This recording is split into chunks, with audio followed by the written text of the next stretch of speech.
The human princess, Hao Liangna, shyly promised to hold a grand wedding after her beloved defeated the last demon. The strongest golden warrior, Shafeng Liao, confidently replied that he would surely lead everyone to victory. Their enemy was the level 555 Demon King Wambola, who resided in the highest level lair, awaiting Shafeng Liao's army. Shafeng Liao shouted a challenge and charged into battle. He recalled that this was his 18th year in service, leading humanity's strongest army to attack the demon lair. He was determined that the millennia-long struggle between humans and demons would end by his hand. He fiercely cut through the enemy's encirclement. With unwavering faith, he declared that humanity would be victorious. But the colossal demon king Wambola appeared, mocking his confidence with a question. Really? Shafeng Liao's system suddenly emitted a highest-level danger warning.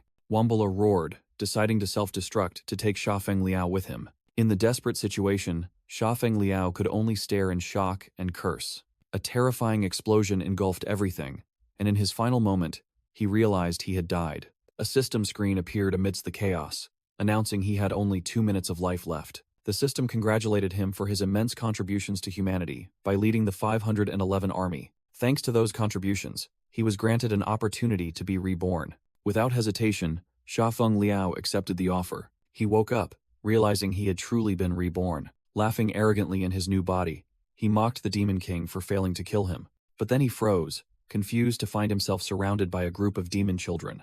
Shafeng Liao thought to himself, why was he in the middle of such ugly demons? Suddenly, an old demon named Yan Tia cried out in alarm that the Blue Guild was approaching, and they had to escape. Shafeng Liao asked back blankly, not understanding what the old man was saying to him. Yan Tia then pointed towards a nearby mirror. Looking at his reflection, Shafeng Liao saw that he had become a giant demon warrior named Gan Liwo. He screamed in horror as he realized he had transformed into a demon. In his rage, he roared, calling out the system for an explanation, lamenting that his fiancée was still waiting for him at home. A system screen appeared, apologetically explaining that an error had occurred during the rebirth process.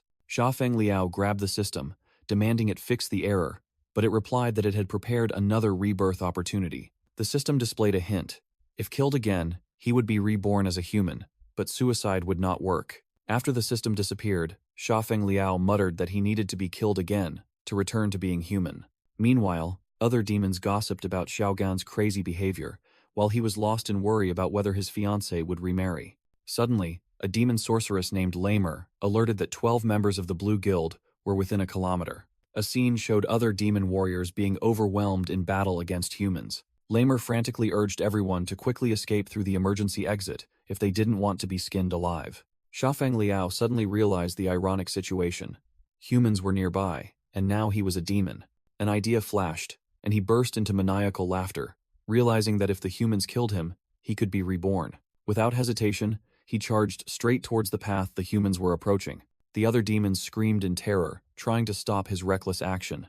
Shafeng Liao stopped at the cave entrance, confidently declaring that running away was not a solution. Shafeng Liao smiled, asserting that if he alone could hold back the humans, everyone could escape. The other demons were stunned, unable to believe the cowardly demon soldier Xiaogan wanted to sacrifice himself to protect them. Faced with their reaction, Shafeng Liao was completely bewildered. Suddenly, a purple magic circle appeared on the cave ceiling, and rocks began to fall, causing him to panic. A giant stone wall suddenly rose from the ground, sealing the exit. A person wearing black high-heeled boots stepped forward. That person was Liu Bingyi, the third Demon King's daughter, who declared she would not leave anyone behind. Shafeng Liao was furious, silently screaming that no one should block his path to rebirth. He shouted in vain, "Don't even dream of it." He punched the stone wall, but it didn't budge, only costing him 1 HP. Both in pain and anger, he cursed the troublesome woman who interfered with his affairs. Being called troublesome woman, Liu Bingyi was stunned by shock and hurt.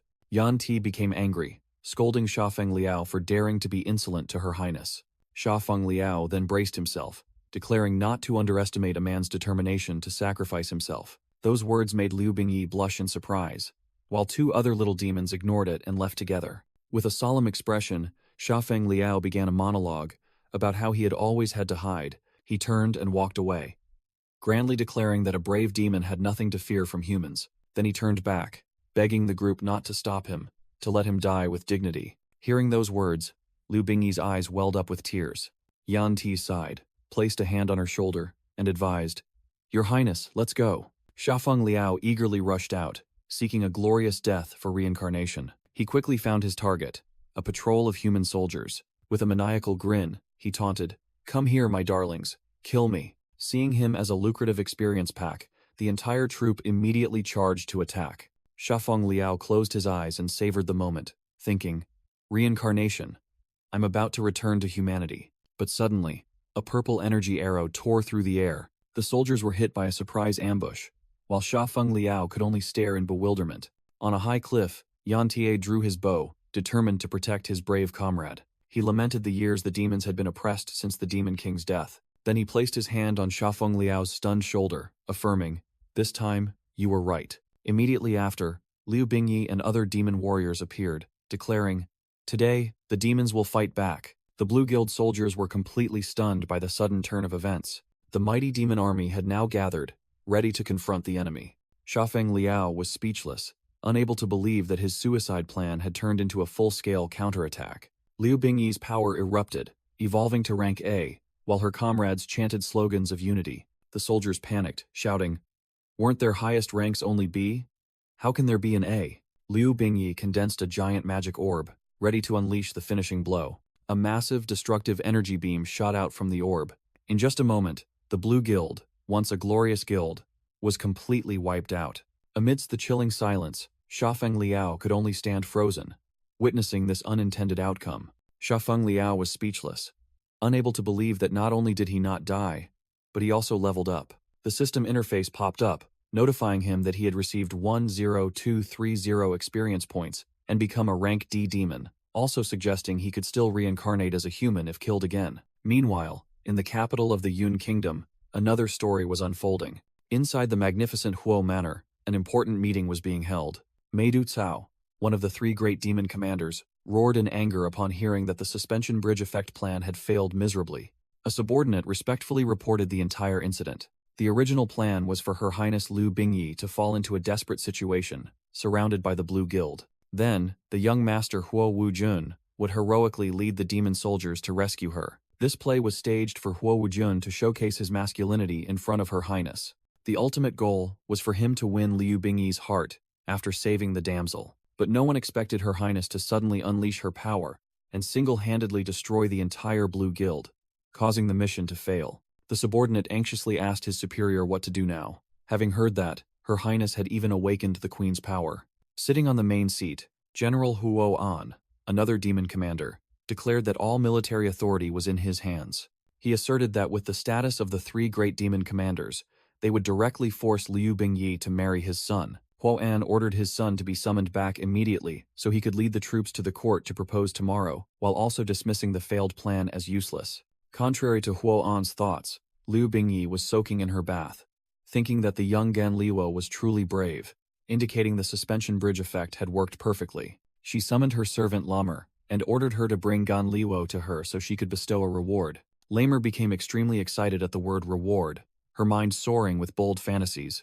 She happily obeyed, leaving Liu Bingyi bewildered, wondering why her servant was so agitated. Returning to Shafeng Liao, he sat slumped on the stairs, his face flushed as the system reminded him he still had 120 unallocated stat points. Shafeng Liao angrily shouted, refusing to allocate points because it would only make him harder to kill. Looking at his status screen, he desperately wondered who could possibly kill him in such a remote and desolate place. Just then, Lamer appeared and called out loudly, announcing that Her Highness was summoning him. Shafeng Liao joyfully rushed over, calling Lamer's sister, which surprised her. He pushed Lamer aside, causing her to cry out in alarm, thinking he was drunk. Shafeng Liao pleaded with Lamer to kill him. Lamer turned back with an amused expression, completely misunderstanding his intentions. She thought to herself that Xiao Gan, usually quiet, had become so bold, it must be due to drinking. Immediately after, a giant hammer swung down with terrifying speed. Lamer smashed Shafeng Liao flat onto the floor with her 100-ton hammer. She shyly said that today wasn't the time, as he belonged to Her Highness. In the main hall, Liu Bingyi bestowed upon Gan Luo the first-class Medal of Bravery and the privilege of free entry and exit to the palace. She also granted a special reward, the King of Slaughter equipment, set to help him become a true hero. Lamer was utterly astonished, as that was the holy war armor of the previous Demon King, which even Her Highness hesitated to use. For Shafeng Liao, This precious gift was completely useless. He calmly asked permission to withdraw, making Liu Bingyi secretly admire his composure. Liu Bingyi blushed, thinking he had truly changed, becoming much more steadfast. Shafeng Liao, carrying the equipment box, quietly left the palace in the night. From the shadows, an old demon named Wei Ming sneered, deeming such clandestine rewards unworthy of a king. Feeling his life's work ignored, Wei Ming angrily decided to side with General Huo An. Shafeng Liao approached Wei Ming and addressed him casually. Wei Ming became enraged, believing the young man was boasting after receiving a favor. However, Shafeng Liao handed him a box, stating it was a gift for him. Wei Ming shouted in utter disbelief. Unable to believe this gift was for him, Shafeng Liao thought to himself, I just want to die. This useless thing is no good. It's just an excuse to get rid of it. He fabricated a story that this was a special reward from Her Highness for Wei Ming's tireless service. With that, Shafeng Liao tossed the box to Wei Ming and casually walked away. Wei Ming and his two guards were stunned into silence, utterly astonished. Overcome with emotion, Wei Ming burst into tears and vowed to be loyal to the kingdom until death. Shafeng Liao sat alone on the steps, disappointed that the demons were too united, and decided he would find another place to die tomorrow. Meanwhile, Huo Wujun was greeted by a subordinate who asked the reason for his father's urgent summons. From the shadows, Shafeng Liao overheard that the Grand General had decided to act tomorrow. The subordinate revealed the plan to lead an army to the court to propose to Her Highness, ready to kill anyone who stood in their way. Shafeng Liao muttered to himself, lead an army? Kill without mercy? A sinister smile appeared, and he decided to stay in this miserable place for one more day. On the second day in the Yungguo conference hall, the demon clans had gathered in full force. On the high platform, General Huo An, Meidu Cao, Wei Ming, Huo Wujun, and other demon generals stood before Liu Bingyi's throne. Amidst the crowd, Shafeng Liao in his cloak felt bored by the overly long meeting. A demon noble spoke, stating that the princess's return after 3 years of mourning was a joyous occasion. General Huo An then reported that, thanks to his protection, the human army had not yet captured any cities. Liu Bingyi praised Grand General Huo An for protecting the kingdom for generations, and proposed a generous reward for him. Seizing the opportunity, Huo An replied that if Her Highness was so inclined, he did indeed have one wish. Huo An then called his son, Huo Wujun, to step forward. To the astonishment of the entire hall, he requested Liu Bingyi to grant a marriage for his son. Huo An also emphasized that they had grown up together anyway. Liu Bingyi appeared surprised, saying she hadn't seen him in 3 years, and innocently asked if Huo Wujun had found a lover. Huo An then knelt and stated his request directly. He asked Her Highness to marry his son, Huo Wujun. Completely stunned, Liu Bingyi stammered in protest, telling the general not to joke and that she and Huo Wujun were not close. Huo An then grabbed her hand, growling that her feelings didn't matter, and used the excuse that the kingdom was losing faith because a woman held power. He continued to pressure her, stating that after she ascended the throne, there would surely be unrest, and only a marriage with Huo Wujun could quell public opinion. Other demon nobles in the hall began to murmur in agreement, calling it a good idea and praising Huo Wujun as an excellent choice. Standing from afar, Wei Ming angrily muttered, calling Huo An a scoundrel for using baseless reasons to force Her Highness. Cornered, Liu Bingyi could only stammer speechlessly. Seeing this, Shafeng Liao smirked inwardly, thinking this was his chance. He suddenly lunged forward, causing Wei Ming to exclaim in surprise, calling out Xiao Gan. Shafeng Liao quickly grabbed Liu Bingyi's other arm. He pulled her towards him and declared not to let that old man manipulate her, as everyone had the right to pursue happiness. Liu Bingyi looked up at Shafeng Liao, her cheeks blushing and her heart fluttering at his actions. Shafeng Liao turned to face Huo An, loudly questioning who gave him the audacity to order a leader like that. Witnessing this scene, Wei Ming recalled the moment Shafeng Liao gave him a gift and became even more trusting of the young man. Liu Bingyi desperately spoke, stammering apologies to the general. Huo An ignored her, recounting his merits as a declaration of absolute authority. He threatened, advising Liu Bingyi to think carefully before answering. Angered by the scene, Yan Ti drew his bow and aimed directly at Huo An, demanding he leave. Wei Ming also couldn't stand by, loudly shouting at Huo An to mind his attitude. Huo An growled in response, declaring that military power was in his hands. With his loyal army behind him, he challenged anyone who dared to touch him. Faced with the tense situation, Liu Bingyi had no choice but to concede, agreeing to Huo An's request. At that moment, Shafeng Liao burst into laughter, calling her a fool for giving up so easily. A demon general present thought to himself, wondering what was so scary about this brat. Huo spun around, glaring and asking Shafeng Liao what right he had to speak. The two faced each other at close range, the atmosphere becoming extremely tense. Huo was so angry he gritted his teeth, unable to control his rage. Shafeng Liao was not afraid, exposing Huo as merely someone who bullies others by relying on his power. He stood in front of Liu Bingyi and declared that Huo's son was in no way worthy of her. Huo roared, asserting that besides his son, no one else was worthy. Shafeng Liao then confidently pointed at himself and boldly declared that it was him. He even fabricated a story that the two had sworn eternal love a few days prior. Shafeng Liao continued to provoke, challenging that Huo wouldn't dare kill him over this. Yan Ti was stunned by such audacity, while Lamer appeared extremely excited. The crowd murmured about the stranger. Some recognized him as the one who protected the princess from the Blue Guild. Liu Bingyi blushed, thinking to herself that she never expected him to go to such lengths for her. Provoked, General Huo roared in anger, determined to kill the arrogant man. Shafeng Liao was completely fearless, challenging him to strike if he dared. Huo declared that insulting a general and the princess was a capital offense, and he would execute the sentence immediately. Saying this, he lunged forward, unleashing a destructive attack toward Shafeng Liao. In that instant, a memory flashed of Wei Ming desperately shouting, "I'm too late." The memory shifted to his previous life, when Shafeng Liao held an energy orb, swearing he would see Hao Liangna again soon. A happy image of him and Princess Hao Liangna appeared in his mind. Immediately after was a terrifying explosion, marking his sacrifice in the previous life.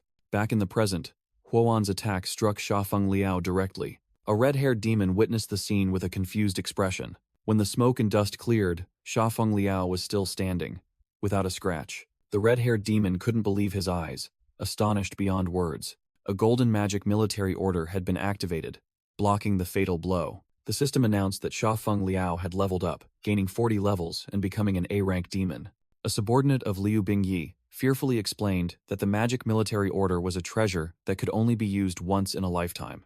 Liu Bingyi, radiating authority, declared that she was officially handing over the military order to the person named Gan Liwo. She appointed Gan Liwo as the right general, commanding the entire army alongside the left general Huo. Huo, and angrily thought to himself, realizing that Liu Bingyi was using a mere brat to curb his military power.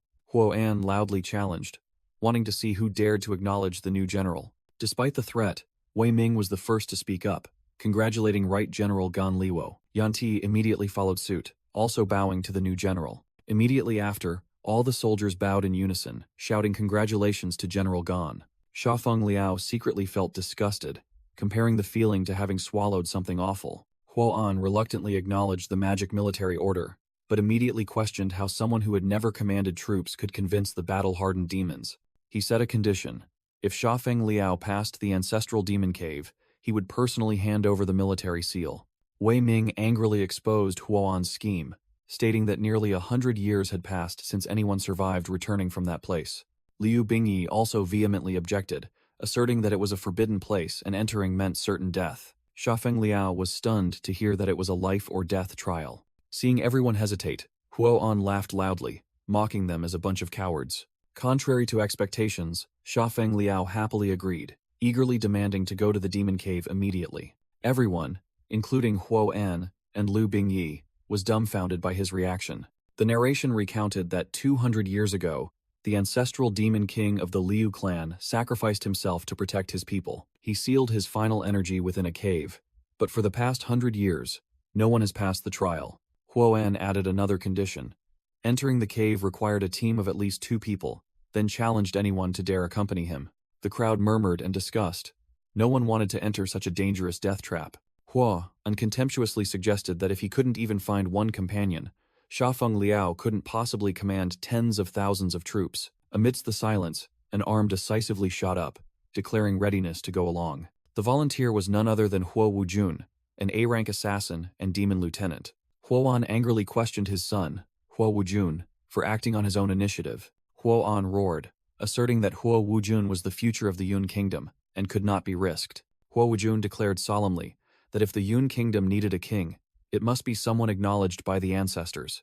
Huo Wujun's loyal subordinates immediately cheered the young master's bravery. Meanwhile, Huo could only clutch his head, helpless against his son's determination. Elsewhere, a strategist flattered Huo Wujun, suggesting that Sha Feng Liao lacked real strength and wasn't worthy of stealing the spotlight. The strategist continued to whisper, suggesting Huo Wujun find an opportunity in the cave to directly eliminate the rival. Huo Wujun coldly replied that he already knew what to do. Returning to the present, an ally warned Sha Feng Liao about Huo Wujun's cruel and selfish nature, assuring that he would betray him. Sha Feng Liao merely smirked at the warning, seemingly finding it somewhat amusing. Just then, Wei Ming rushed over, loudly calling out General Gan's name. He gave Sha Feng Liao the Yun Kingdom's best potions and instructed him to be careful. Sha Feng Liao secretly thought that Wei Ming's concern was truly a bit excessive. The group finally gathered before the entrance of the Ancestral Demon Cave, a cold and perilous place. Unexpectedly, Sha Feng Liao offered the bag of potions he had just received toward Huo Wujun.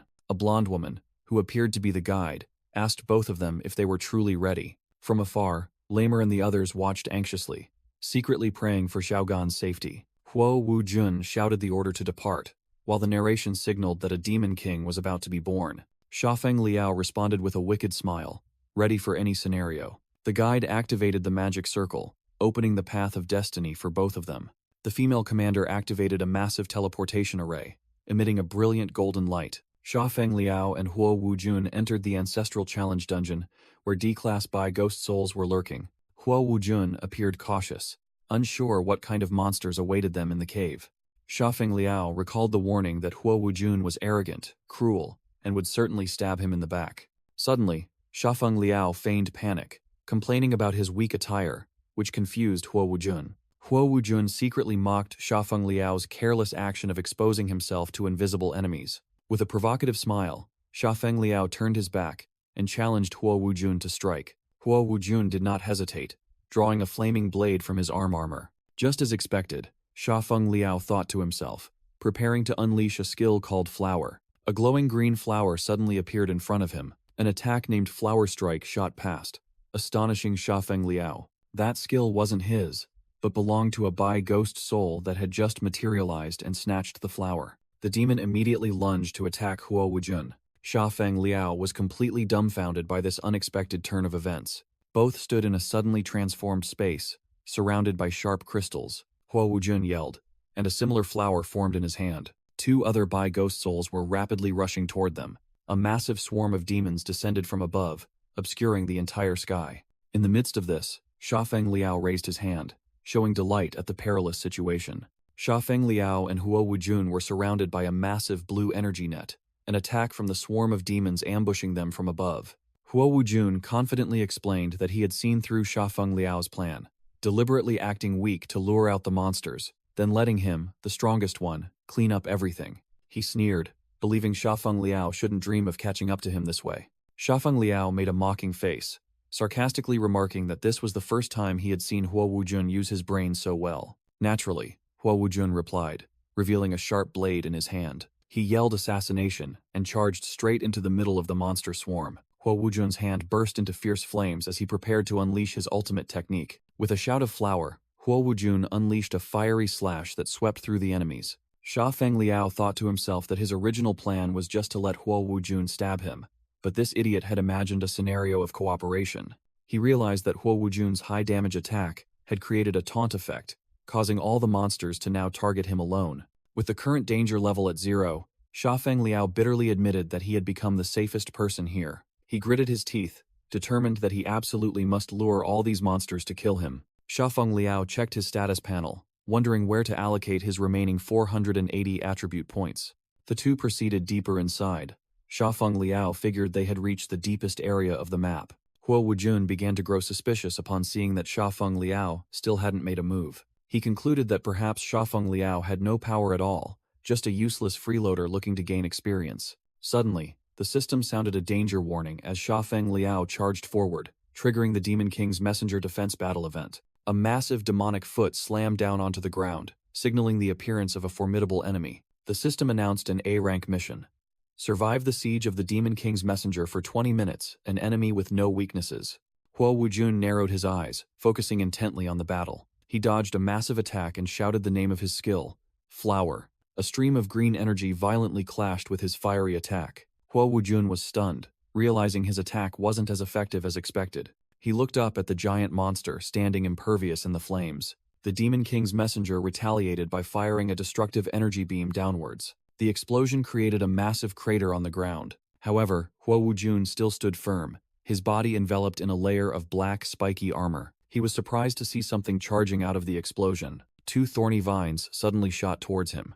Huo Wujun was tightly bound by the vines and lifted into the air. While restrained, he glanced at Shafeng Liao and secretly thought he had overestimated a useless person. In contrast, Shafeng Liao smiled smugly, believing everything was going according to plan. He secretly told himself that he had put all 480 points into strength without increasing defense. Meanwhile, Huo Wujun decided to take the hit himself, declaring he would show the monster his strongest attack to draw its attention. He exerted his strength, shattering the vines in an energy explosion. Countless sharp spikes shot out, embedding themselves in the tough skin of the Demon King's messenger. Provoked, the monster roared furiously. "Go to hell!"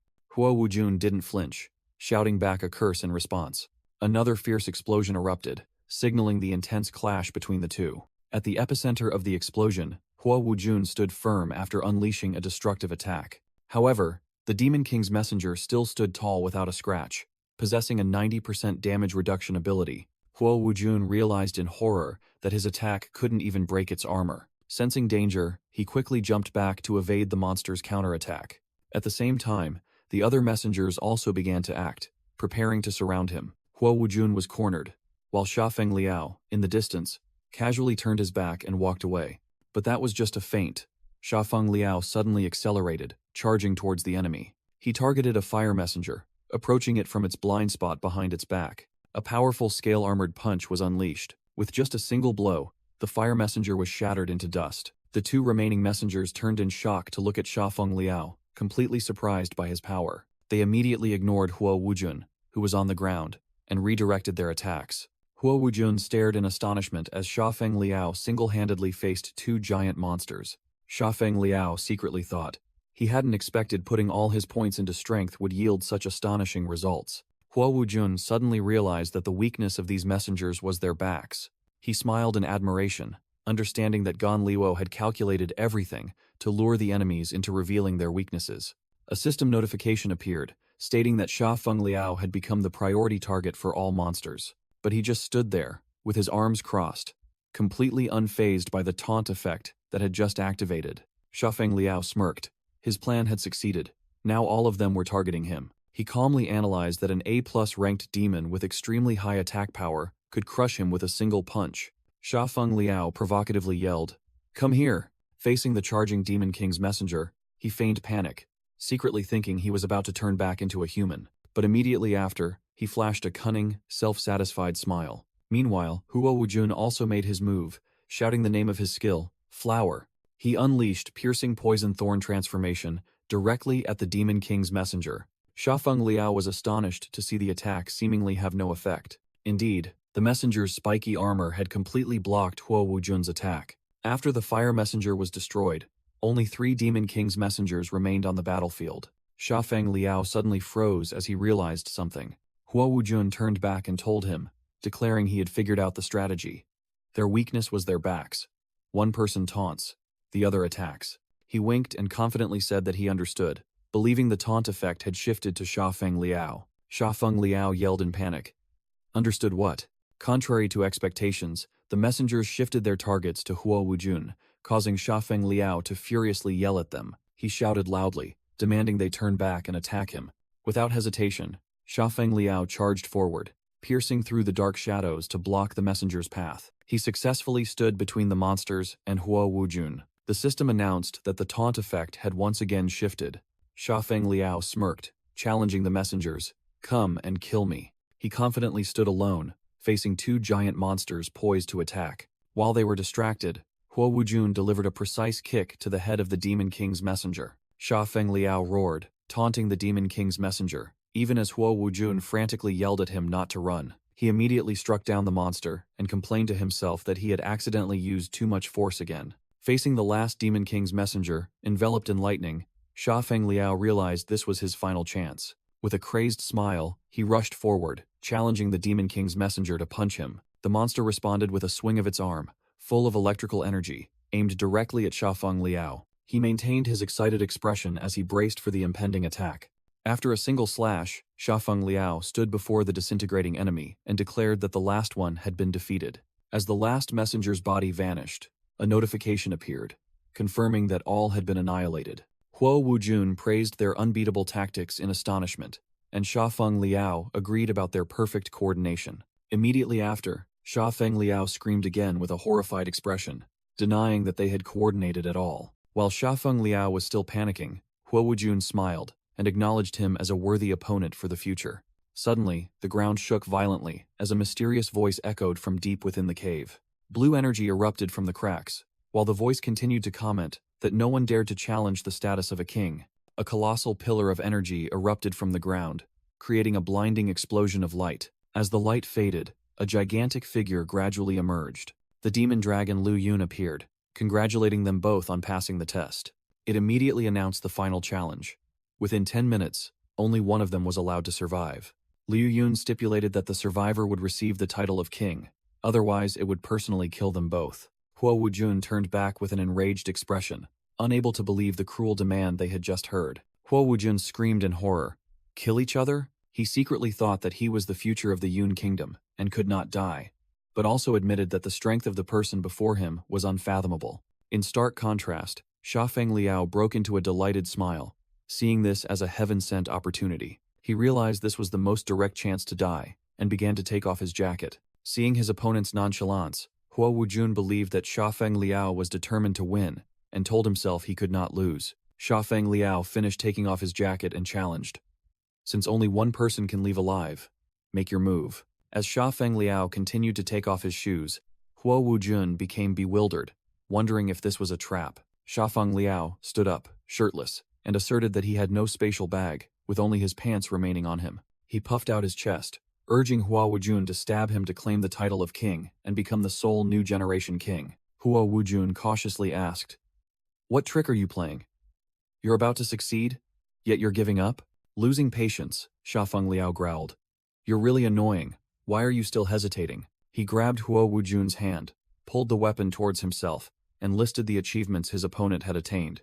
Huo Wujun angrily yelled, confessing that even he wasn't confident he could easily defeat Shafeng Liao, and questioned why he was surrendering. Shafeng Liao calmly explained that the Yun kingdom could not do without the Huo family, praising Huo An's loyalty and Huo Wujun's future. He humbly claimed to be just an unknown pawn, not worth comparing to the life of the young master. "For the entire demon race, I must die," Shafeng Liao declared decisively. Those words silenced Huo Wujun, who sank into his own thoughts. He recalled his mother's words from years ago, that one day he would grow up, and the demon race could only be powerful when united. Returning to reality, Huo Wujun clenched his fist and whispered, "Mother." Huo Wujun clenched his fist, feeling that he had been humiliated. He blamed himself for only thinking of petty schemes while his opponent carried the fate of the entire demon race. The disparity between vying for a title and caring for the future of an entire race made him feel ashamed. The demon dragon Liu Yun roared, warning that only 8 minutes remained before punishment would descend if they both failed to act. Shafeng Liao lost patience, grumpily asking Huo Wujun what scheme he was plotting. Huo Wujun calmly reiterated the rules of the game, making Shafeng Liao even more confused. After a moment of silence, Huo Wujun resolutely declared that he wanted to try a different method. Immediately, he roared as a colossal surge of energy erupted from his body. Huo Wujun unleashed his scatterflowers technique, aiming directly at the arena's barrier. The energy orb swelled and prepared for a violent explosion. A terrifying explosion engulfed the space, shattering the rules of the challenge. Liu Yun roared in fury as the barrier was destroyed. In his newly enhanced form, Huo Wujun suggested that Shafeng Liao join him in destroying the Demon King. Liu Yun laughed loudly, mocking their confidence, while the system revealed it was the SS-class Demon King, Liu Yun. Feeling the amplified power surging through his body, Huo Wujun was more confident than ever. Shafeng Liao stood behind, staring in astonishment at the familiar scene before him. He inwardly sighed, annoyed at why everyone liked to complicate simple matters. Without hesitation, Huo Wujun charged forward, attacking Liu Yun with his flower skill. The demon dragon immediately retaliated with a colossal breath of energy. The demon dragon, Liu Yun, responded by spewing a colossal breath of energy. Huo Wujun dodged the attack and charged straight in, swinging his flaming sword towards the dragon's head. The slash only dealt 150 damage, barely making a dent in the demon dragon's 100,000 HP bar. Huo Wujun marveled internally at the opponent's ridiculously thick HP bar. Undeterred, he continued to fly around, searching for an opening. Lu Yun roared, gathering another energy sphere in its mouth to counterattack. Suddenly, a golden energy blast from Sha Feng Liao struck Huo Wujun, dealing continuous damage.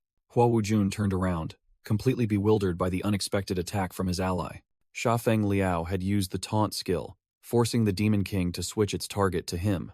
Affected by the skill, the giant evil dragon immediately turned to face Sha Feng Liao. Huo Wujun stood stunned amidst the smoke, witnessing the sudden shift in the battle. He still couldn't comprehend why Sha Feng Liao would do such a thing. At the same time, Huo Wujun's transformation state also dissipated. He fell to the ground in his original form, while Sha Feng Liao stood between him and the dragon. Sha Feng Liao thought to himself, if Huo Wujun died, he might become the Demon King, an outcome he did not desire. He looked up, recognizing the evil dragon's impending attack as Cloud Dragon's breath. Liu Yun unleashed its full power in a blinding sphere of light. The destructive breath engulfed Sha Feng Liao, causing his HP to plummet. From the ground, Huo Wujun watched in horror as Sha Feng Liao took the full brunt of the attack. Sha Feng Liao collapsed, his HP reduced to a mere 1,400 out of 8,200. He knelt on the ground, his body covered in wounds, while Huo Wujun watched in shock. Huo Wujun angrily thought to himself, he took another critical hit for me. Damn it. Determined to act, he took out a healing potion capable of restoring 1,000 health points. Huo Wujun threw the potion at Sha Feng Liao, instantly restoring 1,000 health to him. Sha Feng Liao's HP immediately refilled to 8,200, much to his surprise. However, he turned and angrily yelled at Huo Wujun. Ignoring the scolding, Huo Wujun continued to prepare to throw other items. A barrage of strength and defense enhancement potions flew towards Sha Feng Liao. Sha Feng Liao's stats skyrocketed. Resistance plus 100, recovery plus 50, and defense plus 500. Huo Wujun also drank a potion that increased his strength by 100 and shouted, keep fighting. Faced with his opponent's actions, Sha Feng Liao burst into tears of emotion as the support effects reached their maximum. Huo Wujun once again activated his high combat state. His body encased in thorny armor, the evil dragon Liu Yun, with nearly 100,000 HP, fired energy beams from its eyes. Huo Wujun, unfazed, charged directly to confront the colossal dragon. He channeled energy into his fist, preparing for a powerful strike. But as Huo Wujun launched his attack, Liu Yun countered with a fierce lightning blast. A flash of electric light occurred, triggering the paralysis lightning strike effect. Huo Wujun was struck by the current and completely paralyzed, while Sha Feng Liao watched from afar. He recalled the moment Sha Feng Liao rushed out, declaring he would block the evil dragon's attack to protect Huo Wujun. He used his body to absorb the massive destructive energy. Sha Feng Liao's HP dropped to only 3,800 out of 8,200. Suddenly, a healing energy surge restored 5,000 HP to him. Sha Feng Liao angrily turned and yelled at Huo Wujun. Hey, that's enough. Huo Wujun simply smiled confidently, signaling that everything was going according to plan. And so, in the cave, Huo Wujun and Gan Luo continued their battle against the Demon King. Finally, they succeeded in depleting its HP to half, leaving it with 4,9,800 out of 1,000,000. Huo Wujun encouraged his comrade. Just a little more. We're about to defeat the Demon King. But the system announced that when the Demon King's HP dropped to half, a passive skill would be activated. It was the SSS class skill One Return to the Lake, which allowed it to recover 100,000 HP per minute. Huo Wujun realized in horror that his attack speed could not possibly match this terrifying recovery rate. The evil dragon mocked their weakness, asking if mortals dared to think of killing a god. It unleashed an overwhelming energy blast, causing both of them to scream in pain.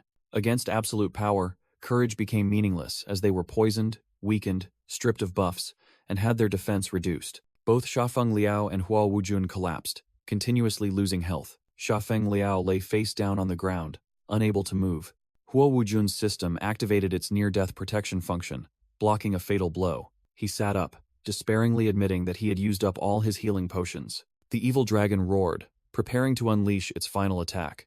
Huo Wujun gasped, despairingly admitting that they had lost. However, Sha Feng Liao smiled confidently, stating they hadn't lost yet, and offering to sacrifice himself so Huo Wujun could complete the trial. Huo Wujun grabbed Sha Feng Liao by the collar, unable to believe his ears when his comrade said he could still win the title of king. He screamed in horror, asking Shafeng Liao what he meant. Regardless, the evil dragon unleashed its destructive breath, the final test being survival. For the future of the demon race, Shafeng Liao pushed Huo Wujun away from danger.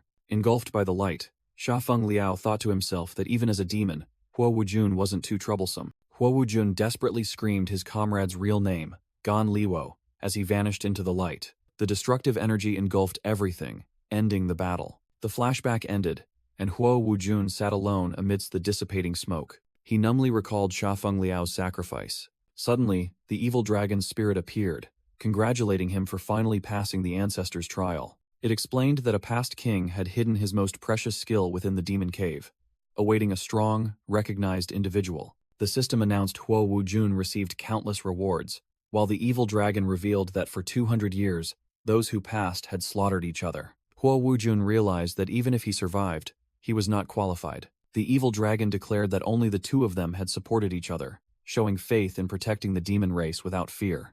A blinding light appeared, and Shafeng Liao was reborn with the title, The King Recognized by the Ancestors. A series of system notifications appeared, granting Gan Liwo an SSS-grade passive skill, and the hidden title King of the Demon Race. Huo An, Meidu Cao, and Liu Bingyi were stunned to hear that someone had cleared the ancestral demon cave in just one afternoon. Meido Cao believed the prophecy of a demon king unifying the demon race was about to come true, while Liu Bingyi recalled that the last king was her ancestor, Liu Yun. According to legend, a true king only appears once every few hundred years, one who will overcome all trials to become a revered existence. Huo An laughed smugly, certain that his son had won the title of Demon King. However, an official arrived with the news that the person who became king was not young master Huo Wujun. That person was General Gan. Huo An and the others were dumbfounded upon learning that Gan Liwo was the new demon king. Meanwhile, the new king, Shafeng Liao, was troubled, sitting alone and drinking in a bar. He staggered drunkenly down the street, despairing because the passive skill that recovered 100,000 HP every minute made it impossible for him to die. The system announced that there were new, unequipped skills, but Shafeng Liao only thought miserably about his fiancée, Hao Liangna. He stumbled through the dark alley, unaware that a small figure was watching from above. Shafeng Liao suddenly stopped, sensing something, while the stalker peeked out from behind a corner. He turned his head to look toward the source of the noise, but the alley was empty. As Shafeng Liao continued walking, the mysterious child resumed following from behind. The child cautiously poked their head out of hiding to observe the target. Suddenly, Shafeng Liao appeared right in front of them and roared, asking why they were following him, terrifying the child completely. He stood watching the child fall and sit flat on the ground in panic. Though tears welled up, the child tried to act tough, claiming they weren't scared. A system panel appeared, identifying them as D-class nuclear demon Tianxiao. Shafeng Liao sternly demanded an explanation, but Tianxiao could only stammer incoherently. Tianxiao knelt down, begging Shafeng Liao to escort them to the Bailing demon cave and promising to do anything.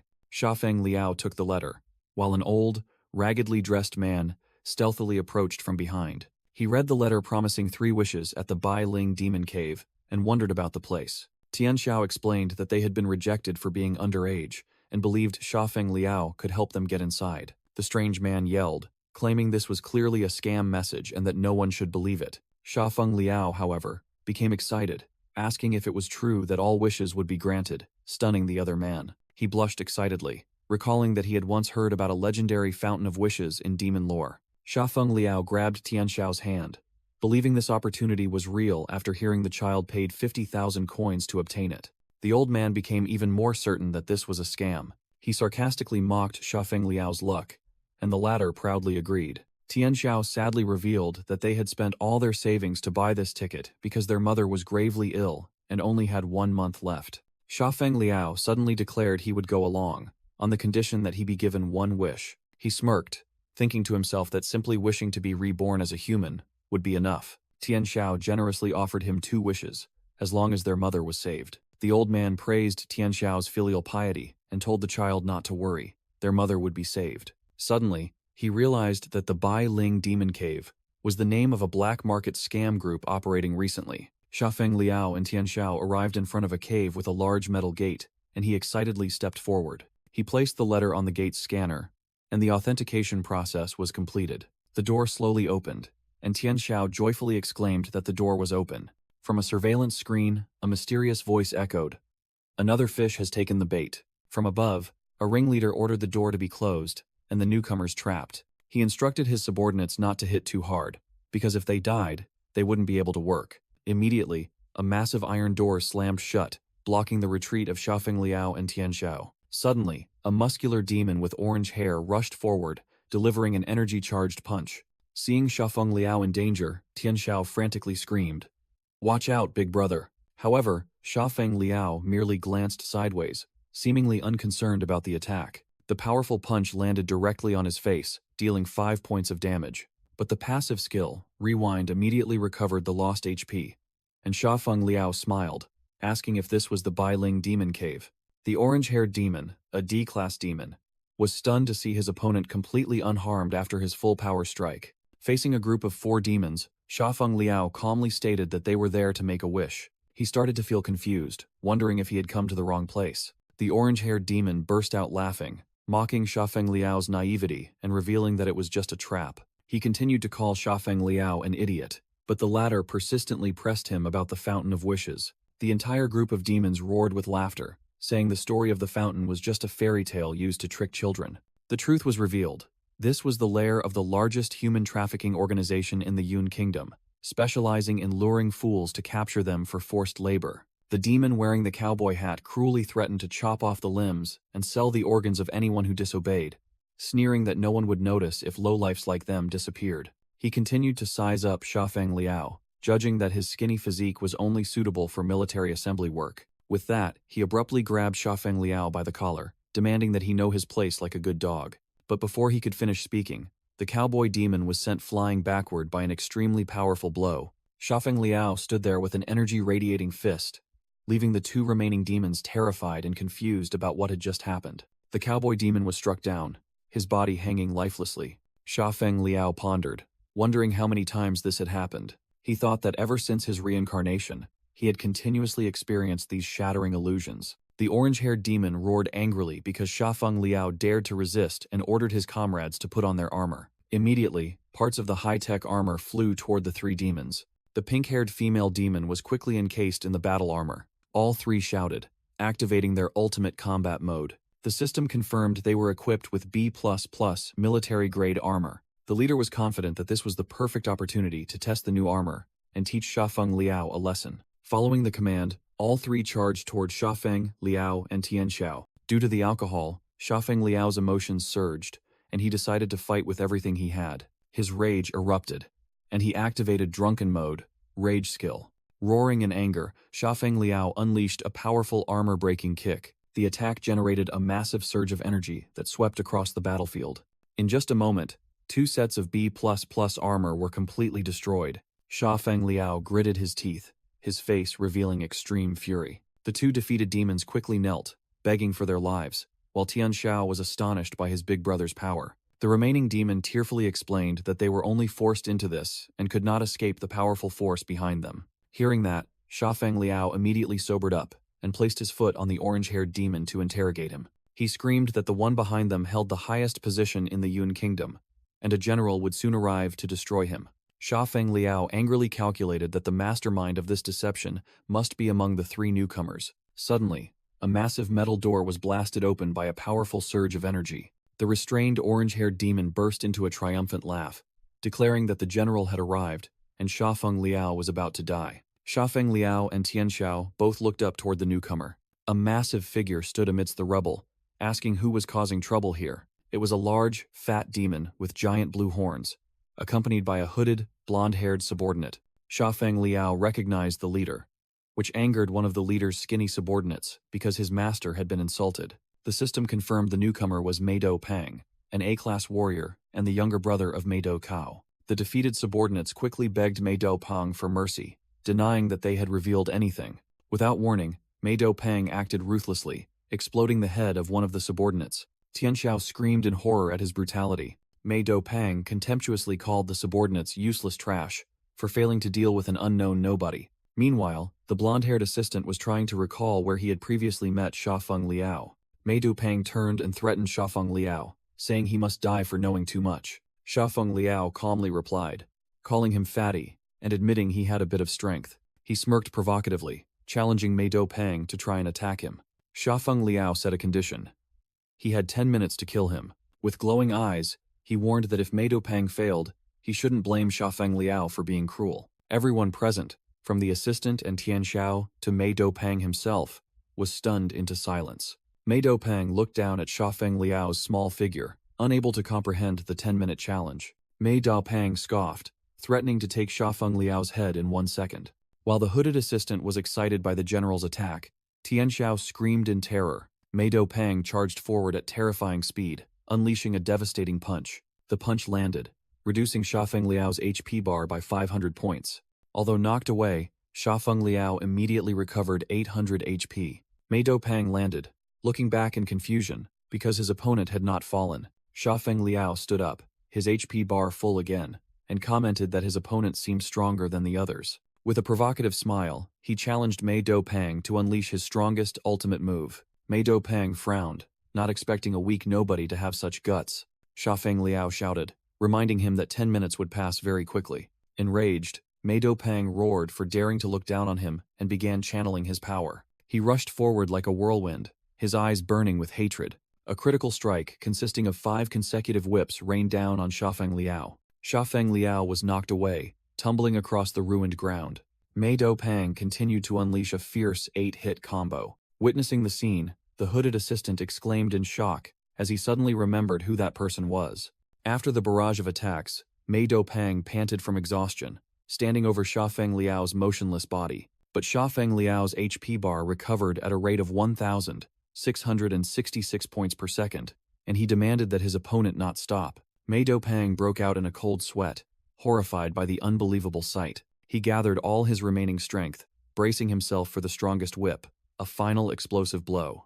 The system announced the activation of the passive skill, counterattack after 15 hits. Mei Dopang spat blood, taking 2,000 damage from the counterattack. Meanwhile, Sha Feng Liao remained still in the deep crater, completely unharmed. Mei Dopang roared furiously, unable to understand what was happening to his opponent. His subordinate suddenly realized that Sha Feng Liao was the one who had caused trouble at the royal palace. Sha Feng Liao smiled, realizing he had heard of Mei Dopang before. Mei Dopang mocked Sha Feng Liao, calling him a low-level demon who relied on women. He proudly declared himself an A-class demon with 2 demon hearts, the future ruler of the demon race.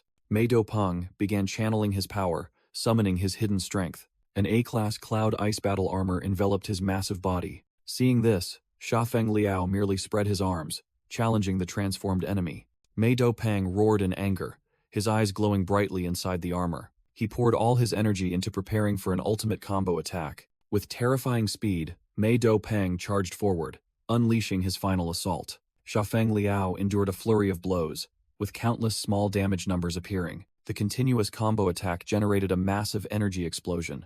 Mei Dopang put all his strength into the final punch, determined to finish off his opponent. But unfortunately, Sha Feng Liao's passive counterattack skill was activated again. A massive surge of backlash energy struck Mei Dopang directly, causing a series of critical hits. He took 1,000 damage, his armor shattered completely, and he was sent flying. A colossal critical counter-damage blow landed directly on Mei Dopang, activating his near-death protection mode. His subordinates screamed in horror as they witnessed the general being defeated. Sha Feng Liao lay in the middle of a huge crater, the result of the earth-shattering impact. Gasping in pain, Mei Dopang couldn't comprehend what had just happened as his near-death protection activated. He stared in shock, blood still streaming down his face. The shock quickly turned into utter terror as he realized the truth. Amidst the rubble, Sha Feng Liao slowly stood up, seemingly unscathed. He muttered that 10 minutes had passed since the battle began. He wondered why, after taking such a powerful attack, he was still covered in blood, yet his HP bar remained at maximum. Completely without a scratch, Sha Feng Liao cracked his knuckles and provoked, "Is that all you've got?" Utterly defeated, Mei Dopang admitted he had used all his strength and apologized for disappointing him. He began desperately begging for his life, promising to give Sha Feng Liao anything he wanted. Sha Feng Liao replied with a cold and baffling request.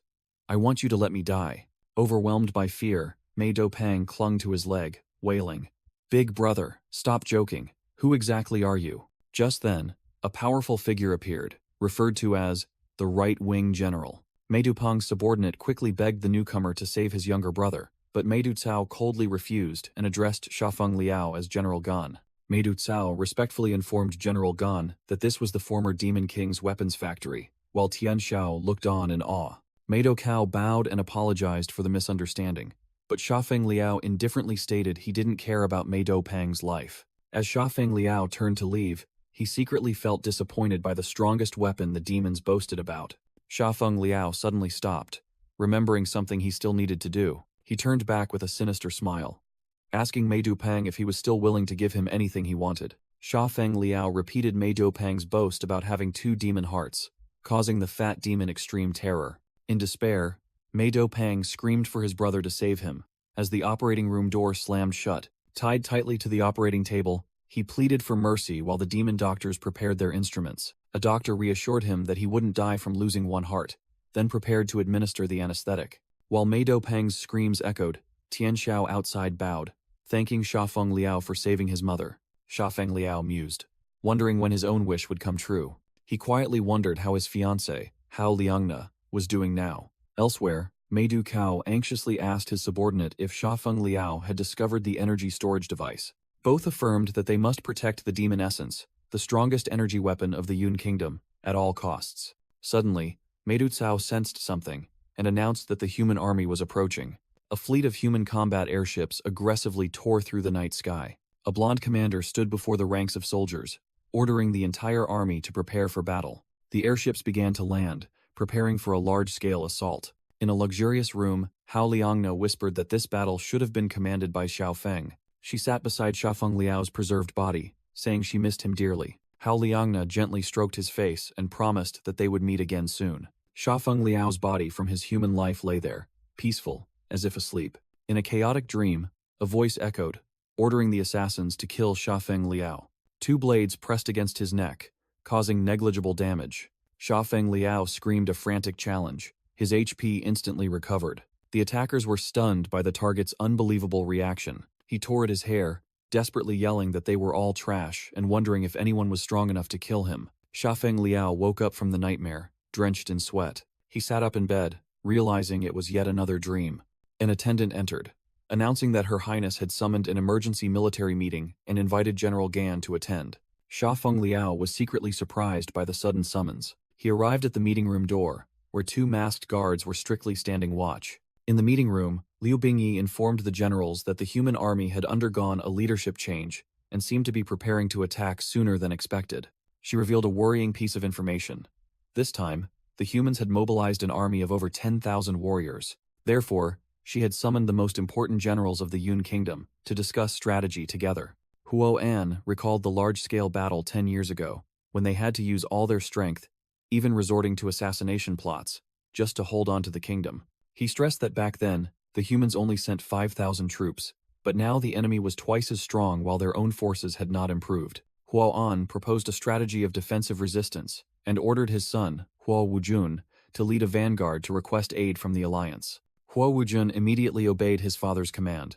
However, Liu Bingyi turned and asked Shafeng Liao, "General Gan, what are your thoughts?" Ignoring the tactical concerns, Shafeng Liao was only preoccupied with calculating how much HP he could recover per minute with 10,000 warriors attacking him. Shafeng Liao calculated silently, realizing that the total damage from the enemy army would far exceed his recovery rate, meaning he could die if he let them attack. Instead of fear, he flashed a sinister smile. Viewing this as a magnificent opportunity, he slammed his hand onto the table and loudly declared that they must fight. Shafeng Liao jumped up, asserting that they must leave the city and confront the enemy head-on. Huo Wujun and his father, Huo An, were both stunned by the audacious declaration. Huo An angrily slammed his hand onto the table, cracking the wooden surface. The old general pointed directly at Shafeng Liao, shouting that this was a life-or-death moment for the kingdom and he could not speak so recklessly. Shafeng Liao calmly retorted, reminding Huo An that 10 years ago they nearly died fighting only 5,000 human troops, and now he wanted to rely on reinforcements when facing 10,000. He posed a sharp question. What would they do when 20,000 enemy troops arrived in another 10 years?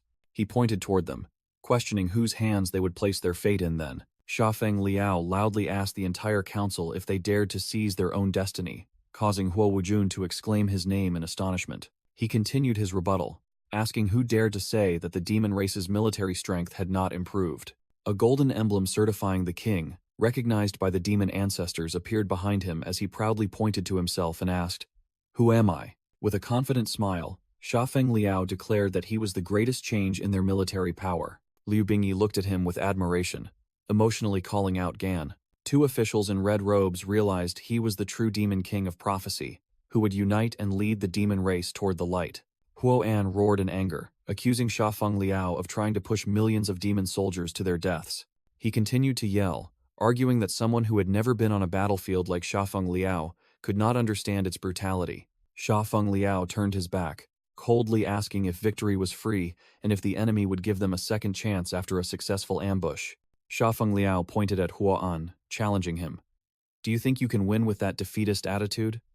Have you been a soldier all these years without knowing the most important thing on the battlefield?" He stated in a low, firm voice that it was the spirit to win. Shafeng Liao solemnly made a military pledge, swearing that if this battle failed, he would submit to execution in front of everyone. His powerful oath stunned the high-ranking demon commanders, including Meidu Sao, Hua An, and Wei Ming. Huo Wujun smiled admiringly, thinking to himself that Shafeng Liao always knew how to inspire others. Completely convinced, Liu Bingyi jumped up and declared resolutely, "I understand." With shining eyes, she officially promoted General Gan to Marshal and ordered the entire army to follow his command. She decisively ordered the city gates opened, preparing to welcome the enemy. The military meeting concluded with determination, and outside, the entire city began to mobilize for the upcoming battle. Meanwhile, at another barracks, a female demon commander was reporting on the enemy situation, noting that the human army this time was not just numerous. Huo An listened as his subordinate reported that every enemy soldier was many times stronger than before, and they had no chance of victory. He looked at the soldiers who had followed him for decades and declared that he could not let them waste their lives like this. Huo An roared, demanding that all officers listen to his command. Contrary to Her Highness's order, he commanded his troops not to leave the city and not to follow Marshal Gan's orders.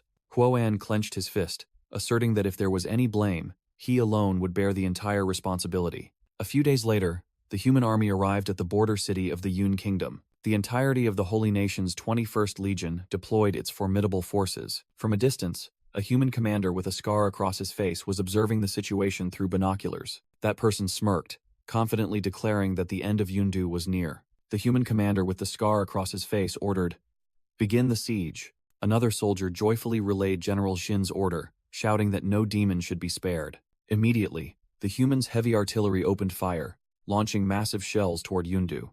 On the city wall, a demon guard frantically shouted, "Missiles incoming," while mages hastily erected defensive magic circles. The artillery shells split into countless smaller warheads, raining destruction down upon the ground. A massive shell pierced the ground right in front of a demoness in utter terror. A fierce explosion erupted, engulfing everything within its radius. From above, Shafeng Liao and Huo An's faction silently observed the scene of devastation. Shafeng Liao stood firm amidst the raging flames, his gaze unwavering. He smirked and calmly said, "They've finally arrived." Through the smoke and dust, the human mechanized army began its advance. Rows of colossal four-legged war machines aggressively charged forward. Following them was an army of combat drones deployed from the air. A white-haired human commander leaped onto a war machine, leading the charge. Shafeng Liao, Huo An, and his soldiers stood on the city wall, facing the formidable approaching army. Huo An turned to his men and ordered, "Remember what we discussed." His soldiers whispered among themselves, unsure whether to obey General Huo or follow military orders. Shafeng Liao glanced over, noticing the hesitation and intent to disobey among the group behind him. He loudly shouted to assert his command. "All officers, heed my orders." Shafeng Liao yelled an absolute command. "All of you must stay in the city. No one is allowed to leave." Huo An and his soldiers were utterly stunned by this strange military order. Shafeng Liao turned towards the battlefield and declared, "This battle, leave it to the king alone," he roared as he leaped from the city wall. His landing created a powerful aftershock, causing Huo An to exclaim in astonishment, "What?" On the opposite side, a crowned human general stood atop a colossal war machine, witnessing the enemy's sudden appearance. Another commander with a scar on his face was also surprised by the unexpected situation. Amidst the smoke and dust, Shafeng Liao's figure gradually emerged, facing the entire army alone. He stood defiantly before the entire human mechanized legion led by the scarred commander. The vast scene showed a stark contrast, a lone individual against a formidable army. The human commander observed cautiously, wondering, What is this demon doing? He narrowed his eyes, trying to analyze his opponent's unpredictable actions. He came down here alone, he muttered, and his identity was revealed as the Blue Core Mage, Lu Renjia. Lu Renjia looked up at the city wall, suspiciously noting the demons merely watching. Could this be a trap? Indeed, on the city wall, Huo-an and his troops remained motionless as ordered. Two of Huon's soldiers whispered to each other in confusion, confirming that their marshal truly intended to take on the entire battlefield alone. Huo-an roared in anger in his mind, unable to comprehend Shafeng Liao's insane plan. From Shafeng Liao's perspective, the 10,000-strong human army stretched out before him, ready for battle. He smirked defiantly. I heard the human army is very strong. While his own defense stats decreased by 50 points, Shafeng Liao took off his shirt, challenging the human army. Why don't you dare attack? He continued to provoke. Are you perhaps scared? While his own stats were reduced, the human commander, Lu Renjia, was stunned by the audacity of the lone enemy. On the battlefield, the two stood facing each other, Shafeng Liao alone on one side, an entire army on the other. Shafeng Liao recognized Lu Renjia, his former subordinate, and said, Lu Renjia, I didn't expect you to be leading the army this time. Don't disappoint me, he thought to himself, knowing Lu Renjia's prideful nature would make him easily fall for the taunt. To ignite their anger, Shafeng Liao turned his back and performed a ridiculous, insulting gesture towards the entire army. Lu Renjia was dumbfounded, unable to believe his eyes. His rage exploded, and Lu Renjia roared, That bastard dares to turn his ass towards us. Losing all composure, he brandished his sword and ordered, Attack! Kill him! Shafeng Liao smiled triumphantly, spreading his arms wide. That's right. All of you. Come at me. Deal maximum damage to me. He immediately took a barrage of energy projectiles, hitting him relentlessly. Lu Renjia led the army into a melee attack. He struck a powerful sword blow to Shafeng Liao's back, dealing 150 damage. Immediately, human soldiers swarmed in, surrounding and attacking Shafeng Liao from all directions. He stood firm, calmly, enduring countless sword strikes with damage numbers appearing. Shafeng Liao's HP bar recovered 1,000 points, and he told himself that these attacks were too weak to overcome his 1,666 HP per second regeneration. He continued to mock his opponents. Haven't you eaten anything? Use all your strength. The soldiers began to panic as they realized Shafeng Liao's wounds were healing themselves and their attacks seemed ineffective. Lu Renjia shouted in astonishment at Shafeng Liao's extraordinary regeneration ability. Without hesitation, he ordered the second unit to advance and attack. Soldiers and heavy war machines charged forward simultaneously. The laser weapon system locked onto Shafeng Liao, who stood still, waiting. The war machine fired an enormous energy beam. The laser beam accurately struck Shafeng Liao directly in the chest. However, he laughed maniacally and encouraged his opponents to continue attacking. From afar, Demon General Huo-an and his army witnessed an unbelievable sight. Huo-an was utterly bewildered, wondering what was happening with this astonishing recovery ability. A flicker of doubt flashed in the general's eyes as he began to ponder. He realized that Shafeng Liao had been serious from the start about facing the entire army alone. Meanwhile, the human soldiers charged into close combat, while observers wondered about his strategy. Shafeng Liao was delighted to see his HP bar finally starting to decrease. Suddenly, a notification from the system appeared, indicating that a passive skill had been activated. His counterattack skill unleashed a destructive surge of energy, sweeping away the surrounding soldiers. The surviving soldiers were stunned, not understanding what had just hit them. A severely wounded soldier realized that Shafeng Liao's counterattack was utterly devastating. The soldier named Ah Bing collapsed, dead, causing his comrades to scream in horror. Lu Renjia stared with a serious expression, realizing that there was definitely something very wrong with this demon. Lu Renjia frantically shouted, ordering the entire army to temporarily cease their attack. He suddenly recalled General Shin's words about a legendary SSS-class Demon King with extraordinary regenerative abilities. That Demon King once single-handedly destroyed many human nations, restoring power to the demon race. Lu Renjia was shocked, wondering, because historically, that king was believed to have died a long time ago. He stared at his opponent, trying to ascertain the true identity of this mysterious demon. Meanwhile, Shafeng Liao, with his wounds healing, loudly mocked the 10,000-strong army for being unable to kill him. The human soldier screamed in terror upon seeing all his wounds fully recovered. Realizing the situation was not simple, Lu Renjia ordered his soldiers to remain calm and not attack. He drew his sword, telling himself that their mission was merely to lure out the strongest demon army. With a confident smile, Lu Renjia declared their mission complete. He decisively ordered the entire army to retreat immediately, to minimize unnecessary casualties. As ordered, the human army began to move, executing a tactical retreat. Shafeng Liao stood still, observing, allowing his enemies to withdraw from the battlefield. From atop the city wall, Lamer couldn't believe her eyes as she watched the human army attempting to escape.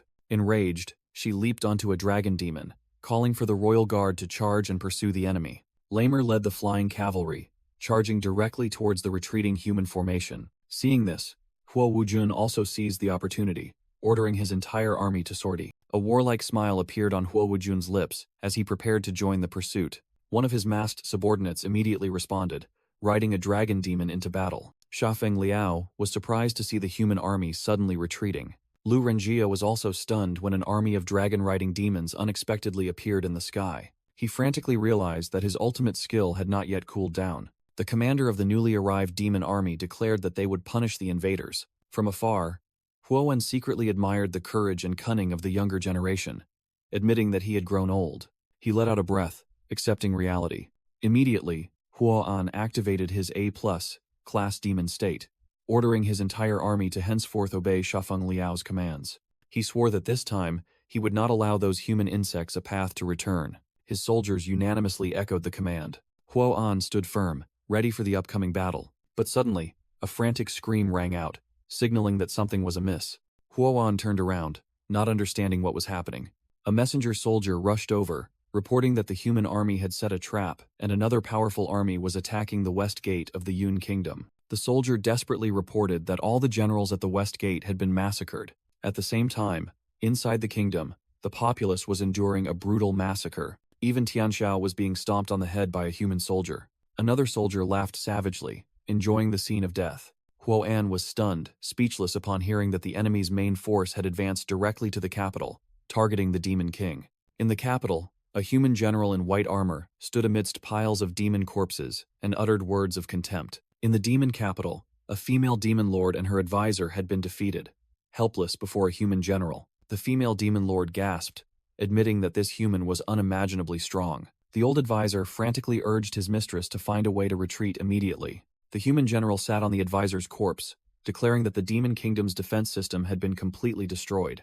With a smug smile, he announced that he would proceed into the palace. Standing with his elite army, he declared that playtime was over. Suddenly, a massive surge of fire energy shot directly towards the human army. The explosion engulfed the soldiers, causing the commanding general to look back as well. He appeared surprised by this sudden attack. The elite army fell into chaos, rushing to aid their comrades, and wondering where the demon reinforcements had come from. In his transformed state, Huo'an appeared with eyes burning with hatred and roared, "All of you." He stood tall before the Demon King, completing his condemnation, "Are truly despicable." The human general smirked, amused that a seemingly capable demon had finally appeared. He stood up, drew his sword, and declared he would warm up a bit to face the demon general. From Huo'an's perspective, he sensed an immeasurable purple power emanating from his opponent. Realizing the danger, Huo'an concentrated all his power. He decided he had to end this battle quickly and charged straight towards the enemy. Huo'an unleashed a destructive energy attack from his body.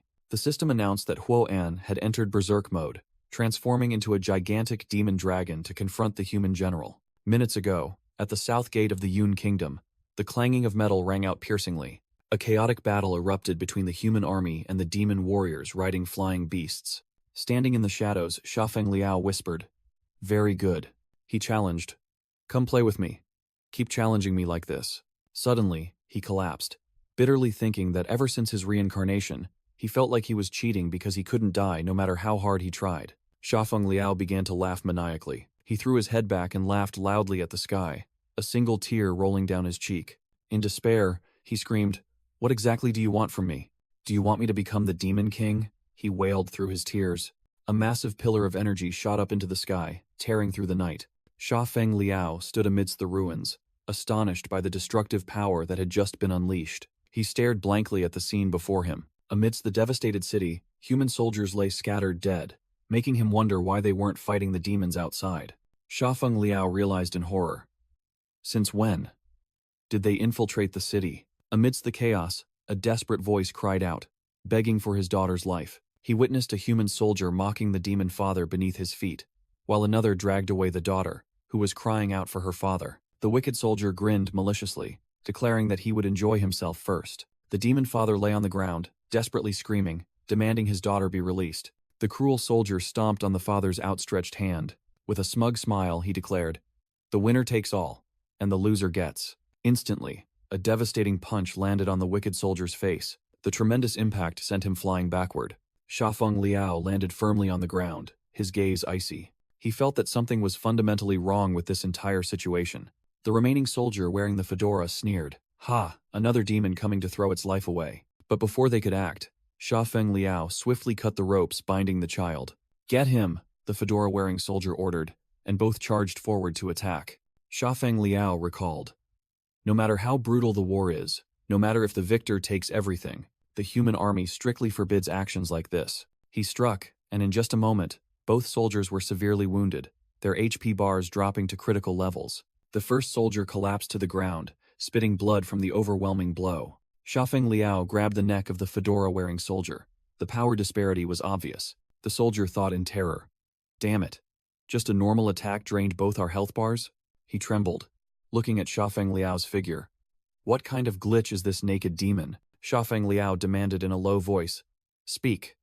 Which legion and squad do you belong to?" Held by the neck, the soldier stammered.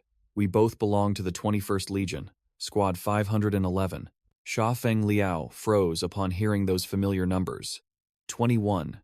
511? He wondered in shock. "Isn't that my legion? What is going on?" Seeing his opponent stunned, the two soldiers quickly fled, shouting, "Retreat immediately. This demon is strange." Shafeng Liao stood motionless, a feeling of unease and confusion overwhelming his mind. Shafeng Liao's eyes sharpened as fragmented memories began to flood back. A scene of massacre appeared, where an attacker swung a blood-soaked sword downward.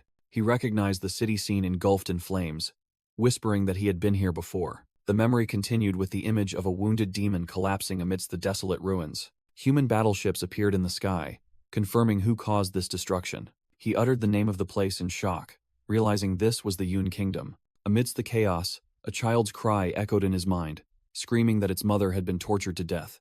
Immediately after was the image of a female demon lying motionless on the ground with countless wounds. A demon father was desperately trying to comfort his sobbing child. The rain began to pour down, and a bolt of lightning tore across the pitch-black sky. Shafeng Liao stood silently in the rain, letting the memories wash over his mind. He was alone amidst the desolate scene, surrounded by the corpses of war victims. Looking up at the sky, he recalled the image of a massive demon dragon soaring through the storm. He clutched his head, finally remembering everything about the Yun Kingdom.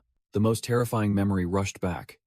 6 years ago, when he was human, he himself had led the army that attacked this place. He remembered confronting the giant demon dragon in that battle. That was the last enemy he defeated during the war in the Yun Kingdom. Standing on the monster's corpse, he recalled that the victory had been so easy, he had almost forgotten it. A past system notification appeared, congratulating him for his immense contributions to humanity. Returning to reality, Shafeng Liao realized in horror that he had been reincarnated 6 years in the past, and wondered why he wasn't the one commanding this battle. Shafeng Liao was stunned, wondering what had happened, and where his body was now. In a distant memory, Hao Liangna weakly called out Xiaofeng while holding him close. She said that the hatred between the races was deepening, but he was different from the others. Hao Liangna gently stroked his hair, asserting that his war was for protection, while others only displayed rage, plunder, and brutality. Returning to the chaos in his mind, Shafeng Liao stood amidst a battlefield full of corpses and bitterly admitted that war was truly horrific.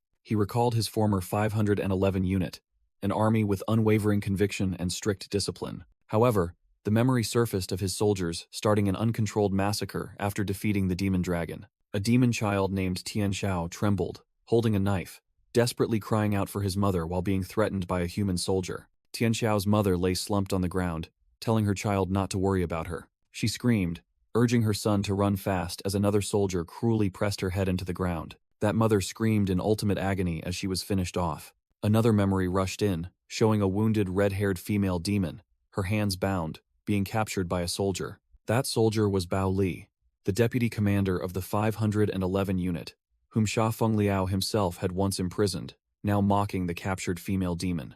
That cruel image reflected in Shafeng Liao's eyes as he realized something unforgivable had truly happened in his name. The memory abruptly shifted to another time, when a servant joyfully announced the birth of a healthy baby boy. General Huo excitedly burst in, hastily asking where his son was. The surrounding demon officials were surprised, one remarking that this was the first time they had seen General Huo so overjoyed.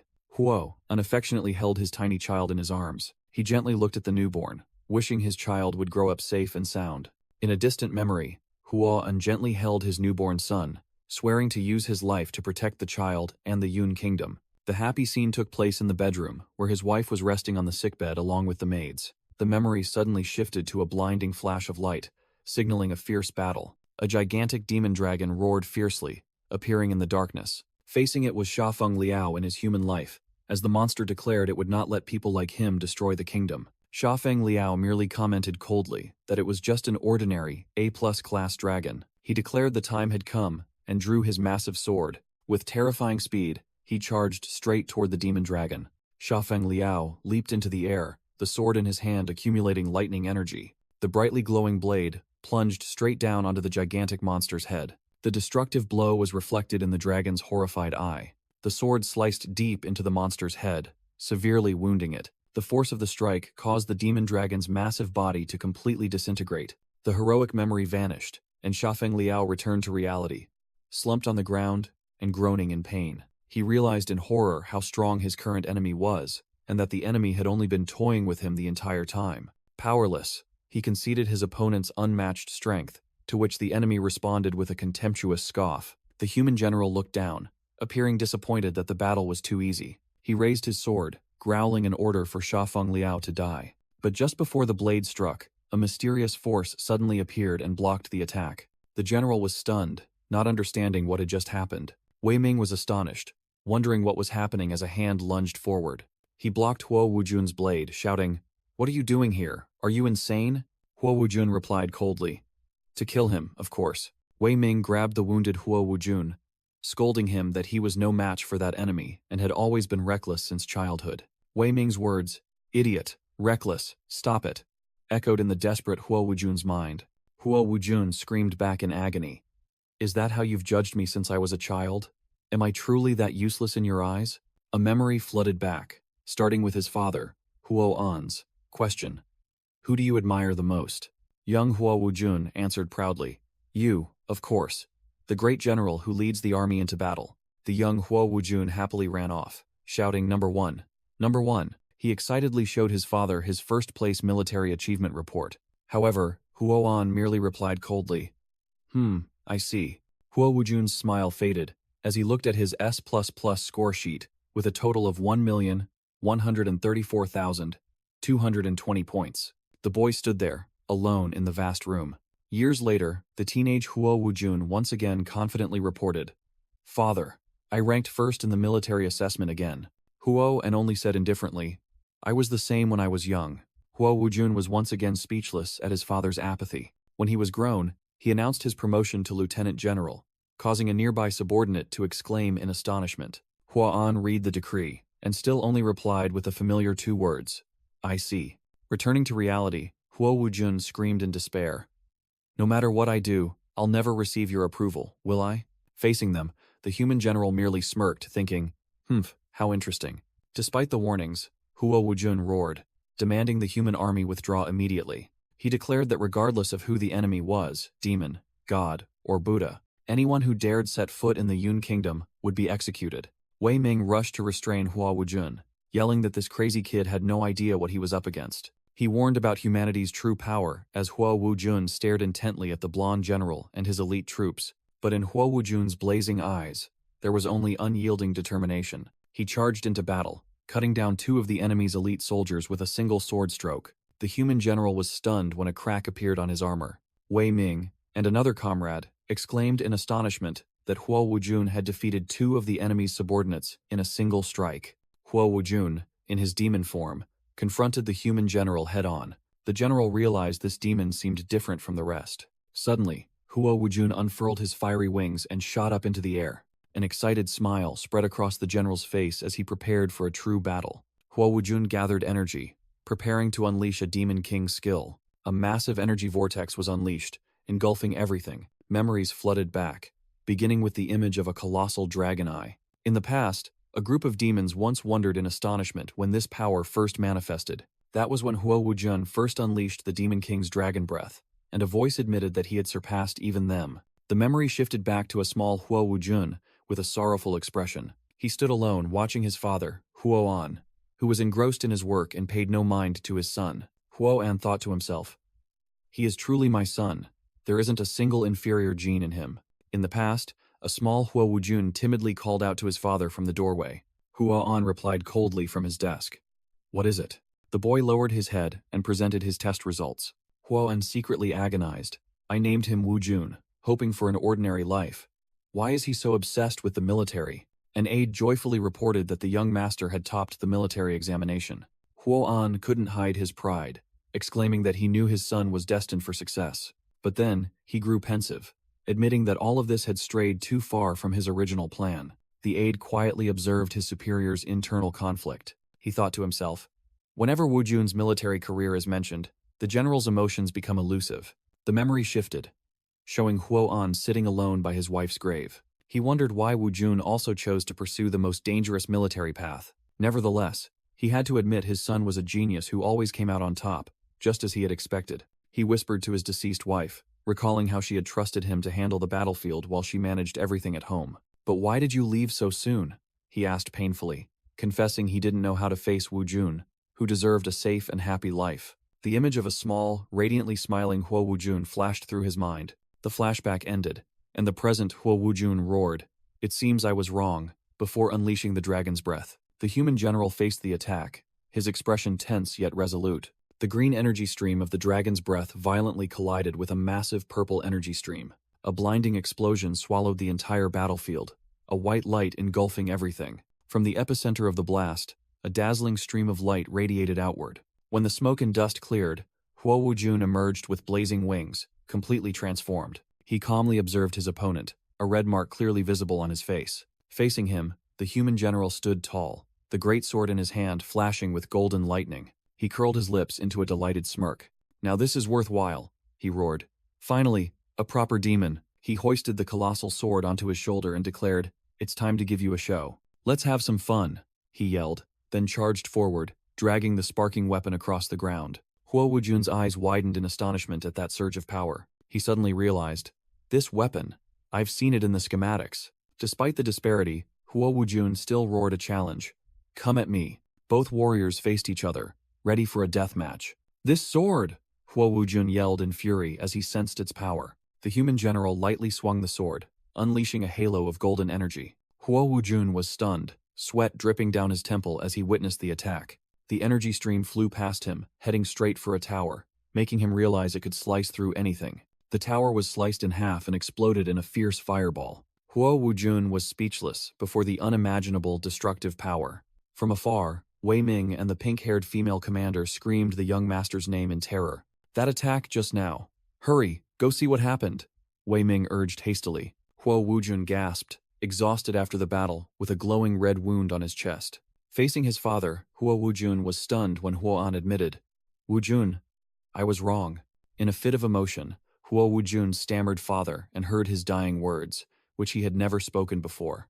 Huo An, despite being severely wounded, looked at his son with resolute eyes and declared, "You are my greatest pride." His father's words made Huo Wujun burst into sobs amidst his shock and pain. One of Huan's hands began to disintegrate, signaling his impending sacrifice. Huo Wujun screamed in horror as he saw his father's arm had completely vanished. With a proud smile and a fiery face, Huo An affirmed that his son was the most outstanding warrior. He declared that Huo Wujun must survive, then pushed his son away as his body burst into flames. The human general showed annoyance, remarking that his weapon came from the abyss of sin. The power of the two opponents was too disparate. Even the entire Yun kingdom could not compare. Huo An roared, revealing that he had kept one last trump card to protect the future of the kingdom. Huo Wujun cried out in despair, realizing that trump card demanded too high a price. He painfully asked if his father truly had to sacrifice himself, as the ultimate skill, Wall of Life, was activated. Huo An faced his destiny, his face resolute as energy erupted. In a fleeting memory, Huo An cradled his newborn child and swore to protect him with his life. The memory continued with an image of a young Huo An, smiling and promising to protect the entire Yun kingdom. Back in the present, a blinding explosion of light pushed Huo Wujun back, as Wei Ming yelled for them to leave quickly. Wei Ming tried to pull back, frantically resisting Huo Wujun, who screamed that he would not abandon General Huo. The human commander stood tall on the battlefield, mocking their attempt to flee in the face of Huoan's sacrifice. The human general sneered that the demon's performance still hadn't satisfied him. With a cruel smile, he roared that he still hadn't seen their expressions of despair. Suddenly, a voice echoed from behind, telling the general not to act so hastily. The stranger said that they couldn't be allowed to die so easily. A masked demon appeared, revealing that the others were merely risking their lives to protect this demon core. Meido Peng removed his mask, offered the demon core, and begged to join the human army. The human general looked skeptical, asking again if this was truly the demon core. He questioned Meido Peng, demanding a reason to trust a traitor. Meido Peng began to explain that his Qiang clan had protected the demon core for generations in the Yun kingdom. He recounted that ever since the first demon king Li Yun unified the continent, his ancestor Qiang Long had been the most trusted founding marshal. Each demon king had 3 generals, one skilled in magic and governance, and one proficient in combat and military affairs. Meido Peng asserted that his Qiang clan did not rely on magic or combat strength to attain the position of general. He revealed that what he relied on was the demon core, for it contained the blood of his ancestor Qiang Long, and only the Qiang clan possessed the ability to unlock or bestow the power of the demon core upon others. The human general mused about the terrifying power of the demon core, an artifact that took generations to form. He suspiciously asked why Meido Peng would so easily hand over such a precious item. His anger erupted, and he roared, asking if Meido Peng thought he was a fool. The human general stood tall, the sword in his hand still glowing menacingly. Meido Peng froze, sweat pouring down as he realized the general's rage. A piercing sound echoed, signaling an imminent, decisive action. Meido Peng, his face contorted, offered the demon core, and uttered an apology. He stammered, speechless as the artifact glowed on the ground. He desperately explained that he only wanted to live, admitting he was too weak to wield the core's power. Meido Peng continued to lament that his clan's status was declining, forcing him to live like a sycophant. Lu Bingyi screamed in horror. "Uncle Qiang, are you insane? He killed all our people." She pointed, choking back tears, reminding him that the very man had personally beheaded his only brother. Before the arrogant human general, Meido Peng knelt, beside the corpse of his subordinate.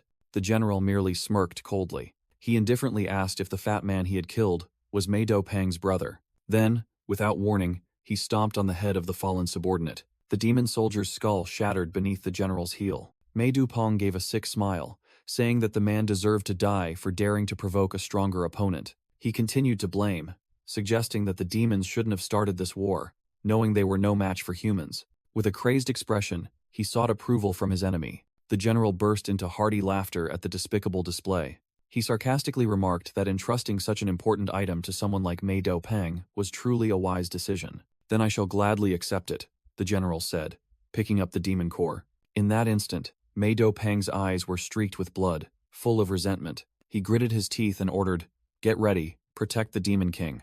Wei Ming cast absolute defense to counter Huoan's ultimate skill, Break Life Core. Witnessing the scene, Huo Wujun and the pink-haired female commander were bewildered, not understanding what was happening. From afar, Wei Ming's green barrier enveloped the remaining individuals, shielding them from the clash of the two generals.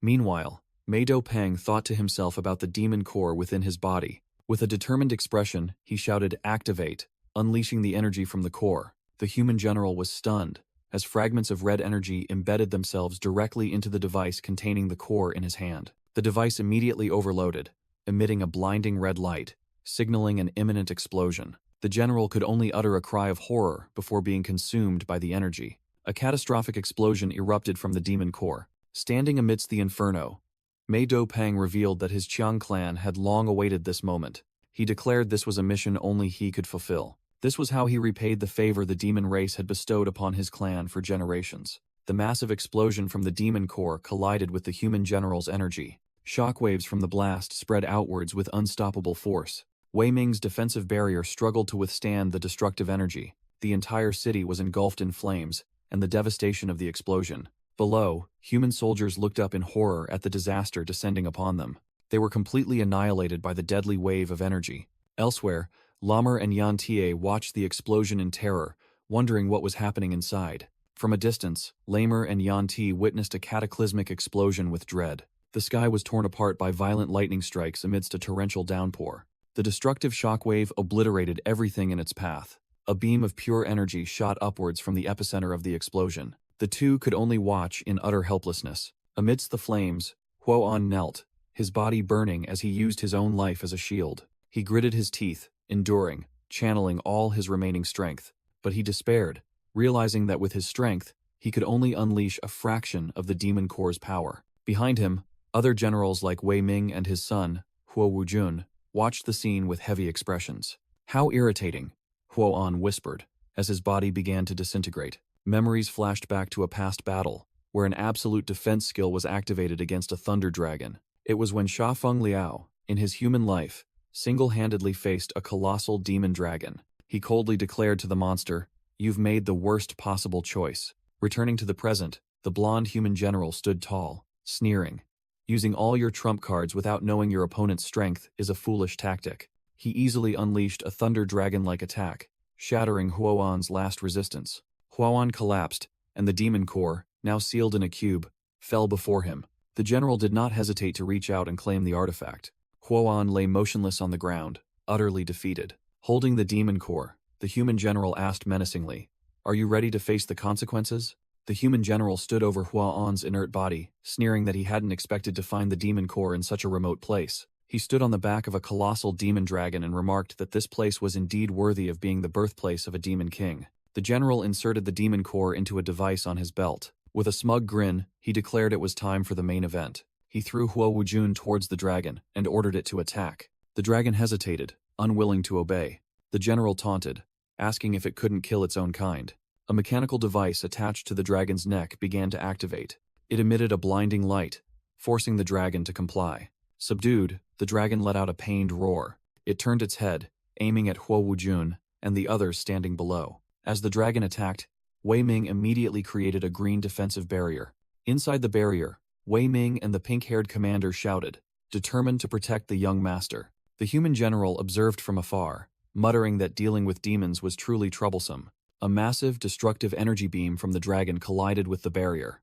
Wei Ming strained to hold on, his face contorted with the immense pressure as the general finished his remark. He coughed up blood as the barrier began to crack under the strain. In a flash, the human general appeared directly before Wei Ming, unleashing a lightning-charged punch. Huo Wujun lunged forward, taking the fatal blow with his own body to protect Wei Ming.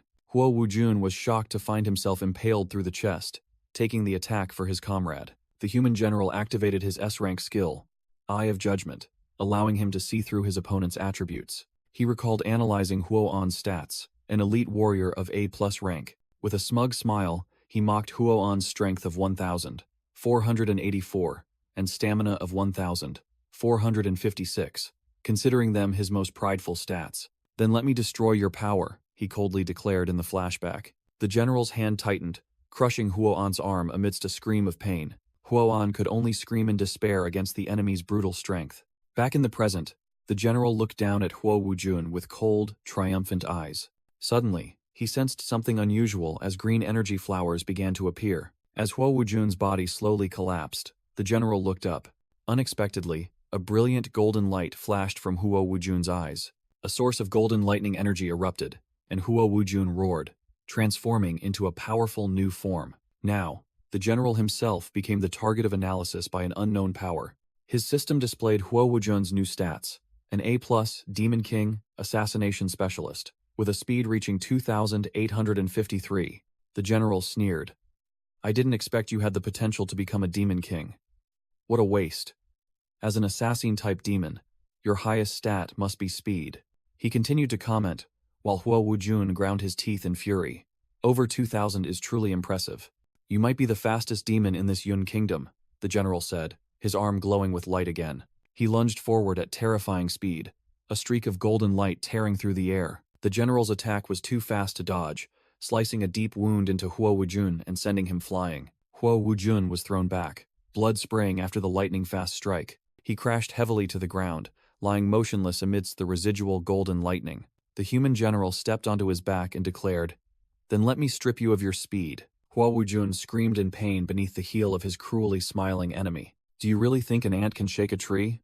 he asked contemptuously. He spread his arms wide, asserting, "No matter the stats, You are far inferior to me.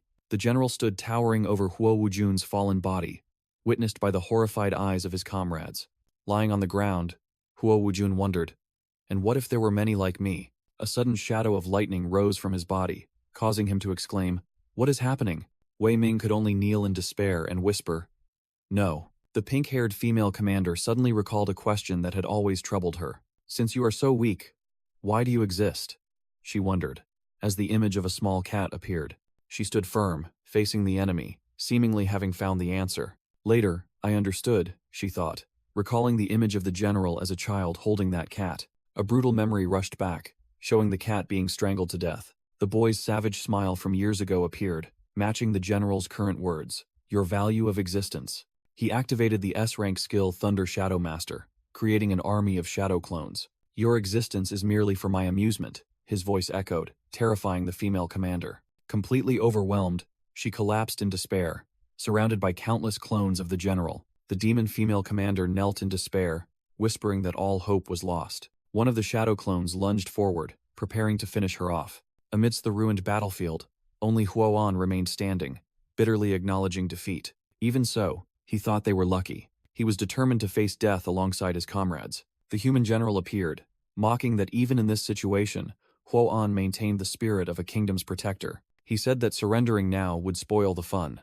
The general gave a silent command. A sudden burst of energy struck Huoan down. He grabbed the unconscious Huo Wujun, using the boy as a hostage to threaten his father. The general promised to spare Huo Wujun's life, not letting him die with his father. He set the condition. If Huoan would kneel, he would let the boy go. Huo Wujun woke up and screamed that his father would never submit, while Huoan roared in anger. The general reminded him this was his only chance, advising him to think carefully. Huoan gritted his teeth, his face showing clear agony and conflict. Finally, the proud demon general began to sink to his knees. He bowed his head in humiliation, begging the enemy to keep his word.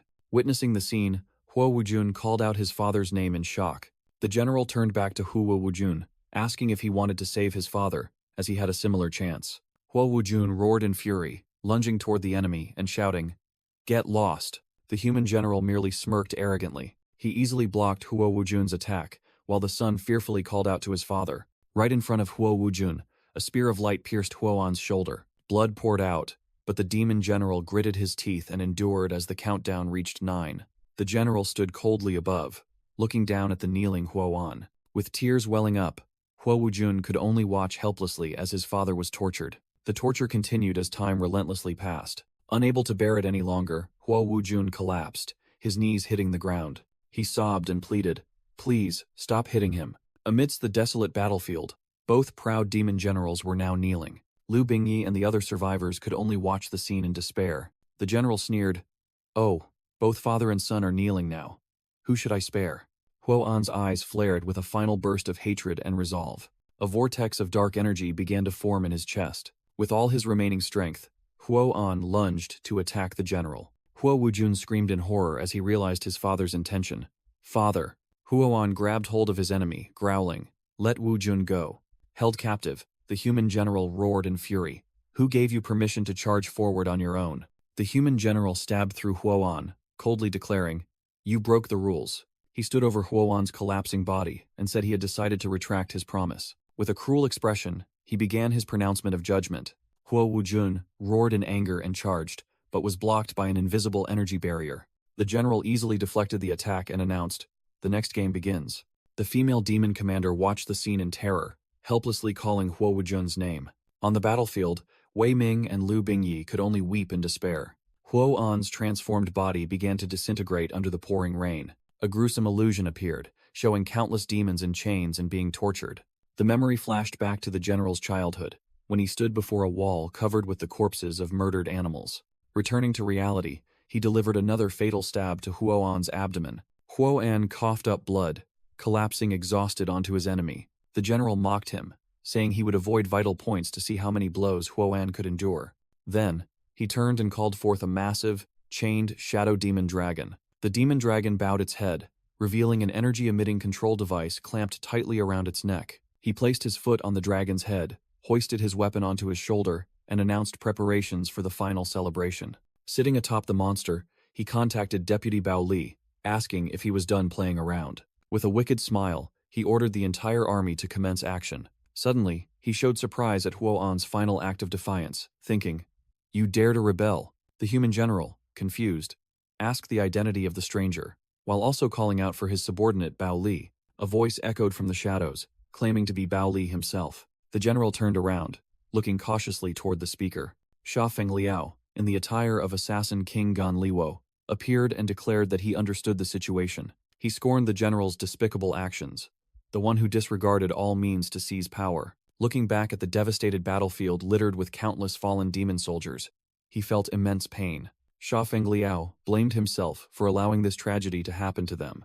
Meanwhile, the general stood proudly on the back of the colossal demon dragon he controlled. He looked bewildered, not understanding why a stranger had appeared here. Sha Feng Liao bitterly realized he should have anticipated the traitor's bestial nature. He growled, declaring that the general's crimes deserved the punishment of death by 1,000 cuts. Called a piece of trash, the general began accumulating lightning energy around himself. Sha Feng Liao decided not to waste any more words and moved directly to kill him. The general immediately charged, swinging his massive energy sword in attack. He flashed a maniacal grin, showing delight in the fight.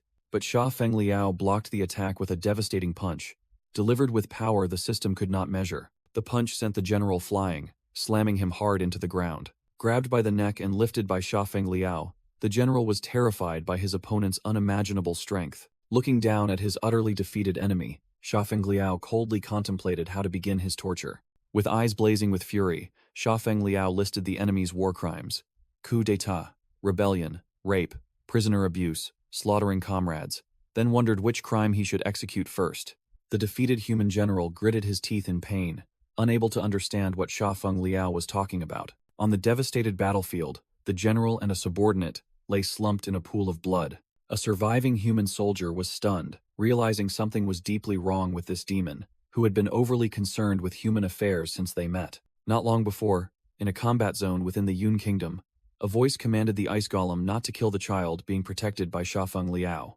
A human soldier named Bao Li held a female demon tightly, making the vulgar remark that the demon's wife was still quite charming. The child Tianxiao screamed for his mother in terror, while a command rang out, demanding that Bao Li not be killed under any circumstances. Bao Li laughed sickeningly, saying he would let the female demon's husband watch him toy with her. Amidst the shattered ice fragments, Bao Li still held the helpless woman tightly. Sha Feng Liao lunged forward with clenched fists, determined to end this brutality. Bao Li contemptuously asked why a low-level demon dared to block his path. He roared and launched sharp ice spears to attack. Sha Feng Liao and Tianxiao now faced a gigantic A-class ice golem. Bao Li smugly boasted that the golem, created from half his blood, possessed half of his power. Sha Feng Liao charged directly at the giant golem. He delivered a powerful punch to its chest. The ice armor cracked under the unbelievable force, causing Bao Li to exclaim in astonishment. "What?" The smug look on Bao Li's face turned into extreme panic. Sha Feng Liao delivered a devastating uppercut to Bao Li's face. The system announced that Sha Feng Liao had overwhelmed and defeated an A+ class human warrior, receiving 500,000 experience points. The system announced that Sha Feng Liao had leveled up, unlocking a new skill called Copy. After Bao Li died, his soul left his body. Sha Feng Liao looked down at his fallen enemy, deciding it was time to reveal the truth. A fat soldier began to recount what had truly happened to their army. The flashback began at the engagement party of Deputy Captain Manhwa, an A-class warrior. The soldier recounted that on that day, they acted because Captain Sha Feng Liao was absent. While everyone was drunk, they snuck into the tent, capturing and tying up Wenhua and his fiancée.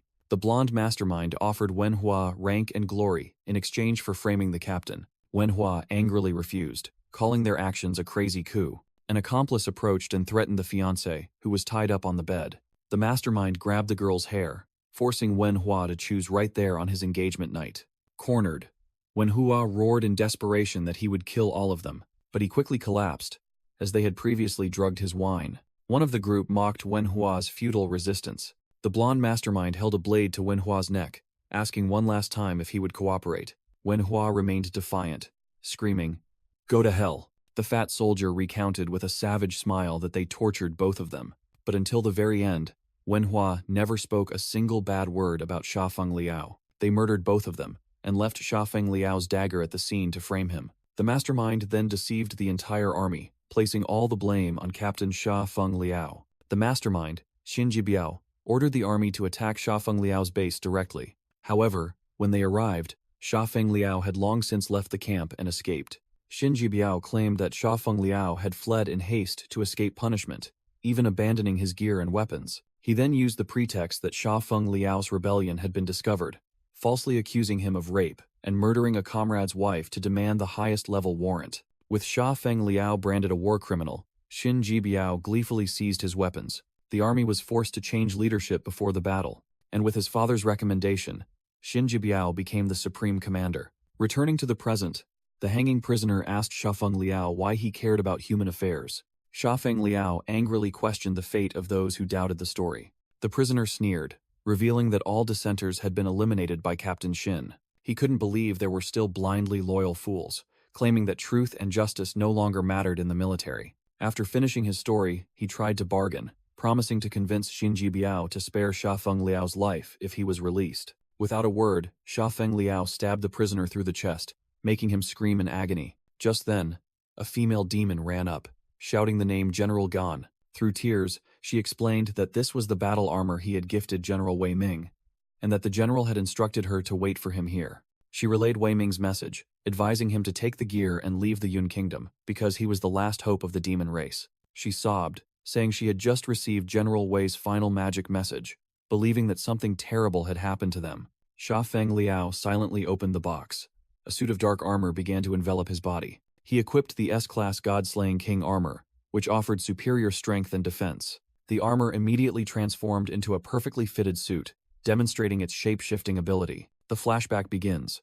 Wei Ming's subordinate urgently pleaded with General Gan to leave through the city gate. But Sha Feng Liao grabbed the plump official and coldly ordered, "Take me to Xin Jibiao." The official screamed in despair, believing he was a foolish demon who would be crushed by Captain Xin. Returning to the present, Sha Feng Liao dodged an attack, causing the human general to wonder why he was interfering in human affairs. The flashback ends with the official stunned, wondering who Sha Feng Liao truly was. On the battlefield, Sha Feng Liao moved like lightning, quickly wiping out the shadow clones. The human general activated his appraisal goggles, beginning to analyze the opponent's attributes. The status window appeared, revealing Sha Feng Liao as an A+ class demon with immense physical strength. The general sneered, thinking that aside from strength, all other stats were trash, especially the speed, which was only half of his own. He immediately charged forward at terrifying speed, leaving streaks of thunderous after-images behind him. From above, he launched a series of attacks, believing Sha Feng Liao's previous reaction was pure luck. He told himself that luck wouldn't last forever, as the energy spheres hurtled down. Sha Feng Liao was completely engulfed in the horrific explosion, but when the smoke cleared, the general was stunned to see him completely unharmed.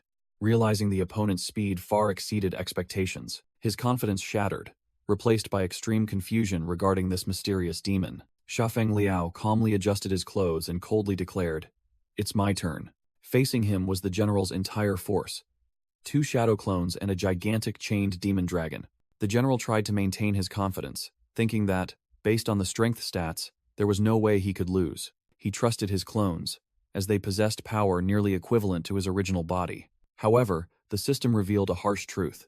His appraisal skill had missed an immeasurable stat belonging to Sha Feng Liao. The human general looked at the analysis panel in confusion, sensing that something was wrong. He reassured himself that even though the opponent's strength was 4,102, with his equipment, his own strength reached 5,424. He continued comparing. The opponent's speed was only 1,477, while his was 3,732. Unable to accept the truth, he growled, "There's no way he's faster than me.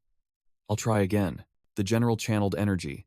Golden lightning enveloped his body, and he shot forward like a flash of light. He intended to ambush Sha Feng Liao using his superior speed. However, Sha Feng Liao effortlessly dodged the lightning-fast attack. The general was horrified to see that his clones had all been defeated, wondering what his opponent was hiding. Sha Feng Liao mocked, "Are you still relying on that flawed data?" At the same moment, his true status panel appeared, displaying the title, Demon King. He explained that the title tripled all stats and made them undetectable, then threw a lightning punch and asked, "So what made you think you could see through everything?" A terrifying energy explosion erupted from the collision. The general was thrown far back, screaming in despair, "I don't believe it! I don't believe it!" his face contorted in horror.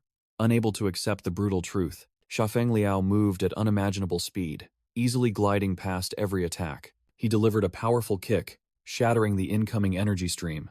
Amidst the smoke and chaotic energy, Xiafeng Liao advanced alone. His face was expressionless, radiating coldness and determination. The general frantically swung his light sword, launching another attack. He roared in helplessness. "You can't keep being this fast forever." The contrast was clear between the general's desperate rage and Xiafeng Liao's sharp focus. Xiafeng Liao easily dodged the blow, sending the general flying backward. Realizing he couldn't confront him directly, the general stood between his two shadow clones and strategized. He scoffed. "Humph. Whatever secret you possess, you are ultimately just a subordinate of the Demon King." A clone appeared in front of the chained Demon Queen. From the dragon's back, the general declared, "Hey, your boss is in my hands." His clone grabbed the Demon Queen's face, demonstrating absolute control. Xiafeng Liao looked up and contemptuously asked, "When facing someone you cannot defeat, is this the only dirty tactic you know?" The clone tightened the chains, causing the Demon Queen to grimace in pain. Xiafeng Liao merely replied coldly, "How outdated." Another clone roared a threat. One more step and they all die. It turned out that Huo Wujun was also captured and being tortured by electric currents running through his chains. Both Huo Wujun and the Demon Queen were held captive by the general's clones. Many other hostages were also suspended by chains, each guarded by a clone. The general's clone continued to provoke, "Come on, aren't you supposed to be so skilled?" He tightened a link in the chain, demonstrating his power. The general shouted, "No matter how fast you are only one person." He issued an ultimatum. "If you dare rush in to save one person, I will immediately kill the other." "What now? How will you choose?" The general challenged, cornering Xiafeng Liao. Xiafeng Liao clenched his fist so tightly that blood seeped out. But then, he flashed a confident smile and charged forward. The general roared in astonishment.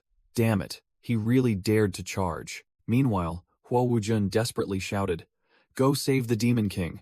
Despite the plea, Xiafeng Liao still charged forward with unstoppable speed. He delivered a thunderous punch straight to the general's face. Huo Wujun was completely stunned by this unpredictable action. Xiafeng Liao seized the opportunity to pull him out of the chains that held him captive. "Why save me? What about the Demon King?" Huo Wujun angrily questioned. Xiafeng Liao smirked confidently. "Who said I'd only save one person?" Memories of the battle with Bao Li's A+ class ice golem flashed through his mind. Instantly, a gigantic ice sword formed from thin air. It swung a powerful strike, carrying deadly cold energy. Back in reality, Xiafeng Liao commanded the summoned creature, "Save all of them." The icy blade easily cut through the sturdy chains. The general stammered in horror. "An ice golem? How can this be? When did you learn this skill?" He recalled Bao Li's words, who had once claimed this was his unique skill. Enraged that his plan was ruined, the general lunged to attack the icy creature. The two clashed in a fierce confrontation of ice and lightning. Xiafeng Liao calmly observed and remarked, "This giant, it's as strong as I am." The system announced that the new S+ class skill copy had been unlocked, allowing him to acquire abilities from defeated opponents. He surveyed the battlefield and confidently stated, "It seems I copied the right skill." The general lay on the ground, aghast as he realized Xiafeng Liao had copied his skill. He recalled information about the ice golem, a powerful skill with two weaknesses. The first weakness was that it required the water element to activate. The second weakness was that summoning it consumed a significant amount of the user's blood. The general deduced that Xiafeng Liao must be exhausted after using almost all his blood to create the puppet. Meanwhile, Xiafeng Liao stood calmly with his arms crossed, seemingly having anticipated everything. A soldier shouted, urging the general to ignore the ice golem and attack Xiafeng Liao directly. Believing his opponent was at his weakest, the general charged to attack. Xiafeng Liao looked at the ice puppet, secretly thinking that it was all just a trick. The general confidently roared that he would finish off his opponent with a single blow. Xiafeng Liao faced him with a cold, fearless expression. The general unleashed a dazzling golden lightning attack towards Xiafeng Liao. Xiafeng Liao gracefully dodged to the side, avoiding the attack. The general's punch missed, creating a massive energy explosion on the ground. Thinking he had won, the general triumphantly cheered. However, the ice golem still stood firm, receiving the command, "Continue," from its master. The general was stunned, unable to understand why Xiafeng Liao was still alive after that attack. He frantically unleashed a series of energy attacks towards Xiafeng Liao. One attack struck Xiafeng Liao, dealing 300 damage. Another punch landed, dealing an additional 100 damage. Standing amidst the encirclement of lightning clones, Xiafeng Liao calmly asked, "Is that all?" The general activated his Eye of Judgment skill and realized something was wrong. He was horrified to see Xiafeng Liao's HP bar still completely full. The system revealed that the SSS class skill Rewind allowed Xiafeng Liao to recover 100,000 HP per minute, while he realized his opponent's aura was strangely peculiar. Xiafeng Liao summoned a dark greatsword, calling out his enemy's name directly, Xin Jibiao. "Have you run out of moves?"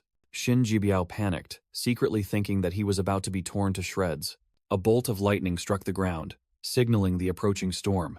Amidst the lightning-filled sky, Xin Jibiao was confident that his moment had arrived. He planned to use the storm to create countless clones, hiding among them to attack. Xiafeng Liao gripped the greatsword, drawing blood from his hand, activating the Blood Ice Golem skill and his passive recovery. He summoned a colossal ice golem and tasked it with dealing with the clones. The ice golem stood towering on the battlefield, obscuring even the imprisoned hostages.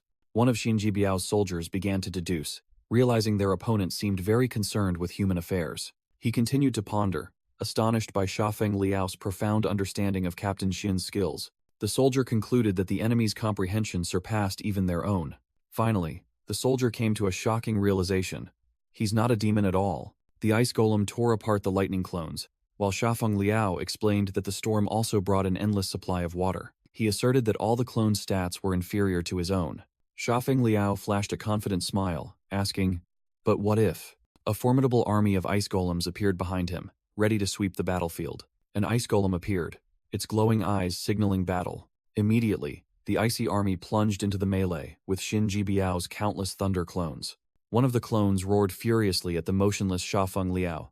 "Why aren't you acting?" Without waiting, the clone charged, swinging an energy sword at him. The system immediately announced the activation of the demonic transformation skill. Xiafeng Liao easily blocked the thunderous attack with his bare hand. He clenched his fist, stating resolutely, "I will end this battle soon." From a distance, Xin Jibiao silently observed his opponent amidst the rain. He secretly calculated, realizing that a direct confrontation at this moment would be a defeat. However, Xin Jibiao remained confident, believing he had grasped his opponent's abilities. He analyzed that, even with Xiafeng Liao's extraordinary recovery ability, the attack still caused him to lose blood, and he was not immortal. Xin Jibiao planned to use the clones to buy time while he fully charged his SSS-class weapon Le to deliver the finishing blow. However, an ice golem unexpectedly attacked, piercing through Xin Jibiao's shoulder. Despite the blood gushing out, he still wore a crazed smile, his hand gripping the weapon tightly. On the battlefield, the Thunder clones were overwhelming, continuously inflicting injuries on both the Ice Army and Xiafeng Liao. Xin Jibiao smugly explained his strategy, stating that he could swap between clones, so his true body would never be destroyed. A soldier under his command suddenly realized that the captain was using thunder to continuously move between clones, making him invincible. The soldier further analyzed that the ice golems had a time limit and could not be summoned infinitely. He confidently shouted, asserting that Xiafeng Liao would never be able to kill his captain. In response, Xiafeng Liao grabbed a clone's head and coldly asked, "Who said I intended to kill him?" Xiafeng Liao declared that for every crime he had committed, Xin Jibiao must be punished with a slow death. Xin Jibiao's clone stammered in terror as Xiafeng Liao gripped its neck tightly. A flashback appeared, showing a young Xin Jibiao with a wicked smile, saying not to die too easily. His victim then was a small, tied-up cat, and he said that if it died, he would have no one left to play with. Back in the present, Xiafeng Liao began to crush the clone's head, explaining that each clone was a part of the main body. He asserted that all the pain the clone endured would be transmitted back to the main body. Xin Jibiao was horrified, wondering how his opponent could know the secret of his skill. Xiafeng Liao began to list Xin Jibiao's crimes: coup, rebellion, raping women, torturing prisoners, and murdering comrades. He roared that those crimes could not be resolved by his death alone. Extreme pain surged, causing Xin Jibiao to clutch his head and scream miserably. Meanwhile, on the battlefield, the ice golems were overwhelming and smashing the other thunder clones. Xiafeng Liao lunged at another clone, shouting that Xin Jibiao must feel it too. That was the pain of all those he had tormented. A soldier under Xin Jibiao's command was stunned, realizing that the opponent had never intended to kill the captain. He was merely torturing him. Xin Jibiao collapsed, gritting his teeth and cursing in agony and despair. He decided to use his trump card, channeling all his energy into a colossal weapon. He told himself that this was an SSS-class weapon. One blow would be enough. The weapon was fully charged, ready to fire. Shinji Biao raised his weapon high, declaring that with this attack, the entire demon race would be annihilated. He unleashed a massive destructive energy blast towards Xiafeng Liao. In a dense forest, small, cat-like creatures moved nimbly among the branches. Rustling sounds echoed from within the dense bushes. One of the creatures cautiously poked its head out, its yellow eyes observing intently. Nearby, a human soldier angrily reported that their target, a thunder dragon, had escaped. From above, the small creature silently watched the army searching below. Memories flooded back. A young Xiafeng Liao was sitting in a tree eating pastries when the creature suddenly appeared. The small animal growled fiercely at the eating boy. Unafraid, Xiafeng Liao offered a handful of pastries, asking if it wanted to eat. The boy explained that the war between humans and demons over magic crystals had caused many to suffer from hunger. With his new friend, he looked out at the forest and wished the war would end soon. Back in the present, Shinji Biao was excited as his SSS-class weapon accumulated maximum energy. He raised the weapon, declaring that this attack would wipe out the entire demon race. A massive destructive energy blast was fired, hurtling straight towards Xiafeng Liao. The power of the attack transformed into a colossal shadow monster, poised to devour him. Facing destruction, Xiafeng Liao remained unusually calm, merely extending his gloved hand forward. He coldly commanded, "Le, return." Shinji Biao watched in shock as the weapon in his hand began to emit unusual sparks. To his horror, the ultimate weapon suddenly shattered into pieces. The parts of the weapon hovered in midair, radiating electrical energy. They flew towards Xiafeng Liao and began to reconstruct in his palm. Xiafeng Liao summoned his weapon, declaring it had returned to its rightful owner. Shinji Biao was utterly terrified, unable to believe his eyes. Xiafeng Liao coldly thanked his opponent for helping him fully charge Le. He single-handedly faced the remaining dark clone army of Shinji Biao. The Supreme Sword Le was completely reconstructed, emitting a fierce energy. A single slash created a massive vortex of energy, sweeping across the battlefield. The dark clones were caught and torn apart by the irresistible force. The energy explosion illuminated the sky and shook the earth. As the vortex dissipated, the dark clouds that had covered the sky were also swept away. From atop the dragon, Shinji Biao finally recognized the true identity of his enemy. The giant demon dragon bowed its head in submission, the spirit of its old companion appearing and welcoming Xiafeng Liao back. The silhouette of the former human marshal appeared behind Xiafeng Liao, reaffirming his true self. A dark clone burned to ashes. The entire clone army dissolved into brilliant golden particles of light. A soldier observed from afar, reporting in astonishment that both the clones and the lightning had vanished. In his mind, Shinji Biao was horrified, recalling that even the blood ice golem skill had been copied by his opponent. His confidence completely shattered, leaving only utter fear. With his sword in hand, Xiafeng Liao declared, "This battle should end now." The flashback returned to 2 years prior in the Holy Kingdom, where a boy asked about the location where a demon had fallen. 16-year-old Xiafeng Liao ordered his dragon to retrieve the demon. In a flashback, a young Xiafeng Liao teased his dragon companion. He quickly soothed it, telling it that it wasn't a dog. Xiafeng Liao affectionately petted the dragon and affirmed it was his best friend. Currently, that memory contrasted with the scene of the dragon, Gita, roaring in pain. Xiafeng Liao tried to stop Gita as it writhed under the enemy's control. Standing before the blood ice golem, Xiafeng Liao declared that the dragon's lightning energy had been depleted. He slung his weapon over his shoulder and asserted that Shinji Biao had nowhere left to run. Meanwhile, Shinji Biao was attempting to flee, confident that the dragon's speed of nearly 10,000 would allow him to escape. He activated a remote control device, ordering the dragon to quickly take him away. Shinji Biao threatened to detonate Gita if it didn't comply. The dragon writhed in extreme pain under the device's influence. It let out a mournful cry, tears streaming from its eyes. Xiafeng Liao shouted in horror and rage as he realized the enemy had implanted an explosive device inside Gita. Shinji Biao frantically urged the dragon to take off immediately, but Gita suddenly threw Shinji Biao off its back. He screamed in despair as he was left behind. Gita flew towards Xiafeng Liao and the imprisoned demon commanders. Left alone, Shinji Biao still smugly taunted, believing he had obtained a magic core. The imprisoned demon lord commented that with General Gan's speed, he was merely in pursuit. Xiafeng Liao and Huo Wujun looked up at the sky as a strong wind blew past. Huo Wujun observed thoughtfully, thinking that Xiafeng Liao must have a plan. Meanwhile, Xiafeng Liao gritted his teeth, his expression filled with anger and suppressed rage. He watched the dragon carrying Shinji Biao fly away, despairingly thinking he had no choice but to let him escape. Amidst the ruins, Sha Feng Liao bowed his head, seemingly accepting defeat. Suddenly, a voice echoed in his mind. I believe in you. Sha Feng Liao startled, recognizing it as Gita's voice and knowing he no longer needed to hesitate. In the air, Gita suddenly began to circle violently. It threw Xinji Biao off its back while asking Sha Feng Liao if he remembered the game they used to play. Xinji Biao screamed in shock as he was thrown off. Are you trying to die? Gita turned its head. Its horns began to glow, preparing for its next move. It charged directly towards Sha Feng Liao, saying, It's your turn. Sha Feng Liao looked directly at his charging companion with a determined gaze. He swung his massive sword, entering a ready stance to attack. From afar, Xinji Biao said venomously, Then don't blame me. He roared, I'll blow you up, and activated the self-destruct device on Gita.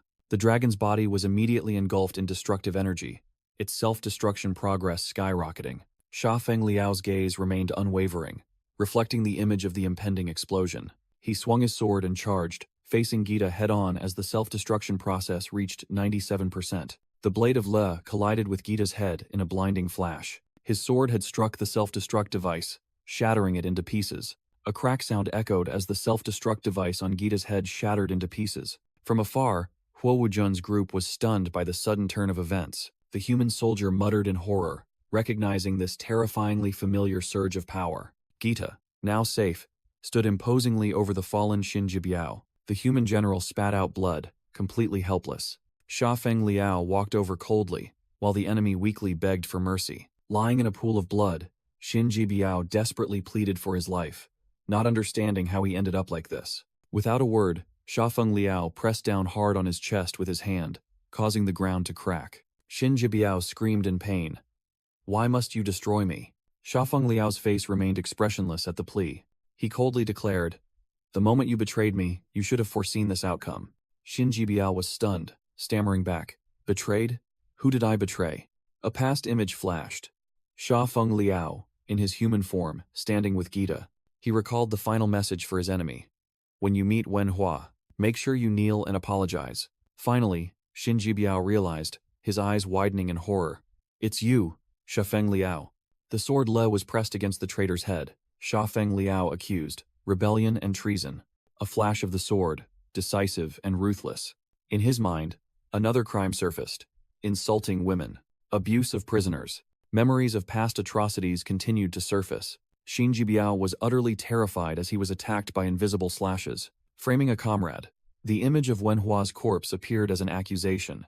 The traitor's face crumbled in extreme fear. Sha Feng Liao coldly raised his hand, preparing to deliver justice. He roared the final crimes. Stealing my equipment, betraying my Gita, cruel and ungrateful, utterly unrestrained. Xinji Biao let out a final scream as he was torn apart by the fury. Execution. Sha Feng Liao coldly pronounced the sentence. Before his eyes, the enemy was completely annihilated. A soldier exclaimed in shock. As expected, this demon is truly one of us. He realized the hero of yesteryear, along with his dragon, had never been a deserter. In a distant laboratory, a mysterious voice spoke as Hao Liangna was being regenerated in a tank. The voice continued. Your weapon, your equipment, and your dragon, all have returned, haven't they? A mysterious queen appeared, promising, Now there is only one thing left. Your woman. At a lakeside residence, news from the front lines had arrived. A soldier reported to the man fishing. The 21st Legion, Unit 511, suffered a devastating defeat. And Xinji Biao, that man, Xin Cheng, Xinji Biao's father, heard that his son had perished. He calmly asked if the body had been found, and received the answer that it could not be recovered. Xin Cheng calmly ordered a state funeral with an empty coffin. He requested that the entire world be informed that his eldest son, Xin Cheng, had bravely sacrificed himself on the battlefield. Suddenly, his composure vanished as a large fish bit the hook, and he excitedly yelled for help. Elsewhere, Xinji Biao's younger brother, Xin Ling, an SS-class mage, clenched his fists, whispering with hatred about the Yun Kingdom and his intent to kill. He roared, vowing to slaughter them all without leaving anyone alive. The scene shifted to a magnificent palace surrounded by lush greenery. Inside the palace of the Wind Kingdom, a king sat on his throne. A subordinate with blue horns reported that the invitation to the Alliance Conference had arrived and asked the king about the representative. King Mofang sighed, considering the conference a public humiliation for smaller nations, but he had no other choice. He lamented the danger of the conference and the scarcity of A+ class demons in the kingdom, precious talents he was unwilling to risk. The subordinate continued to urge the hesitant king to make a decision. Under the heavy pressure, the king's silhouette appeared in despair, begging for more time. A giant monstrous shadow appeared, declaring it would help him decide, causing the king to scream in horror. Meanwhile, in the Yun kingdom, a female commander received the conference invitation, surprised that the Fire Kingdom had quickly sent aid after the attack. Liu Bingyi, with a tired look and injuries on her face, sat on the throne and thanked the Fire Kingdom for their help. The commander respectfully asked Lord Liu to rest and to soon decide the representative for this year's conference. She emphasized that this was the grandest event for all demons. In another city, workers were busy at a construction site. Suddenly, a blue-skinned demon child unleashed a destructive red energy blast, blowing away debris. Amidst the rubble of the reconstruction site, Tianxiao panted after a tiring day of labor. A worker called him to rest, informing him that General Chiang was looking for him. This person was Meidu Cao, his body wrapped in bandages, sitting in a wheelchair pushed by an attendant. Tianxiao bowed his head in thanks, grateful that he had implanted one of his hearts into his mother. Meidu Cao explained that it was the heart of his useless younger brother, which had stopped beating after the explosion.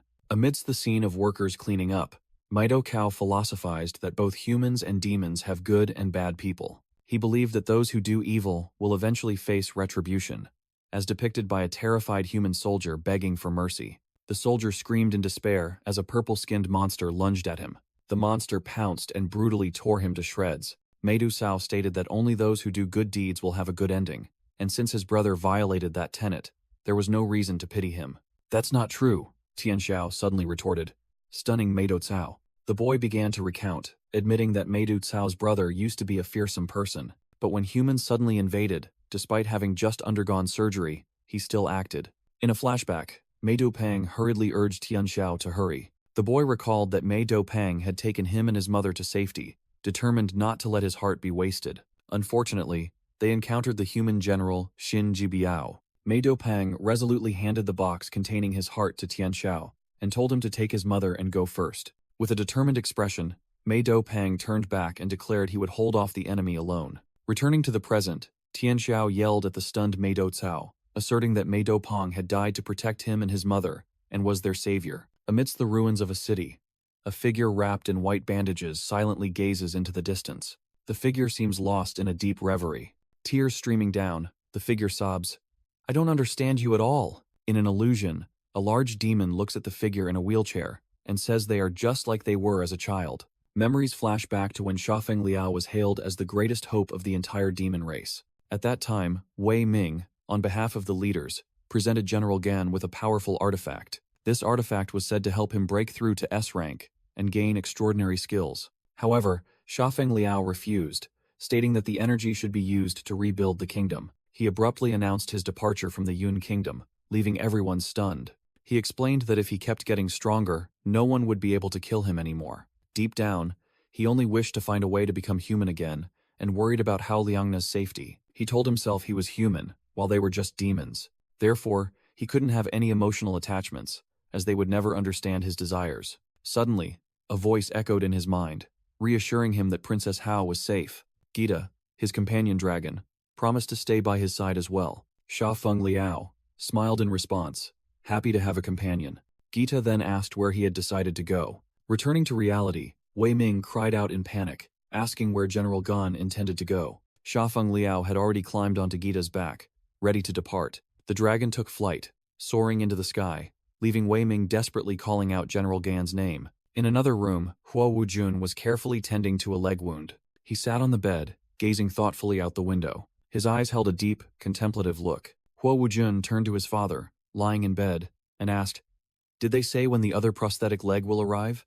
Huo An, breathing with the aid of a machine, replied, "This is the third time today you've asked me that. What are you thinking about?" He guessed, "Is it about him?" Huo Wujun simply replied, "Rest, father," then stood up and pulled up his cloak's hood.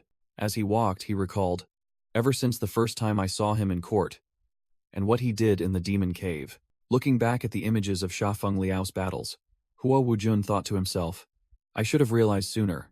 He's not truly a demon." He gritted his teeth, coming to a firm conclusion. He is a detestable human who constantly seeks death. Meanwhile, in the sky of a distant land, a gentle breeze blew. A notification from the system appeared, stating, "The only way for you to return to being human is to be killed. Suicide will not work." Sha Feng Liao said to Gita, "See? No matter how many times we consider it, that's still the only answer." He sighed. "And with my current regeneration ability, even suicide would be difficult to achieve." Sha Feng Liao continued to ponder. "If I could find an S-rank demon king, they might have a special skill that could kill me instantly. But I've only encountered one such demon king, in the demon tower," he said, urging, "Hurry, help me think of another way, any way to die quickly." Gita hesitantly replied, "I understand what you mean. But please remember, I am still your contracted beast. Helping you find a way to die is truly wrong."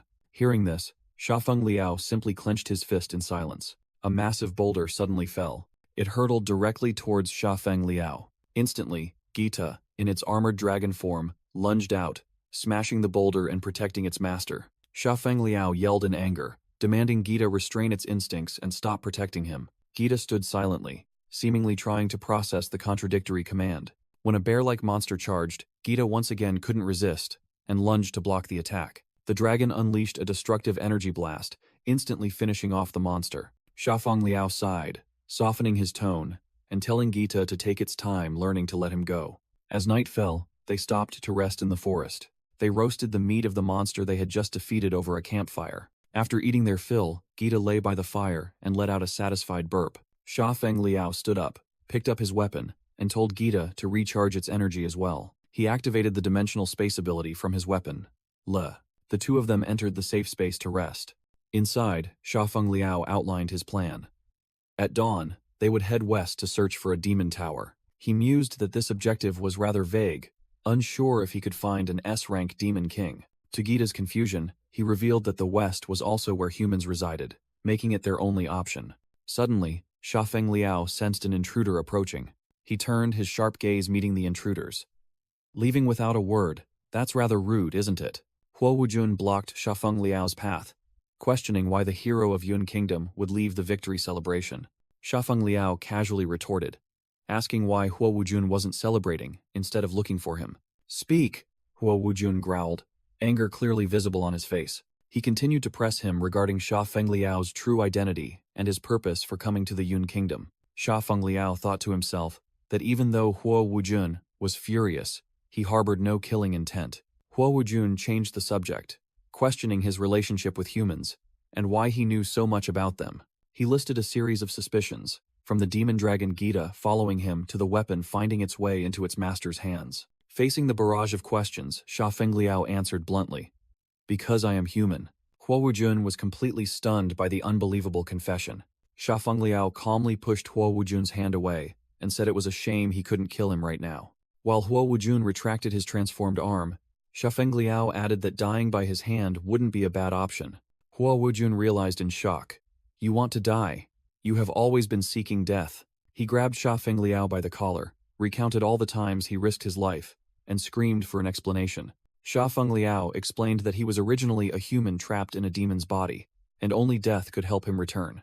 Huo Wujun still didn't understand, countering by asking why he killed the human captain, who had more than enough power to finish him off. He yelled in despair that Sha Feng Liao could have simply allowed the demons to be slaughtered and achieved his goal. "This isn't about factions," Sha Feng Liao calmly replied. "It's about conviction." He continued to explain, while Huo Wujun listened with a complicated expression. "I cannot tolerate such blatant evil." Continuing, Sha Feng Liao finished the sentence decisively. Sha Feng Liao calmly finished his statement. Huo Wujun angrily retorted, recounting how humans had invaded, brought death, and murdered his mother. With a look of hatred, he screamed that this was why he hated humans, and that all of them must die. He glared at Sha Feng Liao and said that he should die too. However, Huo Wujun's anger subsided, replaced by disappointment, as he admitted he had once hoped Sha Feng Liao was a true demon. The system analyzed and informed Sha Feng Liao that Huo Wujun was deeply hurt and desired comfort. Despite this, Sha Feng Liao coldly turned his back and walked away. He told himself that he shouldn't associate with demons, as they could never be friends. Huo Wujun called out, arranging to meet him 1 week later at the Alliance tournament. Hearing this, Sha Feng Liao stopped walking. He turned back, explaining that this was the most important tournament of the 18 demon kingdoms. It was a life-or-death tournament where each nation sent its 2 strongest representatives. He emphasized that many S-class demons would participate. Sha Fengliao looked straight at Huo Wujun and declared this was a good opportunity for him to seek death. Huo Wujun warned him not to underestimate the entire demon race, even if he had no rivals in the Yun kingdom. When Sha Fengliao asked if he could truly die, Huo Wujun affirmed that the combatants were utterly fearless. Huo Wujun sensed the sincerity in Sha Fengliao's resolve. He revealed that the demon lord had agreed to let both of them participate and offered to help him plan his death-seeking strategy. But Huo Wujun set a condition. A demon king could not die by the hands of another. Huo Wujun solemnly stated his condition.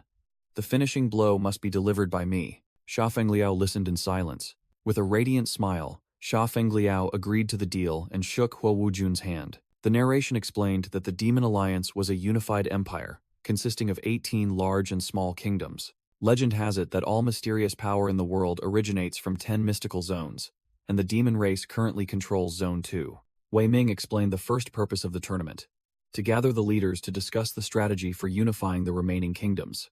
The second purpose was to elect the next leader for the unified kingdom through a martial arts tournament held once every 3 years. This was considered the fairest plan, where the strongest would win the right to lead the demon race. However, the tournament has now turned into a stage for the powerful kingdoms to flaunt their strength. Liu Bingyi explained that the alliance of 18 kingdoms had long abandoned unity, with each side plotting for its own benefit and ready to send their most ruthless warriors. She revealed that, in the previous tournament, only 5 out of 36 participants survived, and this time, powerful kingdoms like the Flame Kingdom, the Mist Kingdom, and the Thunder Kingdom would certainly send S-class warriors. With heavy eyes, Liu Bingyi said that previously, not a single warrior her father sent returned safely. She frantically offered to help both of them withdraw, as it wasn't too late yet. But Sha Fengliao and Huo Wujun had disappeared before she could finish speaking. The group had arrived, and Sha Fengliao exclaimed in surprise, "So, this is the Flame Kingdom. I always thought it was just a barren desert." Gita, in her majestic dragon form, soared over the city. Riding on Gita's back, Huo Wujun was also surprised by the bustling scene below. They had arrived at Baidi, the capital of the Flame Kingdom, a bustling and modern metropolis. A suitcase was set down, and Huo Wujun commented that Baidi had changed so much in just a few years. Liu Bingyi announced the group's plan. They should check in first and then attend the evening banquet. But before she could finish, she screamed in panic as her 2 teammates vanished. Sha Fengliao and Huo Wujun had split up to explore. One was engrossed in looking at strange fruits, making Huo Wujun secretly curse him as a country bumpkin. Huo Wujun watched Sha Fengliao's retreating back, reaffirming his resolve that he would ultimately be the one to finish him off.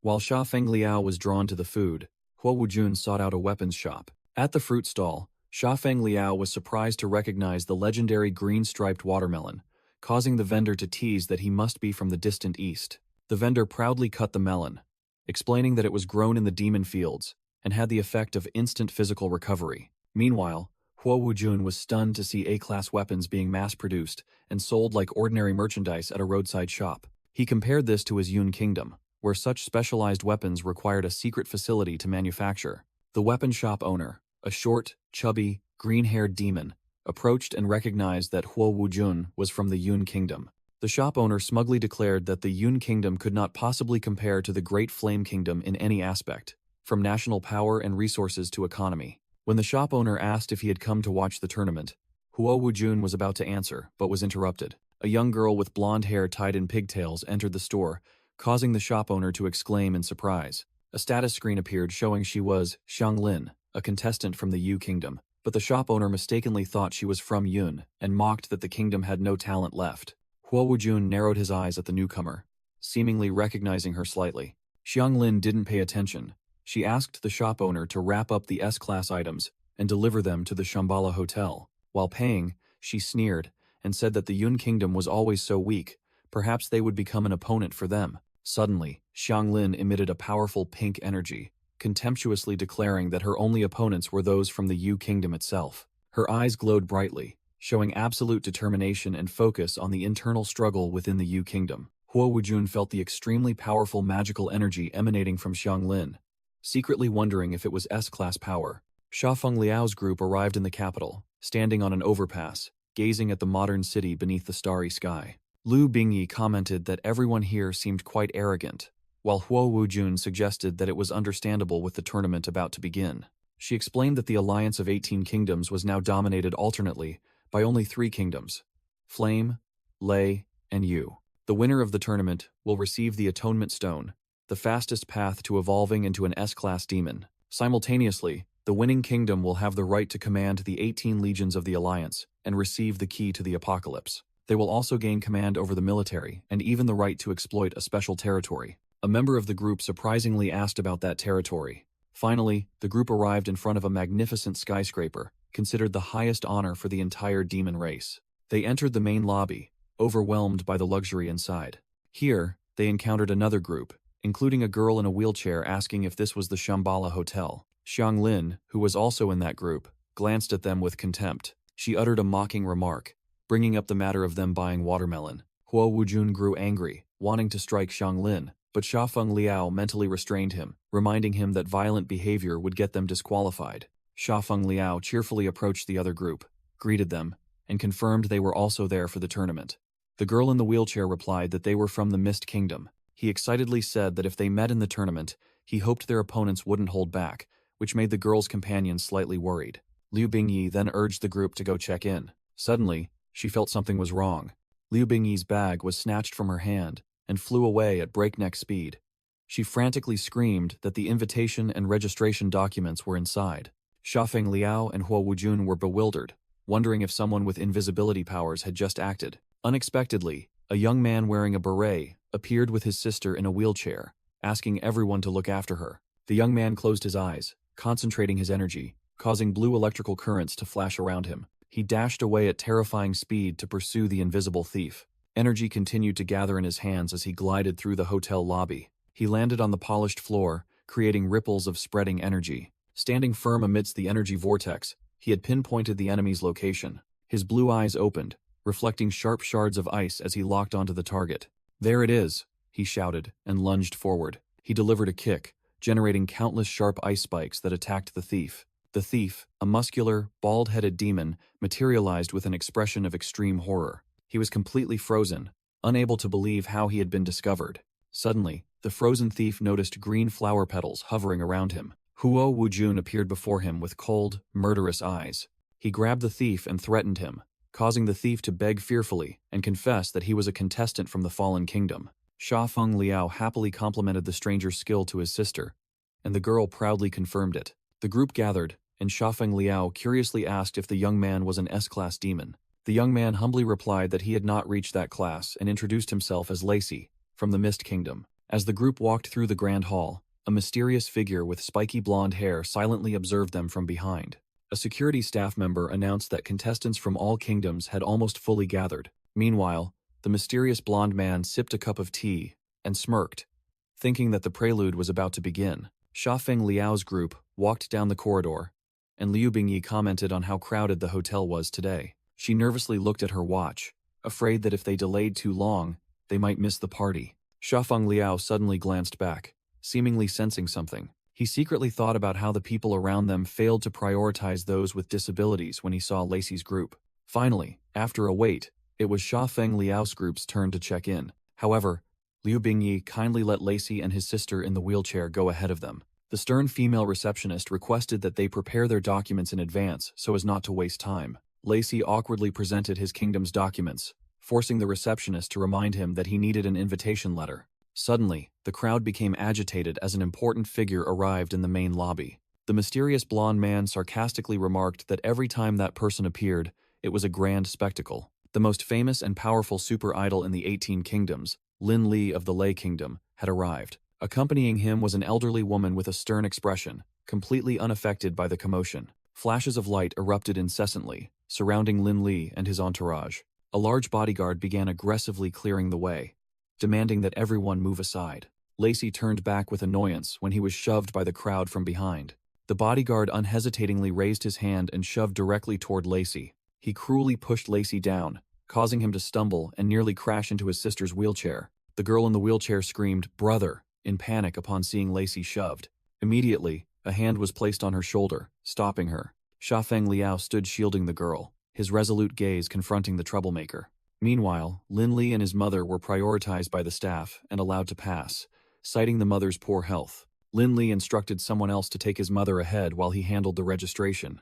Suddenly, Xiafeng Liao rushed forward, forcefully pushed Lin Li aside, and yelled, "Hey!" The girl in the wheelchair secretly thought that public figures should also know how to queue. Xiafeng Liao sternly demanded that the receptionist process their documents first. The female employee could only utter a confused sound amidst the tense situation. From afar, a blond man watched the incident, thinking to himself that there was about to be a good show. That person knew that besides his star status, Lin Li had another identity. Lin Li turned around, growlingly asking Xiafeng Liao if he had pushed him, while the observer noted that he was the demon race's top product. He leaned close to Xiafeng Liao's face, challenging him. "You've got some nerve?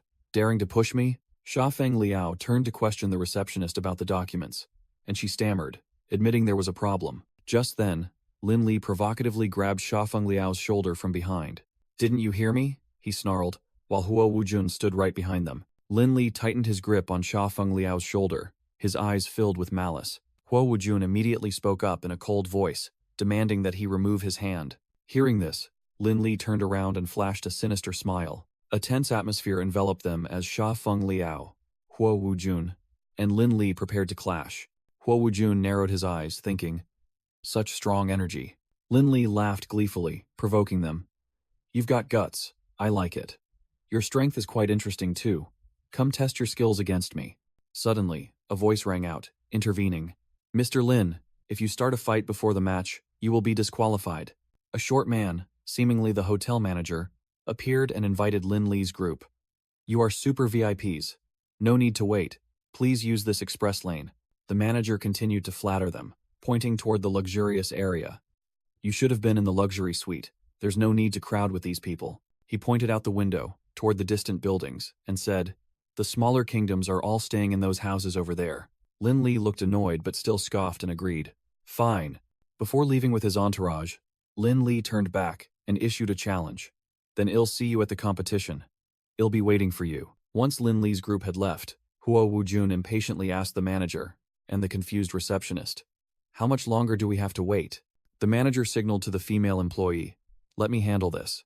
Then, he turned to Lacey and his sister, saying arrogantly, "You are a contestant, correct? Then this girl is not allowed to check in." Lacey frantically protested. "What? Didn't the invitation say we could bring guests?" But the manager dismissed him. The documents from the Mist Kingdom might not be valid here. He continued to make things difficult. "Rooms are full. Priority is for contestants. You two from the Yun Kingdom, at most, only get one double room." Xiafeng Liao silently observed, realizing, "So, you are intentionally making things difficult for us." Huo Wujun couldn't hold back anymore and grabbed the manager's collar. "Hey, we were invited here, at least show some respect." Threatened, the manager still responded haughtily, "I am not a contestant. The entire demon race is held back by bumpkins like you." Huo Wujun angrily shoved the manager away. He coldly declared, "Kingdoms like Yun and Mist should have been kicked out of the alliance long ago." Lacey worried about his eligibility to compete, while his sister had to listen to the manager's insults. Huo Wujun challenged the manager, asking if he was afraid of being disqualified for daring to cause trouble. The manager yelled, calling them country thugs who only came here to freeload. As the man continued to mock Lacey and his sister, Huo Wujun immediately grabbed his face. Huo Wujun's hand tightened, crushing the manager's glasses. A stream of purple energy enveloped the manager, lifting him off the ground. Huo Wujun held the manager's face, contorted with fear, tightly in midair. Suddenly, a red-haired woman intervened, using her power to pull the manager out of Huo Wujun's grasp. She stared, sarcastically remarking that being allowed to come here was the greatest blessing for those from weak kingdoms. The manager was violently thrown backward by an invisible force. As he sprawled on the floor, the woman stood tall and declared herself the current demon lord of the Yun Kingdom. She continued to assert her position as the first leader of the 18-nation alliance and the successor of Liu Yun. With an angry glare, she warned the manager that his words were enough for her to kill him on the spot. She reminded the trembling man of the Oath of Unity that the 18 kingdoms made when the demon race first gathered. Accordingly, anyone who attempts to divide the demon race shall be executed by the descendants of the Liu clan. She explained that the Alliance Conference was meant to be a symbol of unity and shared prosperity. But now, she trailed off, looking at the manager who was breaking out in a cold sweat. Overwhelmed by the terrifying surge of energy, the the manager prostrated himself on the ground, begging for his life. From a distance, a refined man named Si Ming, chairman of the Shambhala group, smiled and remarked that it was quite a spectacular opening act. The hotel manager cried, pleading with Si Ming to save his life. Si Ming turned around and politely offered his deepest apologies to the contestants for the hotel's lack of consideration. The demon lord of the Yun Kingdom questioned Si Ming, sarcastically noting that the hotel's chaotic management reflected the owner himself.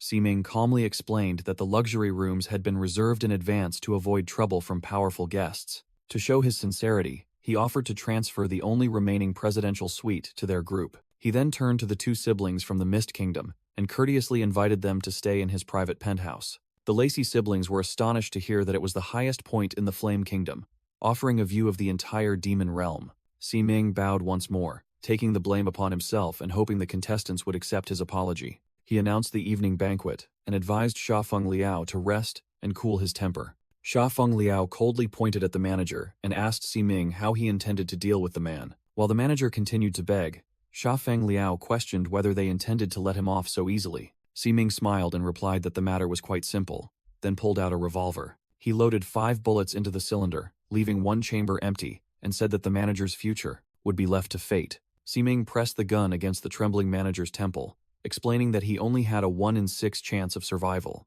Sha Feng Liao, Hua Wujun, and the demon lord of the Yun Kingdom silently observed the tense situation. Si Ming slowly cocked the hammer, preparing to decide the manager's fate. A dry click sounded as the hammer struck an empty chamber. The manager rejoiced at escaping death, quickly bowing his head to thank Si Ming for sparing his life. Si Ming ordered the manager's expulsion, and the man hastily bowed in gratitude for being spared.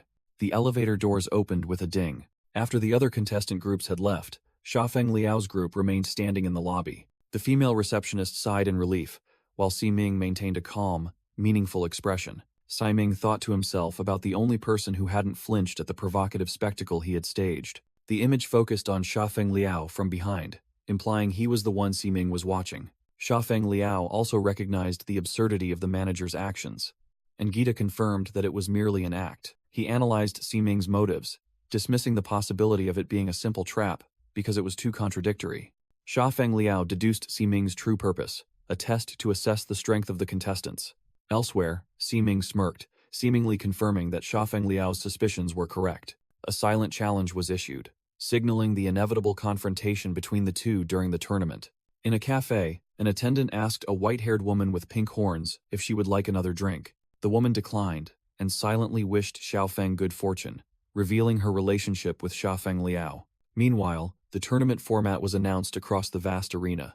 The rules continued to be explained through images of the participating contestants. The preliminary rounds would be chaotic life and death battles, where only the strongest in each group could advance. Sha Feng Liao appeared excited by the prospect of combat, while Hua Wujun was still resentful and determined to prove himself. Hua Wujun stood in front of a pharmacy, seemingly looking for something. At a banquet, the demon lord of the Yun Kingdom quietly complained about the recent troubles as she walked with Hua Wujun and Sha Feng Liao.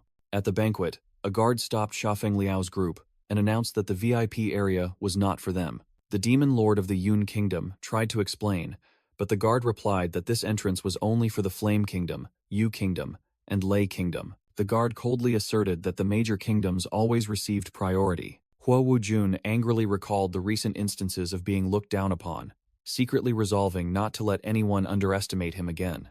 In a brief flashback, Hua Wujun left a pharmacy, his face still etched with annoyance. After fully preparing his gear and medicine, he walked through an alley, double-checking that he hadn't missed anything. Suddenly, he heard a robber threatening a victim, boasting that no guards were nearby to help. The victim, a young girl, secretly mocked the fact that a kingdom claiming to be advanced still had robberies on its streets. The girl muttered that if it weren't for her brother participating in the competition, she wouldn't have come to this backward kingdom, causing the robber to yell at her to shut up.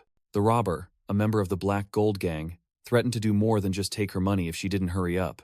The girl secretly analyzed her opponent, realizing he was an assassin and deciding to kill him to draw out his accomplices. But then, she suddenly recognized an acquaintance approaching. Hua Wujun also recognized the girl and silently called her name. Shuer? Shuer immediately changed her demeanor, weakly crying out for help. "Brother Wujun, save me." The robber panicked when she cried for help and angrily threatened to kill her. While he was still shouting, Hua Wujun appeared right behind him, his arm transforming into a sharp weapon. A devastating punch from Huo Wujun landed squarely on the robber's face. The robber flew backward while Huo Wujun mocked. "It's you again? Didn't you get enough of my beating last time?" Huo Wujun caught the staggering Shuer and asked why she was here alone, causing her to blush and secretly admire his concern. A girl named Michelle, the princess of the Snow Kingdom, blushed upon unexpectedly meeting the person she called Big Brother. Meanwhile, in a hidden corner, a Black Gold Gang member wondered if he should rush in with his comrades. On the rooftop, the bald robber decided to make his move, believing this was a rare opportunity to attack a rich girl without bodyguards. Suddenly, his comrades flinched upon hearing a piercing scream. The bald robber was horrified to find his legs completely frozen, wondering who was using snow element abilities. Huo Wujun appeared next to Shuer, whose eyes were glowing blue, and anxiously asked if she was all right. Shuer immediately acted scared, clinging tightly to Huo Wujun's arm and saying that it was lucky he arrived in time. Huo Wujun recognized the familiar robber and wondered how he managed to escape the guards. Shuer cheerfully suggested ignoring the robber and invited Huo Wujun to take a walk with her. She pulled Huo Wujun away, leaving the robber lying helplessly on the ground with his arm frozen. Elsewhere, Lacey was pushing his sister in a wheelchair toward a pharmacy. He sadly apologized to his sister for his uselessness, but she comforted him, saying it was because the medicine was too expensive. Lacey clenched his fist, determined to win the tournament championship to get the prize money for his sister's surgery. His sister looked worried, suggesting they should use the little money they had to buy defensive gear. She told her brother to prioritize safety, but Lacey instead came up with the idea of buying weapons and attack-boosting potions. At the same time, Xiafeng Liao was holding a weapon and was asked about the opponents capable of defeating him.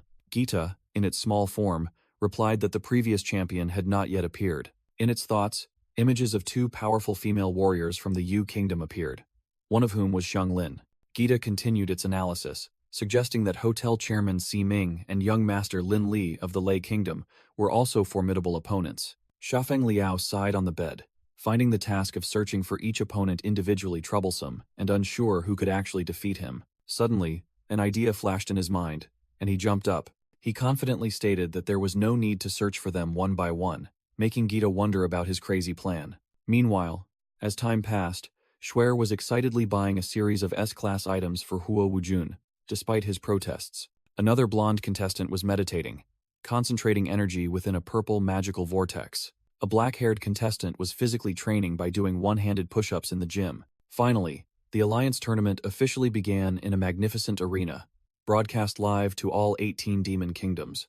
The commentator welcomed the audience to the event, unaware that it would reshape the history of the entire demon race, even the history of the entire world. As the leader of the Flame Kingdom, Si Ming, sat on his throne observing. As fireworks and confetti flew, the commentator invited the contestants of the first group onto the stage. He shouted excitedly, urging them to enter the ring. The silhouettes of 4 warriors appeared under the stage lights. The first 3 introduced were Aji of the Hui Kingdom, Tuo Tuo of the Huang Kingdom, and Wen Kun of the Shuang Kingdom. Next was the most anticipated seeded contestant, Xuan Wu, representative of the Flame Kingdom. Dubbed the strongest guardian, Si Ming smugly declared that this first match would be a demonstration of the host kingdom's power. An aide beside him chimed in, asserting that this year's champion would definitely come from the Flame Kingdom. From the commentary booth, the 4 warriors were ready in the center of the arena. The commentator introduced the final contestant, Gan Leiwo, from the Yun Kingdom, who is Xiafeng Liao. Gita asked if he truly intended to follow through with the plan, and Xiafeng Liao confirmed decisively. At the underground casino of the Huo Kingdom, a bookie shouted loudly, calling for everyone to place bets on the first match of the tournament. An excited demon declared he would bet on Xuan Wu, the Huo Kingdom's promising candidate. Others muttered that the odds were very low, because everyone believed in his victory, and it was foolish to bet on unknown contestants from small kingdoms. They specifically mocked the contestant from the Yun Kingdom, Xiafeng Liao, who appeared on screen and was considered a stepping stone. Amidst the crowd, a tall man in a white suit calmly announced he would bet 5 million on him. A nearby demon recognized the man and exclaimed in astonishment, "Boss, you're here too?" The man called Boss casually replied that his match was later, so he was just here to have fun with everyone. The subordinates cheered, praising the boss's generosity and seeing this as a chance for free money. A short, stout aide reminded him that he should start preparing, but he brushed it off, saying the match wouldn't end that quickly. He said that for this match, he wanted to watch that person's performance on the big screen. The scene shifted to the arena, where a commentator announced that all contestants were in position and the countdown had begun. The clock counted 5, with the image of an elderly warrior with a majestic white beard. The number 4 appeared along with the resolute face of Hua Wujun. When the count reached 3, 2 mysterious contestants appeared, one wearing a cowboy hat and the other wearing a mask covering half his face. The number 2 showed a close-up of the giant fighter Xuan Wu, his fiery red eyes flashing menacingly. Finally, at 1, Xiafeng Liao stood firm in the arena, ready for battle. The match began, and the system introduced the seated contestant Kai Wu, a level 51 Galaxy Combat Engineer. Kai Wu roared, giving the command, "Black Steel Armor, activate."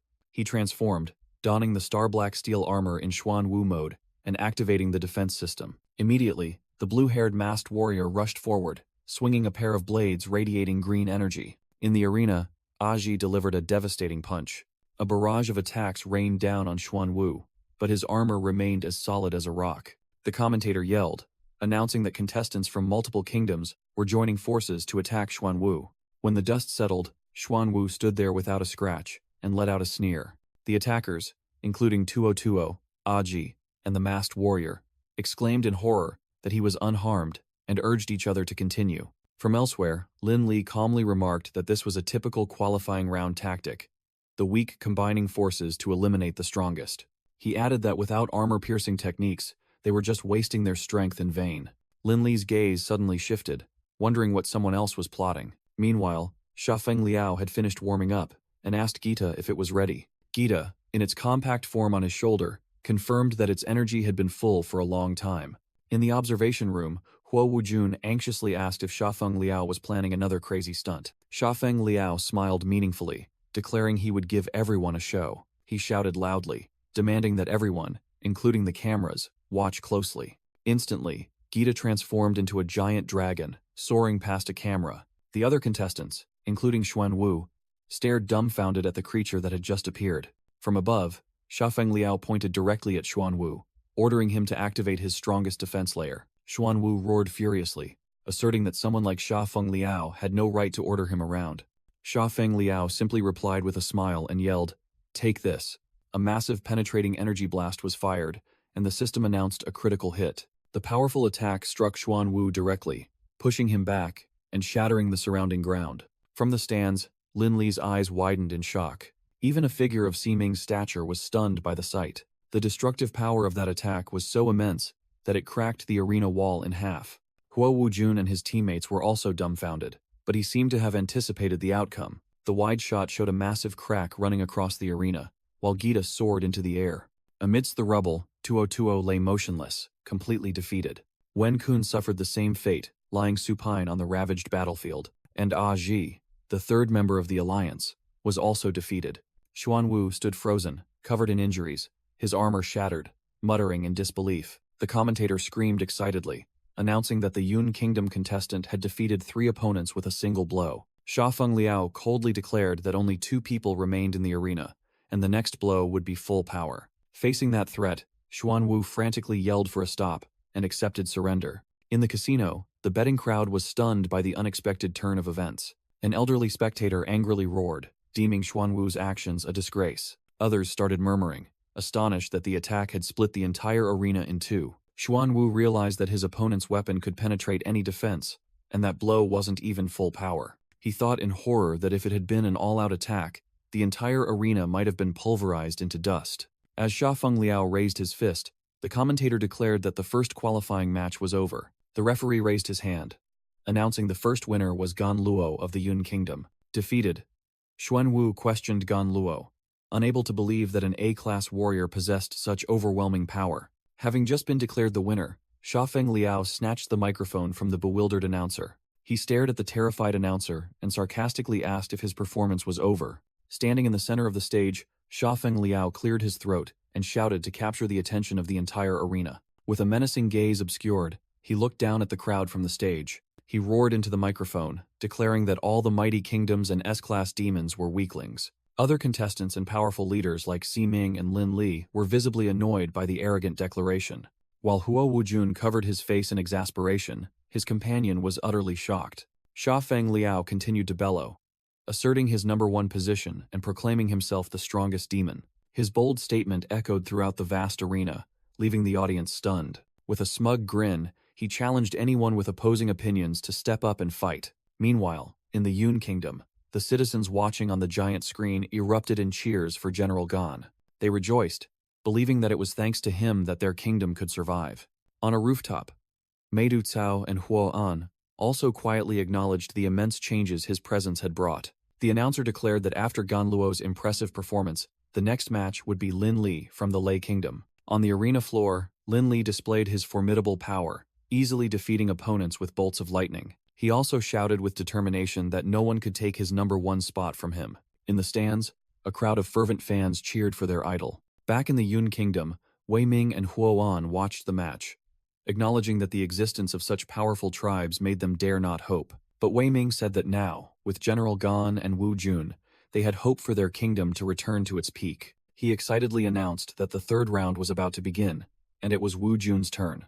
On the arena floor, the commentator excitedly announced the start of the third round. He introduced the first contestant from the Feng Kingdom, Xing Tian.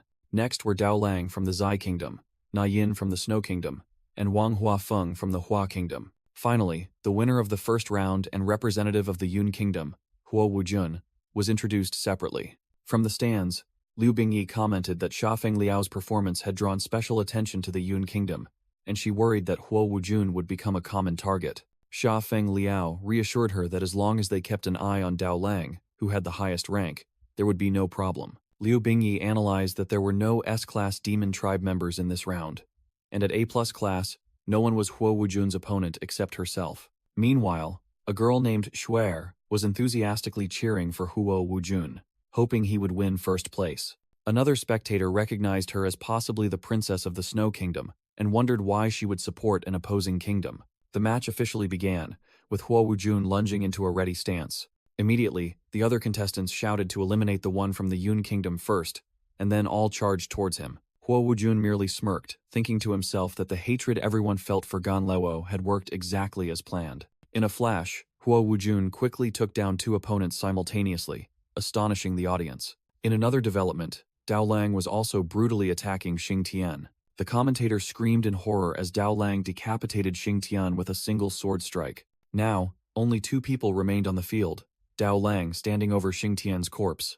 Huo Wujun observed his final opponent, assessing Dao Lang as merely an A-class demon with high attack power. Dao Lang licked his lips, staring forward with a bloodthirsty expression.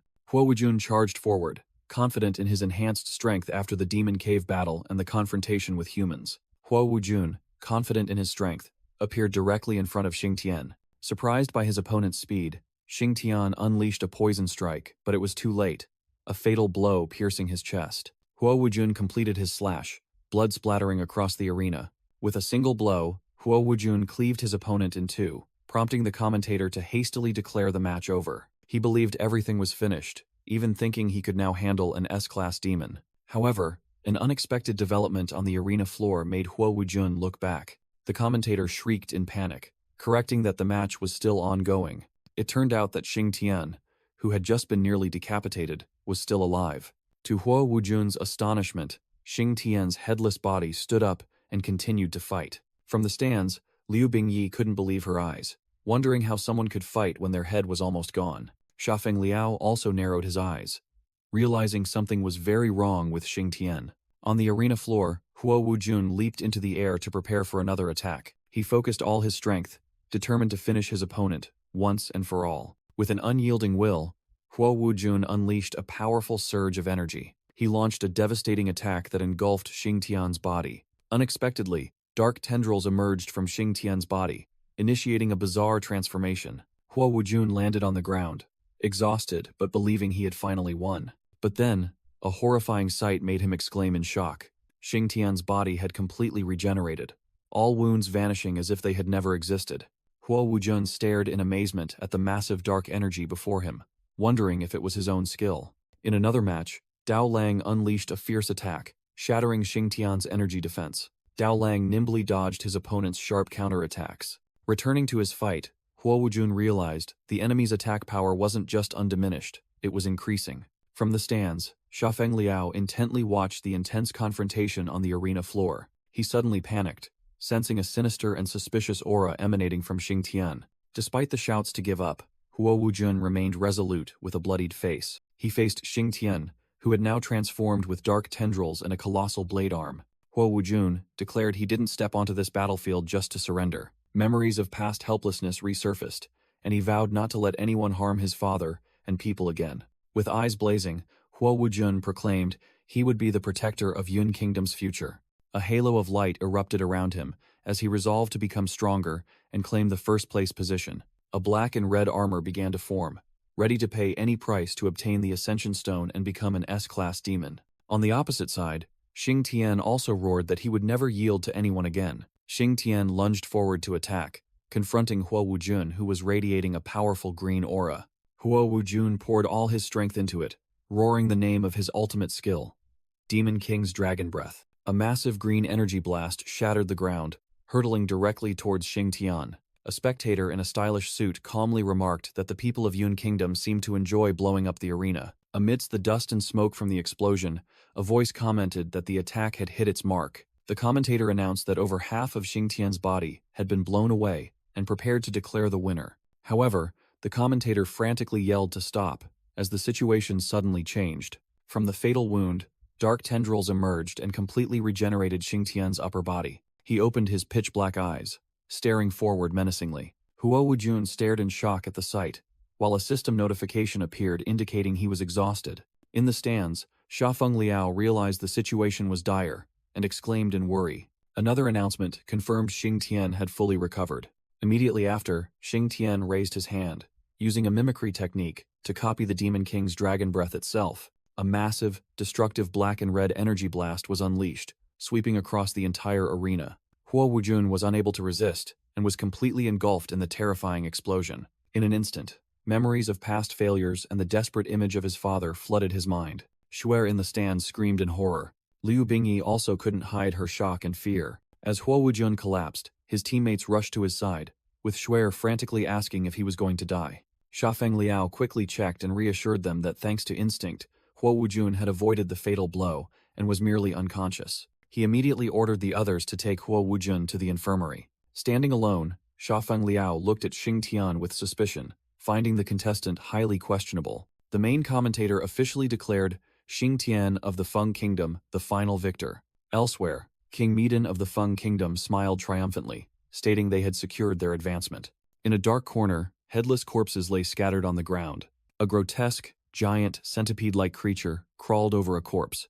The monster burrowed into the severed neck of a dead body. The corpse began to convulse violently as it was taken over by the parasitic creature. From within, a new head was horrifyingly regenerated. The stitched-together face of a reborn man appeared, dark hands touching his chest. Beside him was another resurrected being, a bald demon with a bushy beard. Both knelt before a cloaked leader, who whispered about a mission. Returning to the present in the Yan Kingdom, the leader was pleased that they had successfully passed the first round. He praised his puppets for completing their task well. The leader declared that the championship would belong to their evil clan. Meanwhile, in the arena, the preliminary matches were in full swing, and the winner of the fourth match was announced. Xiang Lin from the Yu Kingdom had secured an overwhelming victory. In the fifth match, Si Ming, the seeded contestant from the Fire Kingdom, also easily defeated his opponent. The commentator screamed, announcing that a great threat was silently approaching the demon race before inviting the contestants for the sixth match onto the stage. The first to appear was another contestant from the Lei Kingdom, a woman named Jasmine. Lin Li, also from the Lei Kingdom, frowned in thought, having never heard of this name. The second contestant introduced was Xiafeng Liao, who was stunned. He was speechless, muttering the name Jasmine as if he couldn't believe his eyes. The flashback returned to the past, when Xiafeng Liao was 6 years old, frantically holding up a shard in defense and shouting loudly. A white-haired girl, escorted by guards, extended her hand, gently saying they were not bad people. Later, the boy with the bandaged head sat with the girl on a tree branch, confessing he remembered nothing. The only thing he remembered and could say was his name, Xiafeng Liao. He curiously asked for the girl's identity and why she was in such a chaotic place. The little girl, a bit flustered, stammered that she was just out for a walk. Then she cheerfully introduced herself as Jasmine. However, a bodyguard accidentally called her Princess Hao Liangna and urged her to return. Hao Liangna quickly signaled the bodyguard to be silent, reminding him that they were out incognito. Many years later, a 1-2-year-old Hao Liangna was sneaking out with Xiafeng Liao, confidently stating they would make it in time for the anniversary. The little girl held out her hand for his help, as the spot was a bit high. Shafeng Liao, now a teenager, smiled shyly as he took her hand. Hao Liangna reminded him that they had to use aliases when they went out. The young boy blushed and awkwardly replied, calling her Jasmine. Returning to the present, Shafeng Liao was stunned to realize that Nana always used the name Jasmine when sneaking out. Just then, the match in the main arena officially began. Jasmine, without a moment's hesitation, immediately leaped from above, kicking off the battle. She closed her eyes, seemingly concentrating on a powerful spell. Immediately, Jasmine unleashed Heavenly Palace's Frost Melody, a wide-area attack that froze all opponents on the stage. Shafeng Liao was shocked to realize that even Jasmine's skill was identical to that person's. In the arena, Jasmine not only used ice magic, but also incorporated flower magic. The commentator exclaimed in surprise, realizing she wasn't just chanting cloud elemental spells. Giant thorny vines began to rise from the ground. It turned out Jasmine was a dual-element user. Shafeng Liao was stunned, sweat pouring down his face at the unbelievable truth. A vortex combining ice and vines erupted, sweeping across the entire arena. The giant vines easily tossed aside the other contestants. In just a blink of an eye, Jasmine had eliminated everyone else from the stage. The commentator solemnly announced that Jasmine from the Lei Kingdom had won the final match. Shafeng Liao whispered to himself. Cloud magic combined with flower magic. Everything was identical to Nana's skills. He couldn't believe such a coincidence could exist in the world. But if she was indeed Nana, why did she have the appearance of a demon? As the winner of the 6th match was announced, Jasmine quietly departed. Without a moment's hesitation, Shafeng Liao immediately leaped from his seat. He ran frantically through the corridors, paying no attention to anything around him. He rushed down the stairs. In the middle of the vast courtyard, Shafeng Liao shouted the familiar name. Nana. He stopped, panting, at the exit. Looking at the crowded arena before him, Shafeng Liao gasped, wondering if Nana had also been reborn into a demon's body like himself, but he quickly dismissed the thought. He hurried along the corridor, chasing after the departing figure. Although the girl looked very much like Princess Nana, he couldn't sense any trace of the princess's aura from her, which only added to his confusion. Jasmine stood at the threshold, while Shafeng Liao was still chasing from afar. Deep down, Jasmine told herself that she couldn't reveal her true identity to Shafeng Liao at this moment. She was determined to complete her mission first, recalling that historically, the evil clan had infiltrated the arena and taken the championship. Afterward, they used the key of the apocalypse to gradually control the entire demon race, making these days the most crucial turning point in history. Therefore, she had to prevent their leader from winning, so that Shafeng Liao could ascend to the throne of the demon race. She was well aware that her opponent was far more terrifying than imagined, and revealing too much could lead to uncontrollable changes. Jasmine silently promised Shafeng Liao to wait for her a little longer, and then she would tell him everything. Shafeng Liao walked on, contemplating how the world had changed since his rebirth, with Xin Jibiao successfully seizing the throne and attacking the Yun Kingdom. This change had come at the cost of the Yun Kingdom's near destruction, and he worried about the butterfly effect that could spread throughout the world. He wondered about a contingency plan if the conference failed, and it seemed he had a drastic option in mind. A screen displayed the list of those who advanced to the knockout stage, including the 6 winners and 1 contestant who received a bye, named Shuo. Shafeng Liao and the Demon Queen looked at the screen together, realizing there was only 1 spot left for the next round. An announcement echoed throughout the arena, introducing the final match to decide the last ticket. The final 2 opponents were introduced: Chao Lier, an A rank from Yuntian, and Lao Bai, the leader of the Black Gold Gang from the Fallen Kingdom. Lao Bai, the leader of the Black Gold Gang, questioned Chao Lier about attacking his subordinates. The Black Gold Gang members cheered for Lao Bai, shouting for him to kill the opponent from the Misty Kingdom. Lao Bai launched a brutal attack towards Lacey, declaring he intentionally saved Lacey for last to crush him slowly. He roared, vowing to make his opponent understand the consequences of offending the Black Gold Gang, while a voice deemed him the most promising championship contender. In the spectator area, the Demon Queen of the Yun Kingdom watched the final qualifying match with a thoughtful expression. She turned to Shafeng Liao, asking if Lacey stood a chance of winning this match. Shafeng Liao analyzed that Lacey was inferior in every aspect, from rank and power to bloodline, and everyone believed he would lose quickly. But there was one person who always hoped for Lacey to win, his sister, who sat in a wheelchair and silently prayed for her brother's safety. In the arena, Lacey knew he had to win the championship to save his sister. He shouted defiantly, as someone needed him to win. Shafeng Liao looked at Lachi, understanding that for that goal, he was willing to risk his life. His thoughts took him back to the past, to a dark arena where the crowd screamed for the death of a child who dared to challenge their fighter. Xiafeng Liao, at 12 years old, a B-rank warrior, was chained in the center of the arena with the crowd baying for his flesh. The boy roared a phrase identical to Lasis. "Come on, I'm not afraid of you."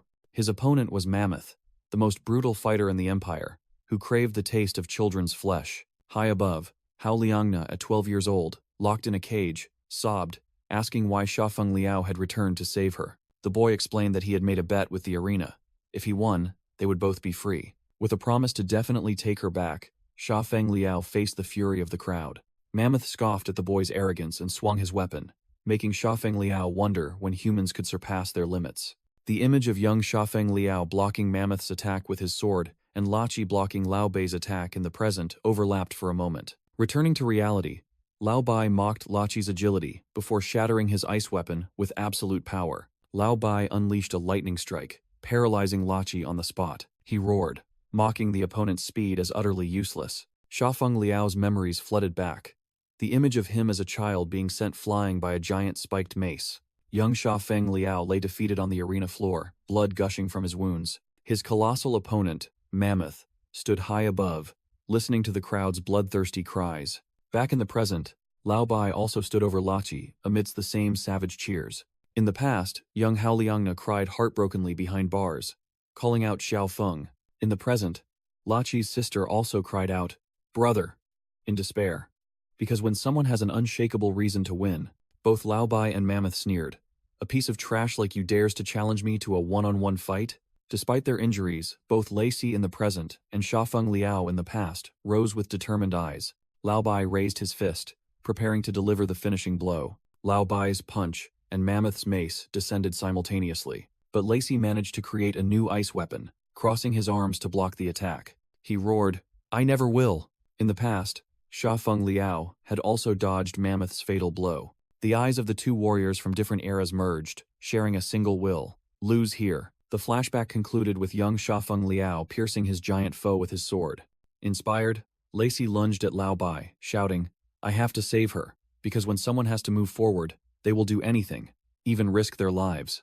Lacey's eyes blazed with light as the system announced his promotion to Cloud Archer, rank 5. At that moment, Lacey transformed into his strongest self. The audience was utterly astonished, unable to believe that a demon could rank up to S without a promotion stone. This scene reminded Xiafeng Liao of his past, when he too was the youngest S-rank warrior, winning a fight to the death. The Demon Queen also recognized with surprise that the first S-rank contestant of the tournament had appeared right here.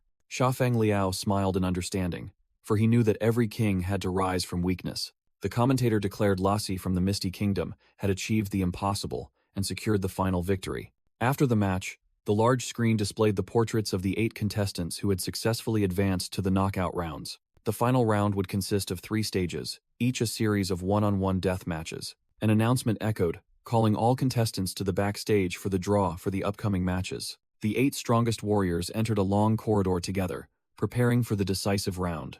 In the backstage area, contestant Molly held a black orb after completing her draw. Seeing Molly, Xiafeng Liao couldn't help but think of Nana, wondering about the situation on the human side, as he hadn't heard any news for a long time.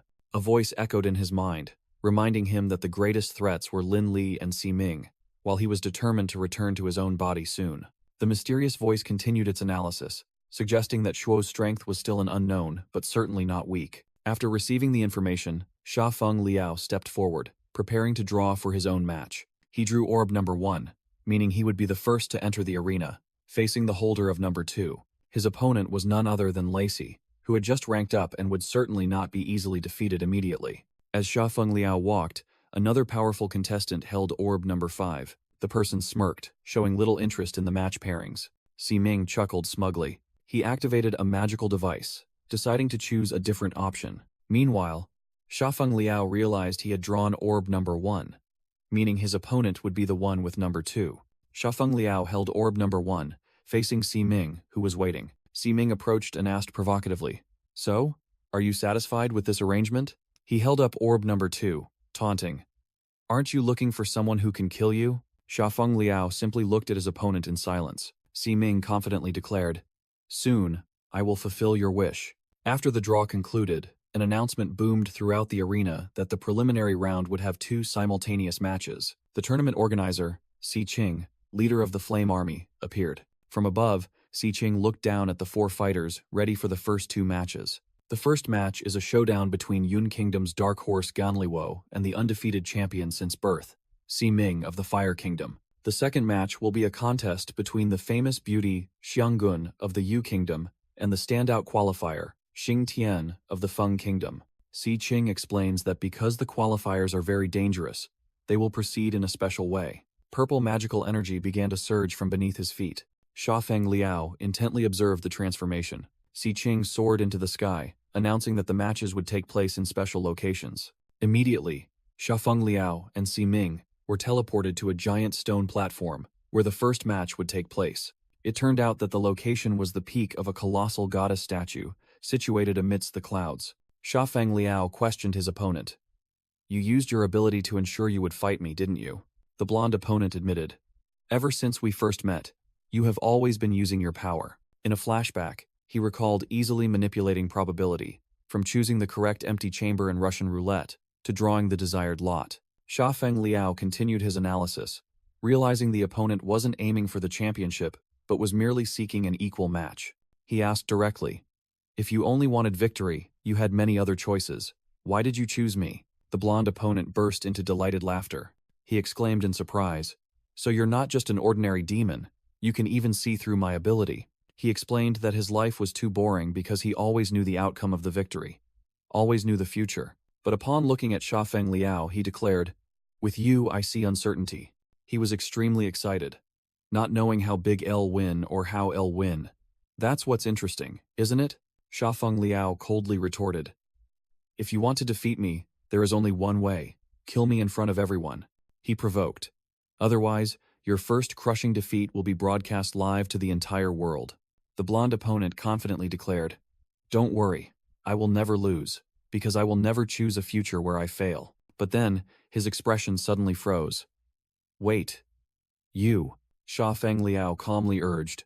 "Hey, just make your move." The blonde opponent began to use his ability, sweat pouring out. "I just foresaw 4 futures. In all those scenarios, he was utterly defeated by Xiafeng Liao, forcing him to calculate 16 other possibilities. He grew increasingly desperate. What about 26 attempts? No, wait. His panic peaked as he calculated 250 scenarios, but all led to the same outcome of defeat. Completely broken, he knelt on the ground, whispering, "How can this be?" Xiafeng Liao's opponent desperately realized that in all 256 scenarios, there was not a single one where he won. He thought to himself.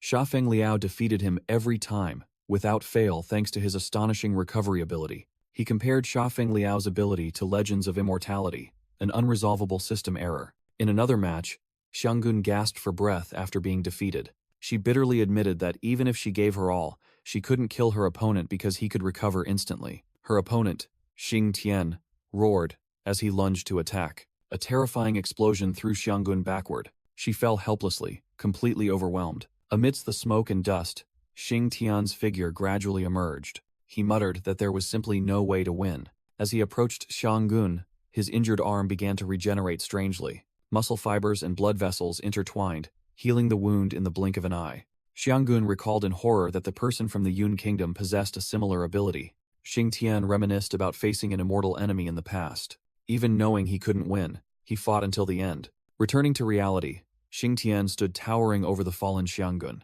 With her last bit of strength, Xianggun whispered 2 words. "I surrender." Xiafeng Liao said to his opponent, "It seems you also have no way to kill me, so I will defeat you and leave that task to someone stronger." His opponent mused, "Since I was 16, I have never lost." He smirked with amusement, wondering, "How interesting. Besides you, is the second person who can defeat me about to appear?" Recalling a promise, Xiafeng Liao's opponent made a resolution. "I promised I wouldn't lose to anyone again." He snapped his head up, his red eyes blazing, and roared, "Let's bet our lives." A skill was activated, converting his strength and stamina into luck points, the number increasing non-stop. With 8,000 luck points, he unleashed the ultimate skill, Death Domain, recalling the only time he had used it in the past. In his memory, Xiafeng Liao appeared, enveloped in a blazing red energy flow. The surrounding space transformed into a pool of blood-red water, where the two stood facing each other, ready for a fight to the death. A giant demon entity appeared, speaking in a familiar voice. "Long time no see. Ming. The Grim Reaper held the SSS-class Scythe of Death, looked down at the two fighters, and asked, "Has someone forced you to this point again?" A giant golden roulette wheel slowly emerged from the water. Death asked, "Are you ready to wager your lives on this gamble?" Xiaofeng Liao smiled with interest. "It's been a long time since I entered a third-party domain like this. Your ability is quite intriguing." His opponent explained the rules. In this domain, no one can activate skills, and the loser will be decapitated by the Scythe of Death. Xiaofeng Liao, now in a red suit, hovered in the air and admitted, "You truly are someone who can surprise me." But the other man still confidently declared, "Your life will end here." Xiaofeng Liao merely replied, "I hope so." Death then announced the rules of the roulette wheel. The wheel was shown in close-up as Death explained, "I will drop a ball. Whoever correctly guesses the color the ball lands on wins." He emphasized the price. The winner leaves safely, the loser loses their head. Xiaofeng Liao's opponent decisively chose, "I choose black. That is my lucky color." Death turned to Xiaofeng Liao. "Then you are red." He calmly agreed. "All right, let's begin." Immediately, the opponent raised his hand and declared, "Wait, I will activate the domain authority, exchanging 36 years of my lifespan to buy 18 of his numbers." Death laughed loudly, declaring he would indulge the blonde opponent's cheating, while also mentioning an acquaintance named Ming. Xiaofeng Liao was astonished, unable to believe his opponent could do that. On the roulette table, almost all the numbers belonged to the opponent, leaving only Xiaofeng Liao's single red space, number 0. Xiaofeng Liao casually asked why he didn't buy the last number, and the opponent confidently replied that 18 was the limit, and that was more than enough. Death held the golden ball, declaring the life or death wager officially begun. As he threw the ball into the wheel, Death excitedly said he couldn't wait to hear the sound of a spine shattering. The blonde opponent stared intently, asserting that with 37 betting spaces and extremely high luck stats, Xiaofeng Liao was certain to die this round. In contrast, Xiaofeng Liao merely smiled calmly and challenged, "Go ahead and try." The wheel began to spin under Death's hand, a game said to have existed since the previous era. This game was also widespread and popular among the human race. The entire massive roulette table spun rapidly, carrying the lives of the two bettors. The blonde opponent concentrated intensely, tracking every movement of the ball. This was a game purely based on luck and probability, almost entirely unrelated to skill or power. Xiaofeng Liao thought to himself that with such a low probability, there was no way the ball could land on his space. The golden ball gradually slowed, clicking and bouncing between the final numbers. Suddenly, it stopped right on the red space. Number 0. Death bent down to look at the result, his gigantic horn pointing directly at the fateful number. Xiaofeng Liao yelled in shock, unable to comprehend how this could have happened. The blonde opponent stood silently in the shadows, accepting the unbelievable outcome. He screamed in despair, revealing that he had a 97.3% chance of winning and had even traded all his stats to boost his luck to 8,000. A system notification explained that the opponent had converted strength and physique to achieve 8,000 luck points. He stared at Xiaofeng Liao in shock, unable to believe that the opponent's luck score was even higher than 8,000. Even Death had to admit that he had never encountered a situation like this. The system announced that Xiaofeng Liao's luck score was too high to measure, making it undetectable even by Death. Xiaofeng Liao pondered, wondering if this was the reason he couldn't die. An explanation appeared, stating that the luck score is a stat possessed by both humans and demons upon awakening. This stat affects evasion rate, defense, critical hits, and many other probabilistic factors. As this value increases, a person's fortune in life will also improve. Xiaofeng Liao was stunned, asking himself if his immortality was simply due to luck. He gritted his teeth, unable to accept such an unbelievable and simple explanation. He recalled that no matter how meticulously his enemies planned, he always survived thanks to his survival gene. Death seemed amused, suggesting that Xiaofeng Liao might be a bug that could affect the world, just as his master had said. A bug? Xiaofeng Liao questioned the strange designation. The blonde opponent accepted defeat, calmly stating that if he lost, he would pay with his life. He bitterly admitted that even though he saw countless futures, he still couldn't walk the right path in life. Losing just twice meant losing everything. With a look of resignation, he whispered that it seemed he couldn't keep his promise anymore. Death sternly declared that fate, destiny, and the will of heaven were immutable. He raised his gigantic scythe, ready to execute the loser. Suddenly, Xiaofeng Liao rushed forward, shielding the defeated opponent. He swung his sword, directly blocking Death's scythe in a powerful strike. Xiaofeng Liao declared that if his opponent couldn't die, then he would take that opportunity away. He explained that only the three of them knew about this wager, and the result would also be decided by the three of them. The gigantic Death roared angrily.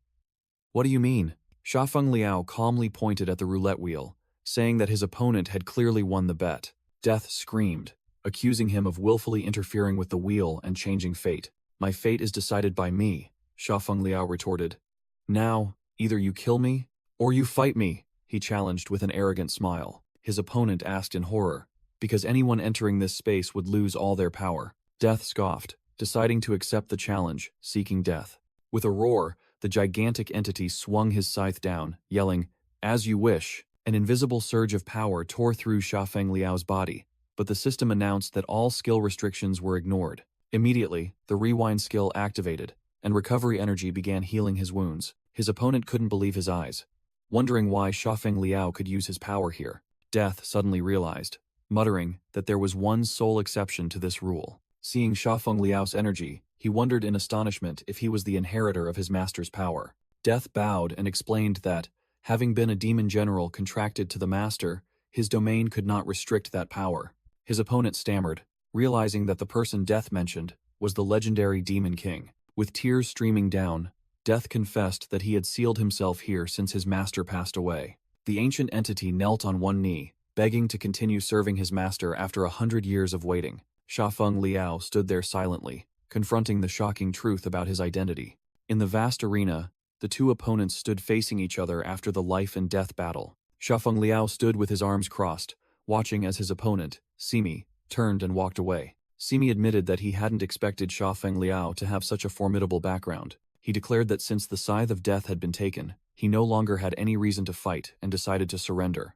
Immediately afterward, both were teleported out of the arena, concluding the first semi-final match. On the way out, Simi said he was starting to get curious about what Shafeng Liao would be like if he used his full power. The audience and commentators were stunned when Lord Simi suddenly surrendered after a few minutes of silent confrontation. Siming's aide cried out in panic, unable to understand why Simi, the last hope of the Flame Kingdom, would concede defeat. The aide screamed in frustration, believing it was a disgrace that both Flame Kingdom contestants had lost to an unknown like Gan Liwo. However, Siming remained calm, believing his younger brother surely had a reason, and noting that this was the first time he had seen him look so serene.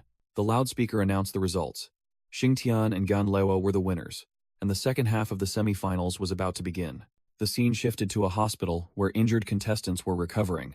Xianggun, her arm still bandaged, secretly peeked into another patient room. Inside, Molly was tending to the bedridden Huo Wujun and greeted Xianggun, the contestant from the Yu Kingdom. Xianggun angrily retorted to Huo Wujun, reminding him that he had also lost his match. Molly gently advised Xianggun, saying that she understood their proud nature, but sometimes surrendering was the wiser choice. Huo Wujun mused about Xingtian's evil aura, something that seemed not to belong to the demon race. A special news bulletin appeared, announcing the semi-final schedule between Gan Liwo and Xingtian, and urgently reporting that the Cloud Kingdom contestant and their aide were missing. A flashback revealed that 2 hours earlier, Lacey's younger sister was sitting alone in a wheelchair. A large, plump woman, with a suspicious smile, approached and offered to help the girl. 2 hours earlier, Lacey's younger sister sat alone in her wheelchair with a worried expression. A large, plump woman approached, pretending to be kind by offering to push the wheelchair and jokingly suggesting the girl call her big sister. Meanwhile, Lacey was waiting in the hallway, silently resolute. He told himself that if he won first place, he would have the money to cure his sister. Suddenly realizing something, Lacey looked up. He started to worry, wondering why his sister was taking so long in the restroom. But when he arrived, he only found an empty, abandoned wheelchair. At the same time, a blue van was speeding down the street. Inside, Lacey's younger sister lay unconscious. She had been kidnapped. The vehicle left the city, driving along a secluded mountain road. The driver was the same large, plump woman who had approached the girl at the hospital. The car stopped in front of an elderly man in a yellow robe who was waiting. He muttered that the new shipment had arrived. The woman stepped out, confidently boasting about the quality of the merchandise. She handed over the money while haggling, arguing that such a good shipment should fetch a higher price. The old man replied coldly, demanding to inspect the goods first. He walked to the back of the van and grabbed the door handle. When the door opened, he angrily demanded, "Where are the goods?" The woman was utterly terrified, screaming that it was impossible because the girl had been drugged and was also disabled. The old man turned back with murderous intent in his eyes, growling a reminder of their rules. The plump woman frantically clutched the stack of money, insisting she would find the girl because she couldn't have gotten far. The old demon in the yellow robe roared furiously, declaring that she had lost all credibility. Suddenly, a giant parasitic centipede tore off the old demon's head from behind, causing the woman to scream in horror. The shadow of the mastermind flashed past, revealing a swift and brutal attack. Elsewhere, a pair of shoes stepped onto damp ground. Lacey's younger sister gasped, leaning on a cane as she struggled through a desolate area. In a flashback, she recalled the moment she was gagged and realized she had woken up earlier than expected. The girl looked around the forest in confusion, wondering where she was when she saw the wreckage of the overturned vehicle. From above, she was astonished to spot a group of people gathering at an ancient stone plaza. A man who looked like the leader informed the group that their plans had changed. He explained that they had been discovered by someone, so they had to act ahead of schedule. Lacey's younger sister hid fearfully behind a tree, wondering why they all looked possessed. She pondered, ruling out ordinary brainwashing and concluding that this was some kind of terrifying dark magic. She recalled the receptionist with the soulless eyes, becoming even more confused about what was happening. Suddenly, a voice spoke up from behind, asking what she was doing there. The girl jumped and turned around, her face filled with terror and shock. A figure with a face covered in stitches and a sealed third eye appeared, announcing that the master was holding a meeting. Lacey's younger sister froze, her eyes wide with horror at the grotesque creature. The scarred figure stared intently at the girl and realized, "You are not." The scarred figure growled. One of them. As his face split open, revealing a hideous mouth. "Us!" he yelled, hideous tentacles sprouting from his back. Lacey's sister explained in terror. "The master gave me a separate mission." The monstrous creature bent down, silently staring at the little girl. It tilted its head, seemingly considering her words. "I understand," the figure said, then turned and walked away. Breathing a sigh of relief, Lacey's sister leaned against a tree, thinking how lucky she was that they hadn't recognized her immediately. Her eyes filled with determination, realizing she had to quickly escape this place. She picked up an iron pipe, thinking that these individuals were no longer members of the demon race, but had been possessed by a strange force. Recalling that the leader was also a contestant, she worried about the safety of the tournament and resolved to inform her brother. She looked toward the distant, tall buildings, hoping to find her way back to the hotel. Using the iron pipe as a makeshift cane, the little girl began her journey through the forest. Suddenly, the large, plump female demon blocked her path with a sinister smile. "We meet again." Lacey's sister was stunned, terrified, as she recognized her kidnapper. The female demon growled, "You little brat, you won't escape this time." She opened her mouth wide, letting out a savage roar. Lacey's sister fell backward in fear, as two sharp, insect-like legs stabbed out from the demon's body, pinning her down. A disgusting centipede-like parasitic creature crawled out from the female demon's neck. Her headless body collapsed. The parasitic monster lunged straight toward the stunned little girl. Just as the monster attacked, a brilliant energy blade flew in at terrifying speed. The blade sliced through the parasitic centipede, splattering blood right in front of the cowering little girl. In an instant, the monster was torn to shreds, its body parts scattering everywhere. Lacey's sister looked up, her eyes wide with astonishment at the sudden intervention. Lacey appeared, sharp, icy energy radiating from his hands, causing his sister to exclaim in surprise. "Brother, why are you here?" he quickly asked with a worried expression. "Are you hurt?"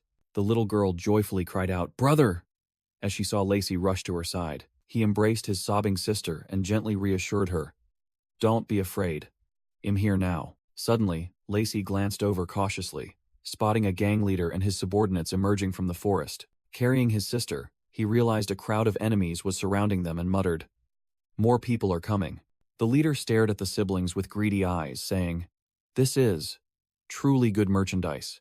A powerful surge of energy suddenly erupted, causing the birds in the forest to scatter in panic. Lacey began channeling a large amount of magic into his hands, creating a blue energy vortex. He flew into the air, unleashing a massive energy storm that enveloped the entire area, much to the astonishment of the crowd below. With a determined look, Lacey controlled the storm, preparing for a sweeping attack. He swooped down like lightning, delivering a devastating kick to the gang leader's face. Lacey yelled, "Let's go!" pouring all his strength into the next attack. A massive wave of blue sword energy was unleashed, sweeping away everything in its path. The leader and all his subordinates were shredded into pieces by countless energy slashes. The blue energy wave swept across the battlefield, completely annihilating the gang. Lacey landed on the ground after unleashing the powerful attack. He gasped, exhausted, while his sister watched anxiously from behind.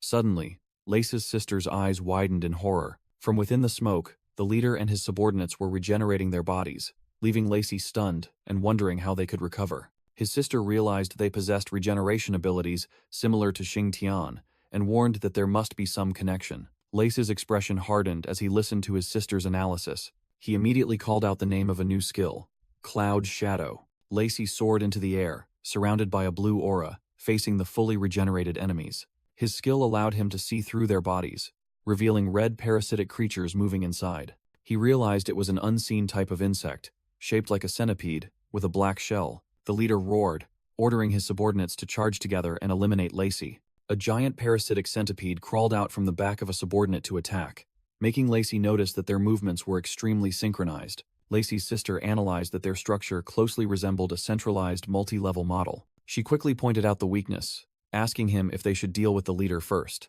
Lacey stared at the leader, confirming that everyone obeyed his commands. His eyes flashed with golden light, and he decisively replied, "Understood."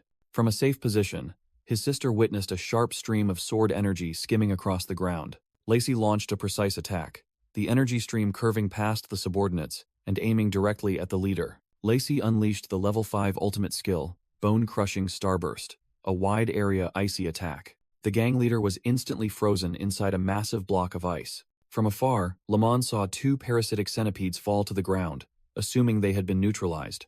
She realized the mother-child connection among the insects and believed that defeating the secondary mother would guarantee victory. Meanwhile, Lacey panted from exhaustion after using his S-class skill for the first time, secretly praising his sister Lamon's intelligence. He smiled, thinking about Lamon's proud image. But suddenly, Lamon showed extreme horror. She looked down in shock, a bloody tentacle having pierced through her chest. The culprit was the fat woman, who was laughing maniacally as other tentacles emerged from her body. Lacey screamed his sister's name in terror. "Lamon!" Just then, an old demon wearing a yellow robe calmly stepped onto the ice using a cane. He approached Lacey, while the fat woman stood behind him. The old demon smirked, complimenting Lacey on his intelligence. But then he revealed that the level 4 mother insect was not the only one. Before activating a new skill, a burst of purple energy exploded, shattering the ice and summoning a new muscular subordinate. Lacey turned back, utterly astonished. From the new subordinate's arm, a long, hideous tentacle shot toward Lacey. The tentacle wrapped tightly around his throat, choking him. The new subordinate lifted Lacey into the air, using only his mutated arm. Lacey was choked and suffocating, his face showing extreme agony. Nearby, Lamon lay slumped on the ground with a bloody wound on her back, next to the attacker's feet. In despair, Lacey shed tears and whispered, "We're finished." Suddenly, a stream of emerald energy resembling vines shot forward. Sharp thorns from the energy stream tightly wrapped around the subordinate, astonishing him and forcing him to release Lacey. The subordinate turned around, wary of the sudden intervention. From a distance, the old demon in the yellow robe calmly observed the developments. Meanwhile, a gentle green light enveloped Lamon, beginning to heal her wound. A foot gently landed, pressing down firmly on one of the vines constricting the enemy. Molly had arrived, her staff emitting healing light. She was the one who had intervened. She looked down gently and asked, "Are you two all right?" Simultaneously at the arena, the commentator announced that Molly and Lacey had been absent for too long and were both disqualified. The tournament bracket updated, declaring that the winner of the 4th match would advance directly to the finals. The arena for the next match appeared, a strange land with gigantic golden crystal blocks, causing Lin Li to exclaim with excitement. He realized this was a location near the second zone, a place coveted by all races. Lin Li explained to his opponent that this place was the source of magic, holding world-changing power. The woman with the blue horns coldly retorted, gathering purple energy in her hand, "You won't get a chance to go there."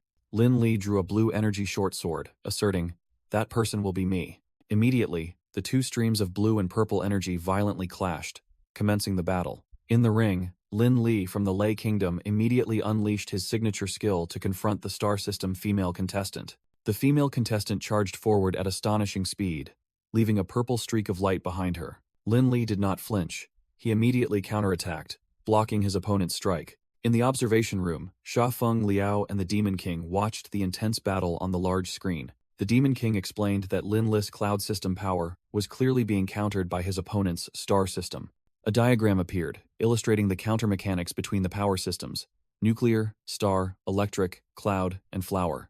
The Demon King turned to Shafeng Liao, revealing that he belonged to the cloud system, and his next opponent was Xing Tian, whose power system was unknown. Meanwhile, Huo Wujun, having just been discharged from the hospital and being escorted by a cat-eared girl, overheard information that Xing Tian was using star system power, but that it wasn't his own. The Demon King was surprised to see Huo Wujun, asking about his injuries, but he merely dismissed it as normal battlefield wear and tear. Huo Wujun looked directly at Shafeng Liao and asserted that he would win against Xing Tian. Shafeng Liao stood up, recalling the familiar feeling of Xing Tian's presence, while Gita reminded him of the goal to win. He looked up at the sky, sensing a major change about to occur. Elsewhere, Molly suddenly appeared, using magical vines to rescue Lacey and his sister. Jasmine was also present, explaining that she had tracked Xing Tian's organization to this location. She adjusted her glasses, declaring that the truth had finally come to light. Jasmine revealed that these attackers were originally members of the demon race, but their bodies had been parasitized and mutated by the evil clan. Lacey's sister was horrified upon hearing the name Evil Clan, and didn't understand why they were appearing in the Fire Kingdom. Jasmine stated that according to the original history, the Evil Clan was the one behind this tournament, but suggested they talk later. She raised her hand toward the mutated Evil Clan members, ready to deal with them first. A short, bearded demon warns the enemy not to underestimate them. From the body of their comrade, a horrifying giant centipede bug emerges, declaring that nothing can stop them. Facing the two monsters is a white-haired female warrior with two demon youths sitting behind her. The female warrior recognizes that both first-level queen bugs have appeared, and she declares she will capture them all at once. The orange-haired youth stands up, blue energy flashing around his hands, and asserts that he will lend a hand. Immediately, he fires two powerful energy beams, directly attacking the hosts of the bugs. Despite his best efforts, the young boy pants and worries about the enemy's terrifying regeneration ability. The white-haired female warrior acts, leaping into the air and summoning giant vines from the ground to bind one of the bugs. After landing, she leans against a vine, concentrating all her strength. She realizes the youth's strength has been depleted, and a direct attack will be ineffective against the bug's regeneration. A new plan forms in her mind.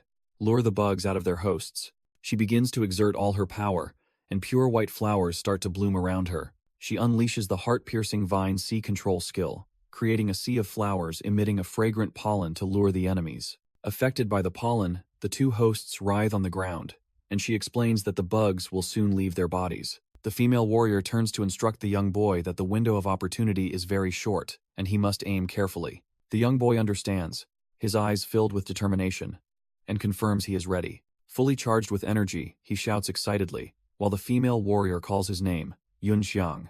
Enticed by the pollen, a queen bug with heart-shaped eyes begins to crawl out of its host. The monster is completely mesmerized, drooling in ecstasy. Seizing the opportunity, Yunxiang unleashes his final energy attack on the revealed bug. The energy beam tears the queen bug's body into pieces. The parasitic host is also destroyed immediately after. As the corpses fall, the group quietly leaves the forest.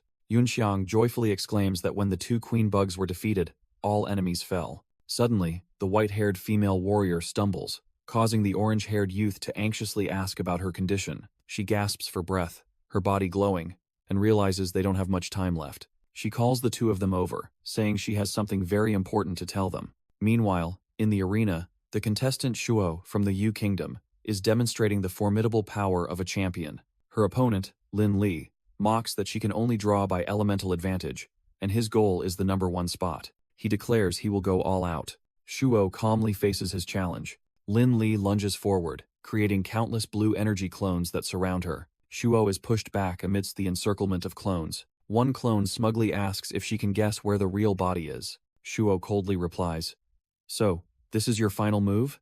As yellow lightning begins to gather around her, a destructive lightning beam erupts from her body, wiping everything out. Lin Li screams in pain from the electric shock. He realizes in horror that his opponent also possesses dual elements, and hadn't gone all out from the start. Shuo disdainfully states that he is not worthy of making her serious. She lunges forward to attack, astonishing everyone with the strength of this year's contestants. Shuo growls, her hand gathering lightning and dark energy. She unleashes a lightning strike, and the arena floor shatters under the terrifying power. Lin Li lies defeated in the rubble, blood pouring from his mouth, completely beaten. Two massive purple energy beams explode from the arena, horrifying the audience. Amidst the ensuing silence, The commentator declares the final winner to be Shuo from the Yu Kingdom. Lin Li's mother screams in rage, vowing never to forgive the Yu Kingdom and urging her guards to take her son for emergency treatment. In the stands, people whisper in amazement, wondering if Shuo had been holding back all along and how great her true power is. Huo Wujun and Xianglin are also stunned, admitting that Shuo defeated Lin Li in an instant, and her strength is undeniable. A flashback reveals that in the previous tournament, a 4-year-old Shuo reached the finals, facing the most brutal warrior of the demon race at the time. She ended the match in less than 2 minutes, holding her opponent's trophy, and everyone knew that wasn't her full strength. Returning to the present, Shuo quietly leaves as the medical team takes Lin Li away, leaving a big question about her true limits. Xiang Lin watches Shuo's retreating figure, contemplating this opponent's infinite potential. Xiafeng Liao is also analyzing, noticing that Shuo just removed her armored gauntlet and feels something is unusual. A girl with large horns approaches, anxiously reminding Xiafeng Liao that his next opponent, Xing Tian, is extremely dangerous. Xiang Lin pouts upon hearing this, believing that no one can defeat Xing Tian except Shuo. Suddenly, an urgent news report appears on the arena's large screen. The report announces that contestant Xing Tian has been found dead on Central Avenue, and security forces are investigating. Xiafeng Liao and Huo Wujun are stunned into silence, unable to believe what they just heard. The pink-haired girl turns to Xiafeng Liao in a panic, realizing this means his next match will be. The schedule is updated, Xing Tian is disqualified, and the next final match will be a showdown between Xiafeng Liao and Shuo. The final match schedule is announced. Xiafeng Liao will face Shuo, following a tumultuous tournament. For safety, the final match will be held live in a colossal arena, enclosed by an energy barrier. As the competition reaches its climax, Shuo calmly awaits her opponent. Xiafeng Liao muses, "This woman has the power to defeat me in an instant." Witnessed by the entire demon race, he believes this is his last chance to be killed. From afar, Ximing calls out, wishing for the world to witness his true power. Meanwhile, Lacey rushes over, out of breath. He is stopped by guards, who inform him that the final match has begun, and no one is allowed in. "Get out of the way, I have something very important to do," Lacey shouts, charging through the security line. A guard calls out that there's an intruder, and requests reinforcements. Lacey continues to dash down the hallway, shouting, "Gan, wait for me." He needs to hurry to tell him what Nana asked him to convey, but another guard catches him, announcing the intruder has been apprehended. "Let me go." Lacey struggles desperately as he's pinned to the ground. Dragged away by 2 guards, he can only think, "Must hurry." Inside the vast arena, Xiafeng Liao and Shuo stand facing each other, the final battle about to commence. Shuo reiterates her opponent's words. "You yourself said that the demons of Lei Kingdom are all weak, didn't you?" And Xiafeng Liao admits it. Xiafeng Liao smiles defiantly and points at her. "If you have the strength, then take the number 1 spot from me." Shuo's face darkens, and she coldly declares, 3 seconds. A massive explosion occurs, but Shuo blocks the attack, growling, "That's enough." Recalling the past, Xiafeng Liao in his human form confidently promises to bring victory. He gently tells Hao Liangna to rest, promising to return to marry her. Hao Liangna smiles back, affectionately calling him by his nickname, Xiao Feng. Back in the present, Xiafeng Liao bitterly thinks he has broken his promise as he faces Shuo's lightning-fast attack. He is sent flying, taking 100,000 damage from the first impact. Despite this, Xiafeng Liao calmly analyzes, realizing Shuo is a dual-element user with demonic armor power. He resolves to find a way to force her to reveal her full power. Shuo is astonished by his recovery ability, stating that even an S-class demon couldn't do that, and understands why he dared to challenge the 3 great kingdoms. But she quickly dismisses her surprise, gathering golden lightning energy around her arm. "So what?" Shuo roars, launching a powerful spinning kick. She unleashes a devastating kick upon Xiafeng Liao, proclaiming herself the strongest demon. The attack creates an energy explosion, leading the commentator to believe the Yun Kingdom's contestant has completely lost the ability to fight. The crowd from the Lei Kingdom cheers for victory, screaming for Shuo to kill her opponent. Meanwhile, Lacey is dragged away by guards, desperately shouting that he has something extremely important to do. In the stands, Xianggun smugly states that Shuo will never have an opponent, while a teammate worriedly calls out Xiafeng Liao's name. Huo Wujun and a cat-eared girl are also intently watching the match. In another development, Huo Wujun ponders, as he hears a voice asking why he must return to humanity. Ximing continues to persuade Huo Wujun that with his power, he can stand at the pinnacle of the demon race. Elsewhere, Xiafeng Liao looks out the window, thinking he has no interest in such things. Huo Wujun falls into thought again, worrying about a certain girl who is facing fear and recalling his own near-death experiences. Xiafeng Liao thinks of the woman he loves, telling himself he cannot make her wait too long. Back in reality, he lies motionless amidst the debris on the arena floor after enduring a terrible attack. Despite his injuries, he manages to breathe, proving he is still alive. Shuo stands watching coldly, asking if he has used his full strength. She appears surprised to see her opponent still alive after such a powerful blow. Xiafeng Liao slowly sits up, puts on his sunglasses, and provocatively asks if she is such a useless person.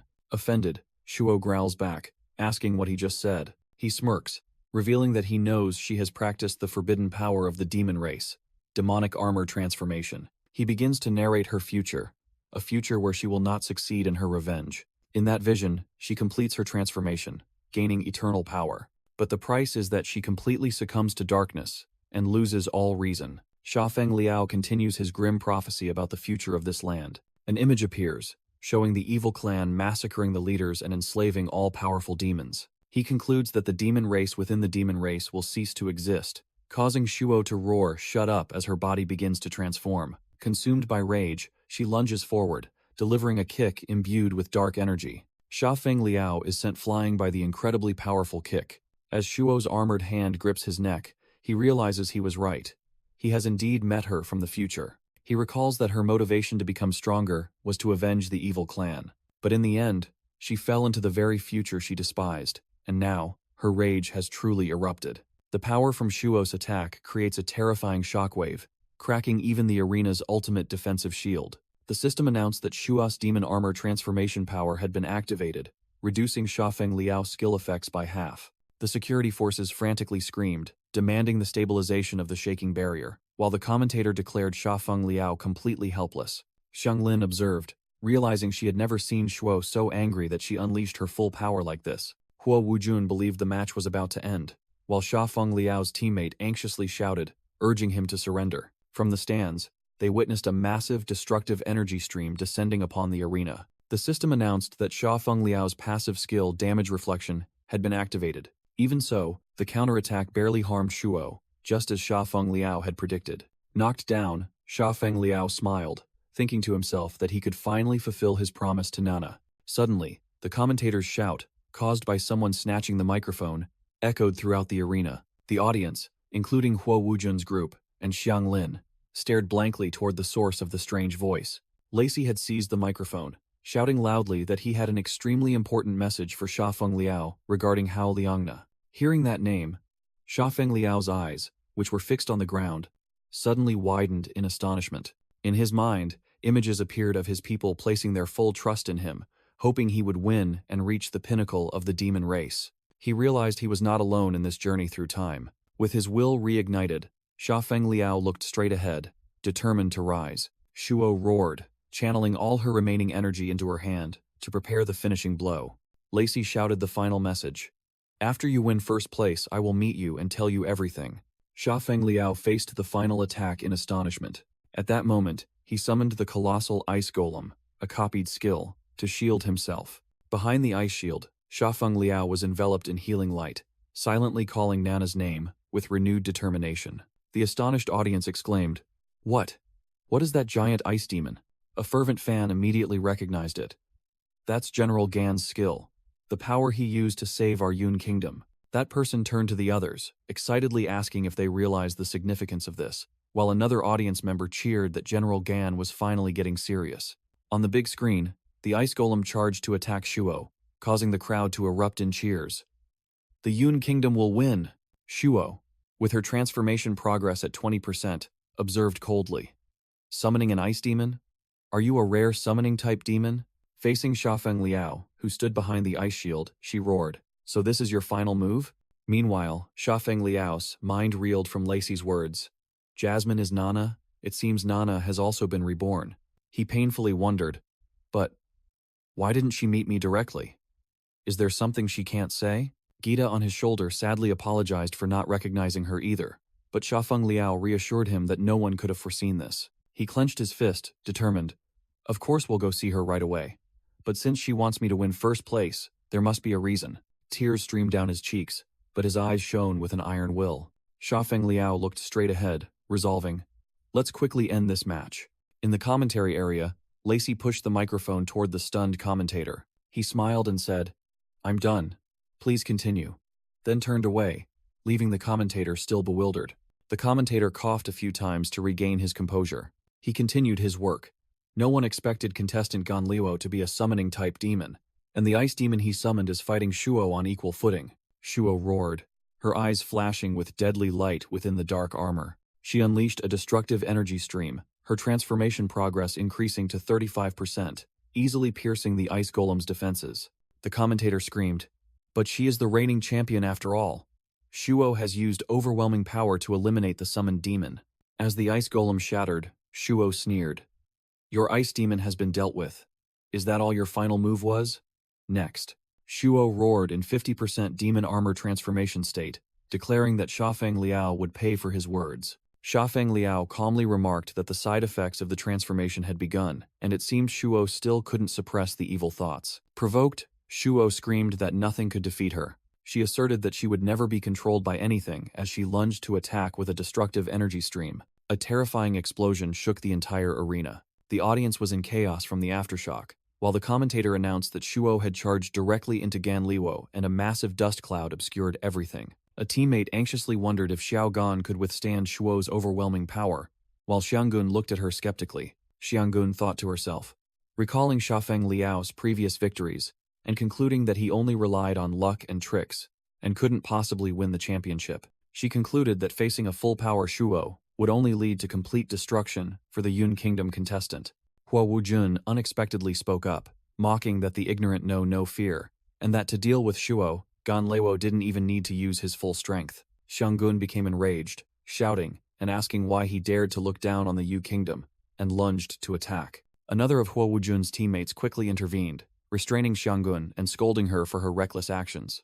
Hua Wujun quietly mused, saying that after hearing what Lacey said, he had begun to understand Sha Feng Liao's choice. He silently cheered, "Go win the championship, so everyone can witness the power of the Yun Kingdom." On the stage, Shuo's dark energy was still violently surging. As the dust cloud dissipated, a figure gradually emerged. Sha Feng Liao stood there, completely unharmed, carrying a massive high-tech weapon on his shoulder. Stunned, Shuo realized she had to deliver the finishing blow immediately, and pushed her transformation state to 80%. She unleashed a storm of red dark energy toward her opponent.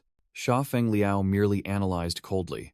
"Are you planning a full transformation? At just 50%, you're already being controlled by your emotions." While Shuo screamed back that even if she lost her mind, she still had to win. Sha Feng Liao coldly remarked, "Your obsession is profound, but becoming stronger is not the only path that leads to darkness." In response, Shuo unleashed a chaotic storm of dark energy, roaring in fury. She screamed amidst the sea of red energy, "No one can stop me. I will once again stand at the pinnacle of the demon race." The system announced that the demon armor transformation had reached 80%. Sha Feng Liao calmly faced the raging torrent of energy, saying, "Now I understand." He raised his massive weapon, accumulating a fierce blue electrical current, and declared, "In that case, let's end this." He charged down while Shuo rushed up, the two destructive powers about to collide. From the stands, Hua Wujun, Lacey, and the other warriors watched in horror as the two ultimate attacks were unleashed. Shuo's dark energy clashed head-on with Sha Feng Liao's destructive blue light. The two sources of power collided, creating an earth-shattering explosion right in the middle of the arena. The arena floor shattered, and the energy spread all the way to the audience's protective barrier. A terrifying scream erupted from the crowd as the entire arena was engulfed by the explosion. The young spectators were stunned into silence, eyes wide with astonishment at the scene of destruction. Amidst the smoke and dust, Shuo's demon armor shattered into pieces, revealing her shocked expression. Shuo thought desperately, "As the youngest and strongest demon, I activated my full transformation power, yet he easily destroyed it." In that moment, I suddenly saw. Sha Feng Liao silently sheathed a small weapon behind his back. Shuo realized the true pinnacle of the demon race. As Sha Feng Liao turned and walked away, Hua Wujun and his teammate cheered excitedly. Gan Liwo, with absolute dominance. While the other contestants were still bewildered, the announcement rang out. Victory has been secured. Therefore, the champion of this martial arts tournament is Amidst the cheering, the victory of Gan Lewo from the Yun Kingdom was announced as he stood over his fallen opponent. High above, a mysterious cloaked figure observed the entire arena. Realizing the plan had changed because the Yu Kingdom did not win the championship, the figure decided to switch to Plan B. The mysterious entity vanished into the shadows. While below, the announcer declared that the awards ceremony was about to begin. The scene abruptly shifted to a deserted corridor. Xiafeng Liao found himself in a memory, where a younger Huo Wujun handed him a box and asked if he was ready. Inside was a star-shaped medal, and Huo Wujun said that Jasmine was waiting for him. A fleeting image showed Hao Liangna sitting on a swing in a peaceful garden. Her voice echoed in Xiafeng Liao's mind.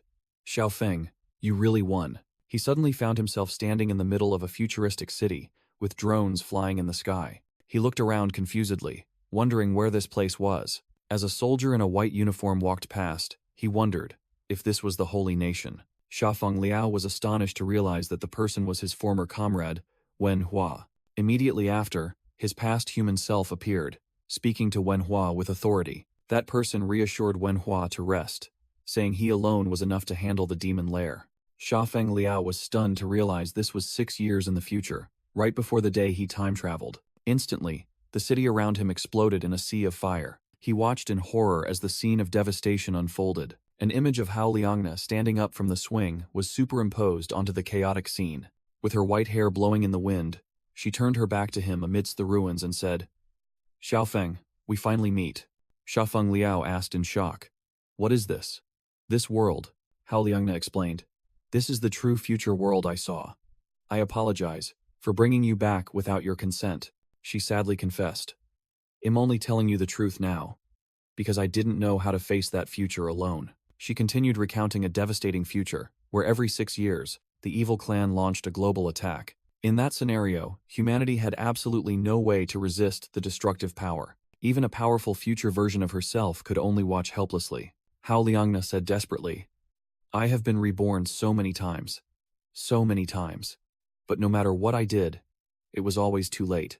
She revealed, each time I was reborn, I could only go back 6 months, but by then, the evil clan had already set their plans in motion. Hearing the truth, Xiafeng Liao's past human self embraced her. He apologized painfully. The one who should be apologizing is me. I left you alone to face all of this. Xiafeng Liao understood her pain. Just going through one rebirth made me feel like my flesh was being stripped from my bones. Yet you had to go through it countless times. He realized. I always thought the system gave me the power of rebirth, but it turns out, you were the one who brought me back. How did you manage that? Hao Liangna explained that 6 years in the future, when she died for the first time, her prophetic ability suddenly transformed into rebirth. But she could only go back 6 months, and she repeated this 500 times. To find a way to break the loop, she risked venturing into demon race territory. But by then, the evil clan had nearly wiped out the entire demon race, leaving only a few survivors as slaves. But I met a strange demon, she recounted, recalling a figure chained in the darkness. That demon, named Gan Liwo, begged her to kill him. His clan had been massacred, but he couldn't die, and only grew stronger through the pain, having lost all reason to live. Therefore, he made a deal with her, to use an ancient demon race secret technique to send her further back in time and to allow Xiafeng Liao to return as well. With a serene smile, that demon entrusted his final hope. Stopping the evil clan now depends on all of you. Hao Liangna explained the price of the pact. Xiafeng Liao had to take over his past body and live the life he no longer wished to experience. Xiafeng Liao was stunned to realize that the system was actually created by his future self to help him grow stronger, faster. She revealed that the world doesn't just contain humans and demons, but actually 4 major races: the human race, the evil clan, the spirit race, and the demon race. Hao Liangna asserted that they must now unite with the other races to stop the evil clan's next move. She explained that in the previous timeline, the evil clan won the tournament, gained control of the second region, and secretly manipulated the demon race leadership. Xiafeng Liao confidently stated that his winning first place this time meant they had blocked the enemy's initial step. However, Hao Liangna warned that things were not simple, as there might be evil clan spies infiltrating the demon race, and their goal remained the key.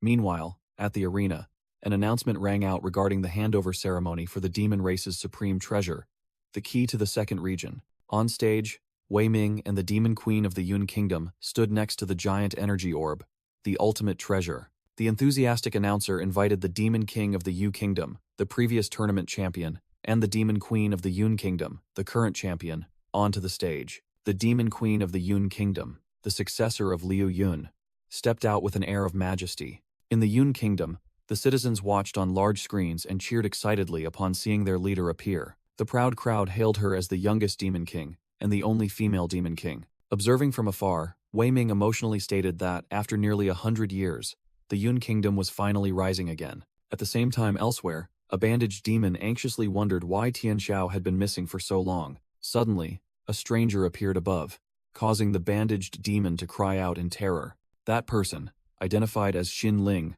roared angrily, searching for Gan Liwo. It turned out that Tian Xiao had been attacked by Xin Ling and lay unconscious on the ground.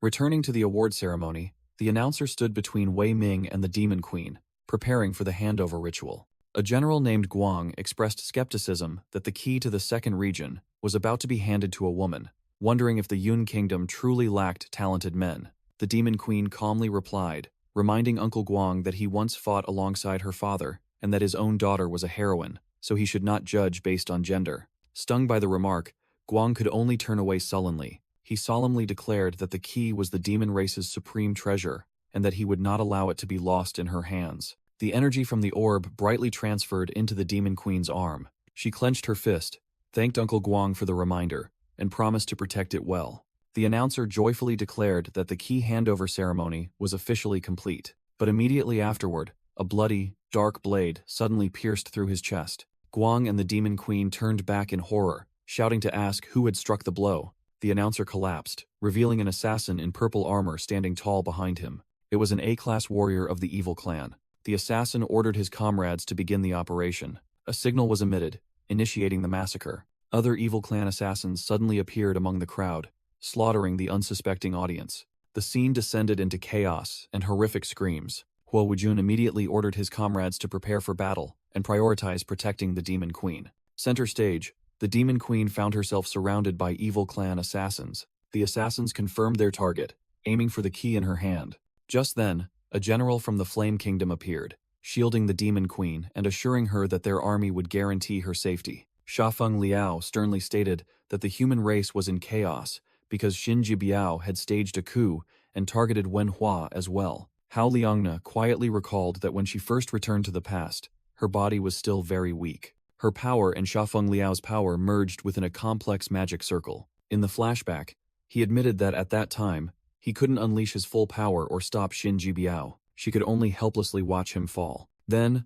Wenhua anxiously inquired about the captain's condition, and Hao Liangna called his name. She resolutely ordered Wenhua to gather Shafeng Liao's closest comrades. Hao Liangna explained that because Shafeng Liao had not yet awakened, the enemy's actions this time would be even more brutal than in the previous life. Therefore, she used her flower element ability to create deceptive puppets from his own comrades. The plan began at Wenhua's wedding, where the puppets replaced the real people. She revealed that the people killed at the party were merely puppets that had copied their behavior. A puppet lying in the sickbed successfully deceived Xin Jibiao and Bao Li. Meanwhile, the real people protected Shafeng Liao's body and left the military camp in a convoy. She deliberately left his gear behind as bait, knowing that Xin Jibiao's army was targeting his hometown. The plan succeeded when Xin Jibiao was tricked into taking the weapon, creating an opportunity for Shafeng Liao to reclaim it later. Returning to the present, Shafeng Liao was overjoyed to learn that Wenhua and the others were still alive. But then, his joy quickly turned into anxiety. He turned to ask Hao Liangna, worried that creating so many copies had exhausted her. Hao Liangna smiled gently, reassuring him that they had safely returned to the capital. Hao Liangna leaned on Shafeng Liao's shoulder in a moment of peace. She began to explain in a flashback, through a copied entity, that the original plan was to stop the evil clan herself. But Shafeng Liao's participation in the tournament caused the enemy's plan to change, forcing her to place her hope in him.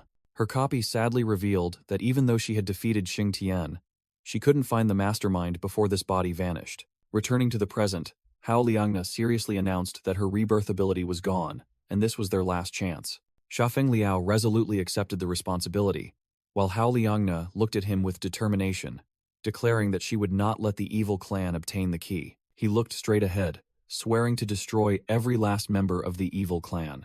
As they walked together, Shafeng Liao expressed his feelings, but the illusionary space around them began to crack. He sadly admitted that this illusionary world would not be able to last much longer. Shafeng Liao embraced her, promising to find her immediately after defeating the evil clan, and Hao Liangna replied that she would protect him and wait. Just before parting, she suddenly said there was one more thing she needed to tell him. The scene abruptly shifted to Sai Ming, who was fighting fiercely. He shouted in regret over the mistake that had occurred in his nation, just as a demonic hand lunged forward. An evil clan assassin rushed out from the shadows, swinging a weapon to attack Sai Ming. Simi unexpectedly intervened to protect his brother, but Siming frantically yelled that their target was the key. Simi calmly reassured him that their second brother was downstairs. The evil clan assassin roared, swinging sharp purple energy blades. Its arm began to transform, the parts merging into a complex weapon. The weapon in the assassin's hand completed its fusion, becoming more dangerous than ever. A blond man stood shielding the Demon King, shouting orders to protect her. The leader of the Flame Army, Si Qing, admitted his army's mistake in letting the enemy sneak in. Suddenly, a gigantic shadow lunged down, attacking both of them. Si Qing screamed in terror, not understanding what was happening. Instantly, a blood-red attack slashed across him. From the pool of shadow, a razor-sharp blade gradually condensed. The attacker revealed himself. An evil clan member with a savage grin let out a terrifying laugh. Si Qing was tightly bound by countless shadow tentacles, forced to his knees. He strained to resist, feeling his energy being drained by this strange power. Meanwhile, another group of assassins rushed toward the Demon King, declaring that the key was in her hands. The Demon King was horrified as a sharp tentacle pointed directly at her eye. Suddenly, two streams of green energy cut across, blocking the attack. A red-haired warrior with a demonic arm appeared just in time to protect the Demon King. The newly arrived warrior immediately confronted the leading evil clan member. He threw a punch, but it only passed through the enemy's body, realizing in shock that they could turn into shadows. Realizing he couldn't attack them while they could still harm him, he fell into a disadvantageous position. Immediately afterward, the red-haired warrior was also captured by the shadow tentacles. He bitterly realized that his body had not yet recovered from the previous battle, and now almost all of the demon race's strongest warriors were injured. The evil clan member sneered, mocking that the demon race's military strength was truly weak compared to the rumors. The evil clan leader smirked, declaring that all resistance was useless. He used dark tentacles to tightly bind the terrified demon queen. The demon warriors could only scream in despair as they witnessed the scene. Suddenly, two beams of light flashed, cutting through the evil clan member's attack. A colossal warrior made of ice descended from the sky. Following that, a familiar figure appeared amidst the thick smoke and dust. Shafeng Liao, with his white hair and sharp gaze, had arrived. Siming was astonished to recognize the presence of Gan Liwo. Nevertheless, the leaders remained skeptical, believing that one person and one golem could not stand against the entire evil clan army. But Siming suddenly realized something, asserting that there was more to the situation. Shafeng Liao did not come alone. He had brought an entire army with him. Standing before the mighty Ice Legion, he declared that this would be the end of the evil clan. The Ice Army immediately surged forward, charging into fierce combat with the enemy. Shafeng Liao landed on the ground, freeing the captured demon warriors. The red-haired warrior with the demon arm smiled, saying that he had finally shown up. Si Qing immediately ordered everyone to protect the Demon King and retreat from the battlefield. The red-haired warrior agreed, deciding to leave the aerial front for Shafeng Liao to handle. Elsewhere, Shuo's older brother asked Guang about his sister's condition. He reassured him that Shuo was fine, then commented that Shafeng Liao had clearly held back during the finishing blow. Guang mused, surprised that the entire demon race ultimately had to rely on that person. 200 years had passed as he and Shuo's older brother watched Shafeng Liao stand alone amidst the swirling vortex. With a resolute gaze, Shafeng Liao thought to himself that once again, history was repeating itself. Suddenly, a blinding light flashed, signaling that another event was taking place. On the screen, a colossal creature appeared, identified as belonging to the Yun Kingdom, the entity that had once unified the entire demon race, and Shafeng Liao was standing face to face with it. The demon crowd gathered, watching the unfolding historic battle on the large screen in astonishment. Suddenly, a sharp, dark shadow lunged forward, accompanied by a mocking sneer. The attacker yelled, "You ignorant brat," as dark energy swirled around a target. Amidst the encirclement, a gigantic shadow hand slowly formed behind the target. The colossal shadow hand quickly clenched, preparing to crush its prey. The mysterious attacker began to speak. "I am." A warrior wearing a half-mask appeared, claiming to be an SS-10 class fighter. Guang and Shuo's older brother were stunned, realizing that it was the legendary shadow power. This power not only possessed terrifying offensive strength, but also carried elemental attributes. Guang explained in despair that physical attacks were completely useless against the shadow. The new enemy mocked his opponent while unleashing dark energy attacks. That person directed a massive shadow vortex toward a tower, declaring that no one could take it from him. Immediately, the tower transformed into a war machine, firing countless blue energy beams in response. The energy beams unexpectedly pierced the attacker's body. The shadow warrior was astonished, unable to believe he had been hit. He was sent flying by a series of continuous attacks. His body slammed hard onto the ground, leaving a trail of black smoke. He roared in confusion. "What is happening? How can you attack me?" Sha Feng Liao appeared, his body enveloped in recovery energy, coldly responding to the enemy's astonishment at his complete recovery. He clenched his fist, preparing for a preemptive strike. True damage. Ignoring everything, Sha Feng Liao explained as he charged forward. He sneered, "Such theatrics."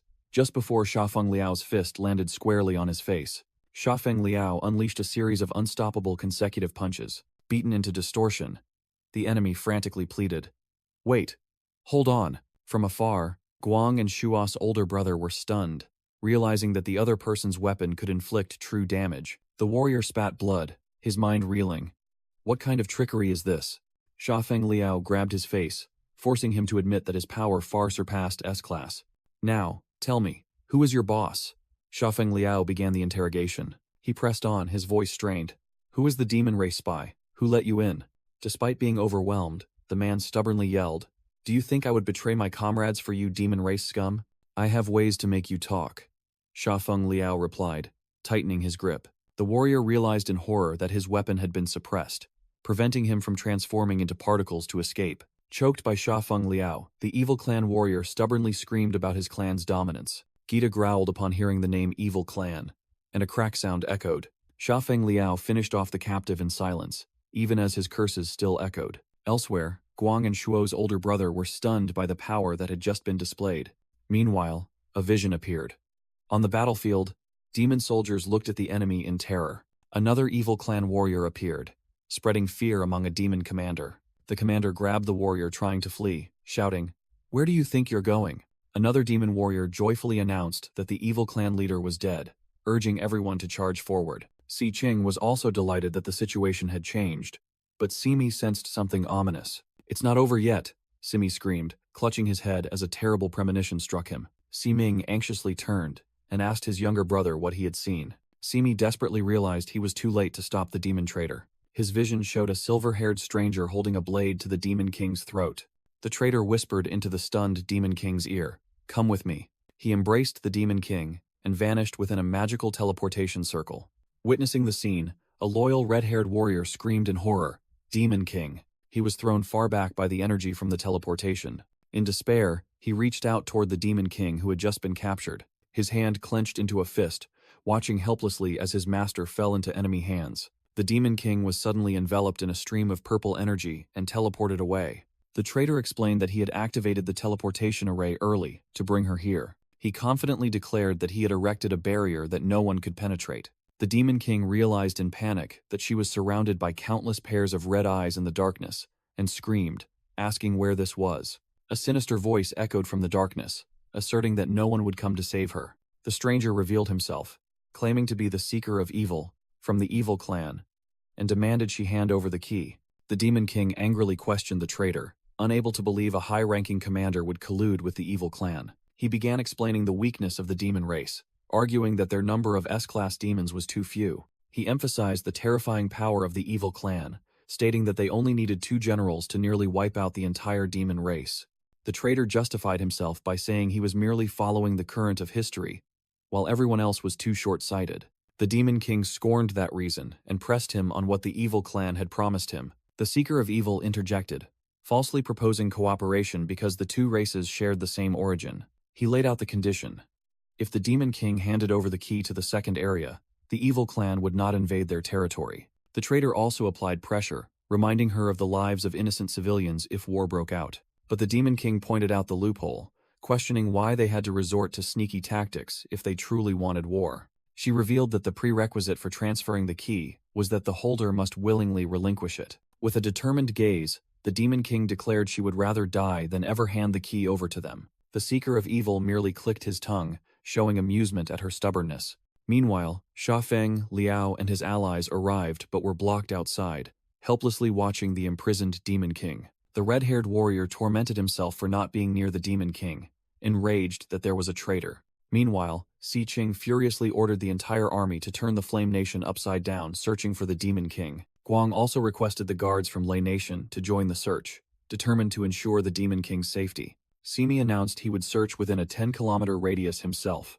Seeing this, Lacey also resolutely volunteered to assist. Immediately, Lacey used the Cloud Sound skill for a wide area search. A wave of energy spread out from the center of the arena. The energy wave covered a vast area, sweeping across every inch of the land. Finally, the skill highlighted a giant statue in the middle of the city. Lacey's eyes widened, and he joyfully exclaimed that he had found them. He pointed out that the Demon King was inside the temple beneath the statue, surrounded by a barrier. Simi was furious because no one in the group possessed spatial teleportation abilities. They realized they were 100 kilometers away from the target and couldn't possibly arrive in time. In the midst of despair, Xiafeng Liao calmly asserted that he could get there. He unleashed a stream of blazing golden energy, engulfing the entire area. Simi and Lacey were pressed to the ground by the terrifying pressure, wondering in horror what kind of power this was. A giant thunder dragon appeared, causing Simi to panic and think it was an enemy from the evil clan. Xiafeng Liao reassured him that the dragon named Gita was an ally and was very fast. He requested Simi and Lacey to come along, as they would need both of their skills to find the Demon King. Lacey marveled at the majestic dragon while Si Qing on the ground couldn't help but doubt the reliability of this year's champion. Although excited to ride a dragon for the first time, Lacey was still worried they wouldn't make it in time, but Xiafeng Liao just told him to hold on tight. Gita suddenly accelerated, causing Simi and Lacey to be pressed tightly by the immense inertial force. From the ground, Si Qing and the others only managed to see a streak of light as the dragon shot away. A general wondered in astonishment how many more abilities Xiafeng Liao was hiding. Gita flew through the clouds at breakneck speed. Meanwhile, at a secluded location featuring an ancient goddess statue, the Demon King was being held captive. Her captor, the Seeker of Evil, mocked her resilience. He revealed that he possessed insect abilities as his hand began to transform hideously. He stood up, donning a dark purple cloak. A notification panel identified him as an SS-class Galaxy Insect Mage, the Evil Seeker. He threatened to inject bugs into the Demon Queen's body. With a savage grin, he declared that she would then be completely in his hands. Suddenly, the entire group of villains looked up in alarm as the ceiling began to shake and crack. The intricate magical barrier on the ceiling shattered under an extremely powerful external impact. The silver-haired traitor realized in horror that the barrier he himself had erected had been destroyed. Outside, the colossal goddess statue was cleaved in half and collapsed, astonishing the enemies. On the dragon's back, Lacey shouted in admiration, "One hit, 999, while Simi stammered in fear about the statue. Xiafeng Liao looked down coldly, declaring, "Prepare to descend." From high above, a white streak of light plunged straight down into the enemy's base. The impact created a terrifying explosion, shattering the defensive barrier. The demon traitor and his evil clan accomplices stared up in shock at the scene of destruction.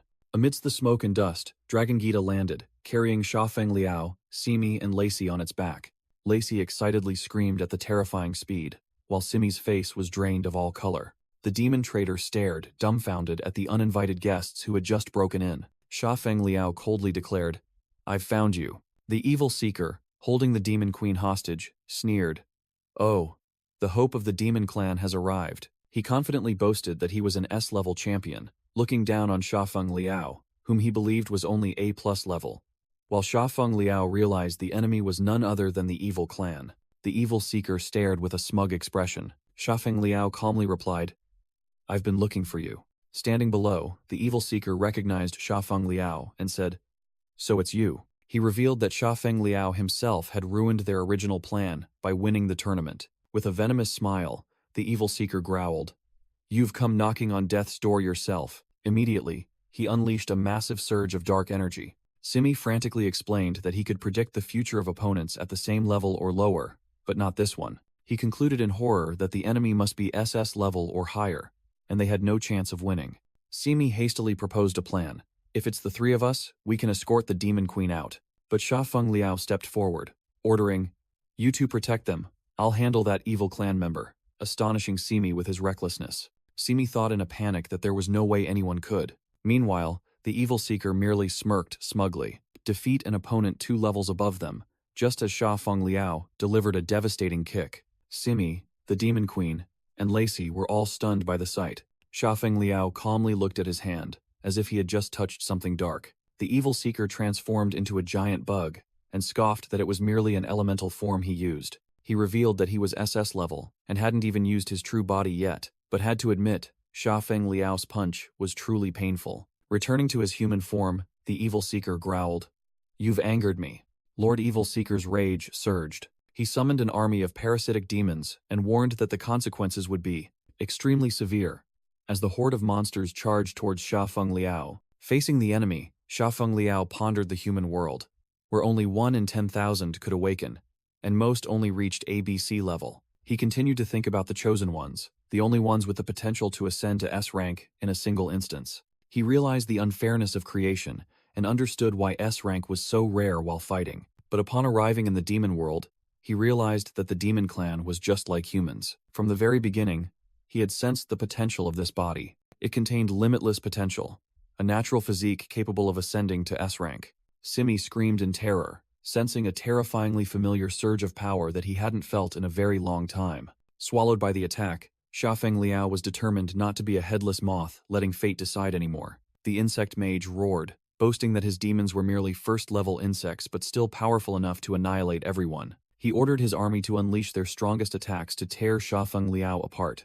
Surrounded by the horde of demons, Sha Feng Liao maintained a resolute expression despite being overwhelmed. In his mind, he resolved that he would no longer blindly walk towards death. Memories of his former self, with eyes burning with resolve, flooded back. He recalled Lace's scream and Nana's sacrifice so that everyone could have a chance to be reborn together. He remembered the excruciating pain and swore that even if he had to endure countless lifetimes or fall into hell, he would never allow another mistake to happen. A golden energy explosion erupted from the midst of the demon crowd. The blinding light engulfed the entire enemy army. The insect mage could only stare dumbfounded at the scene before him. From within the smoke, a figure gradually emerged. Sha Feng Liao appears in a new form, wearing a black mask, and the system announces he has leveled up to 5, with all stats increased. He declares that from now on, he will only be the absolute winner, and he also receives the new skill, the Real Me, which makes all his attacks deal true damage. The system continues to announce the new skill, Copy Self, as he faces the enemy,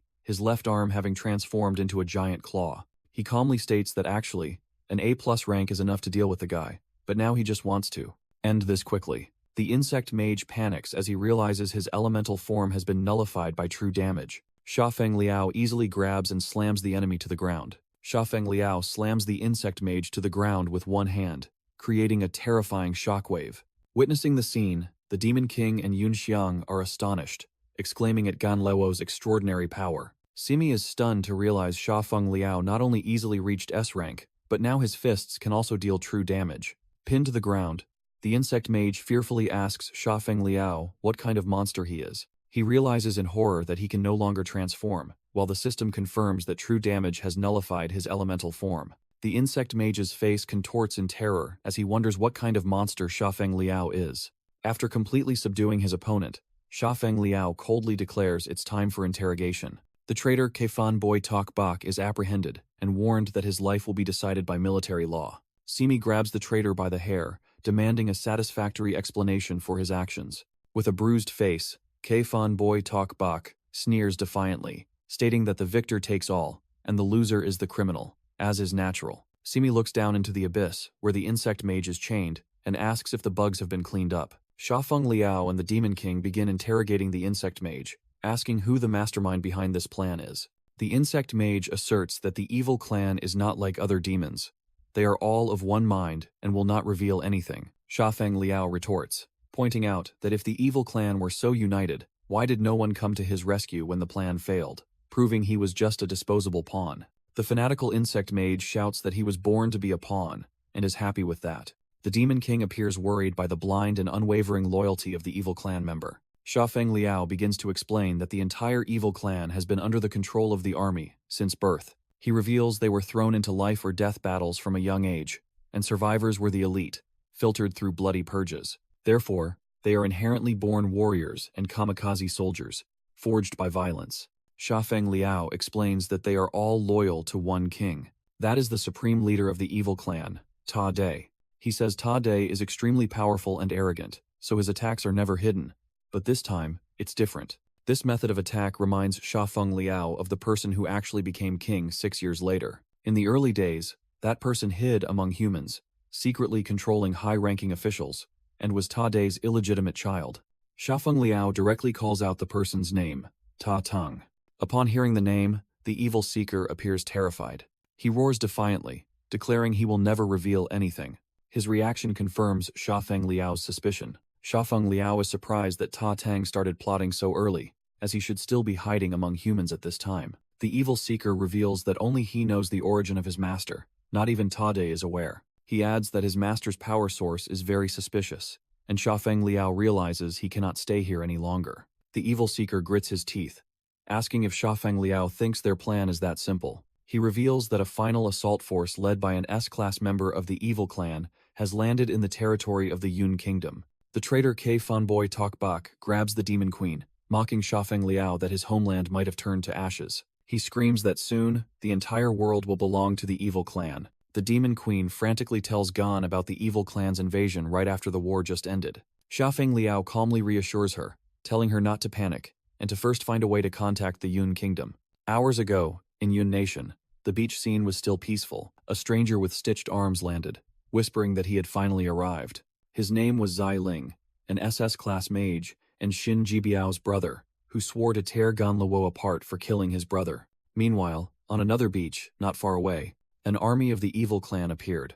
Noticing that Yun Nation had just gone through a battle, their S-class leader smirked maliciously, planning to slaughter all the people gathered in the square. Suddenly, a voice rang out, asking who they were. It was Tian Xiao, the brave child who stepped forward to question the stranger's intentions. The leader sneered dismissively. Right after, at a nearby container yard, Tian Xiao lay on the ground, battered and weakly crying for help. The leader ordered his subordinate to chop the child into pieces and throw them into the square. Suddenly, Zai Ling appeared before them, causing the leader to fearfully mutter 2 words.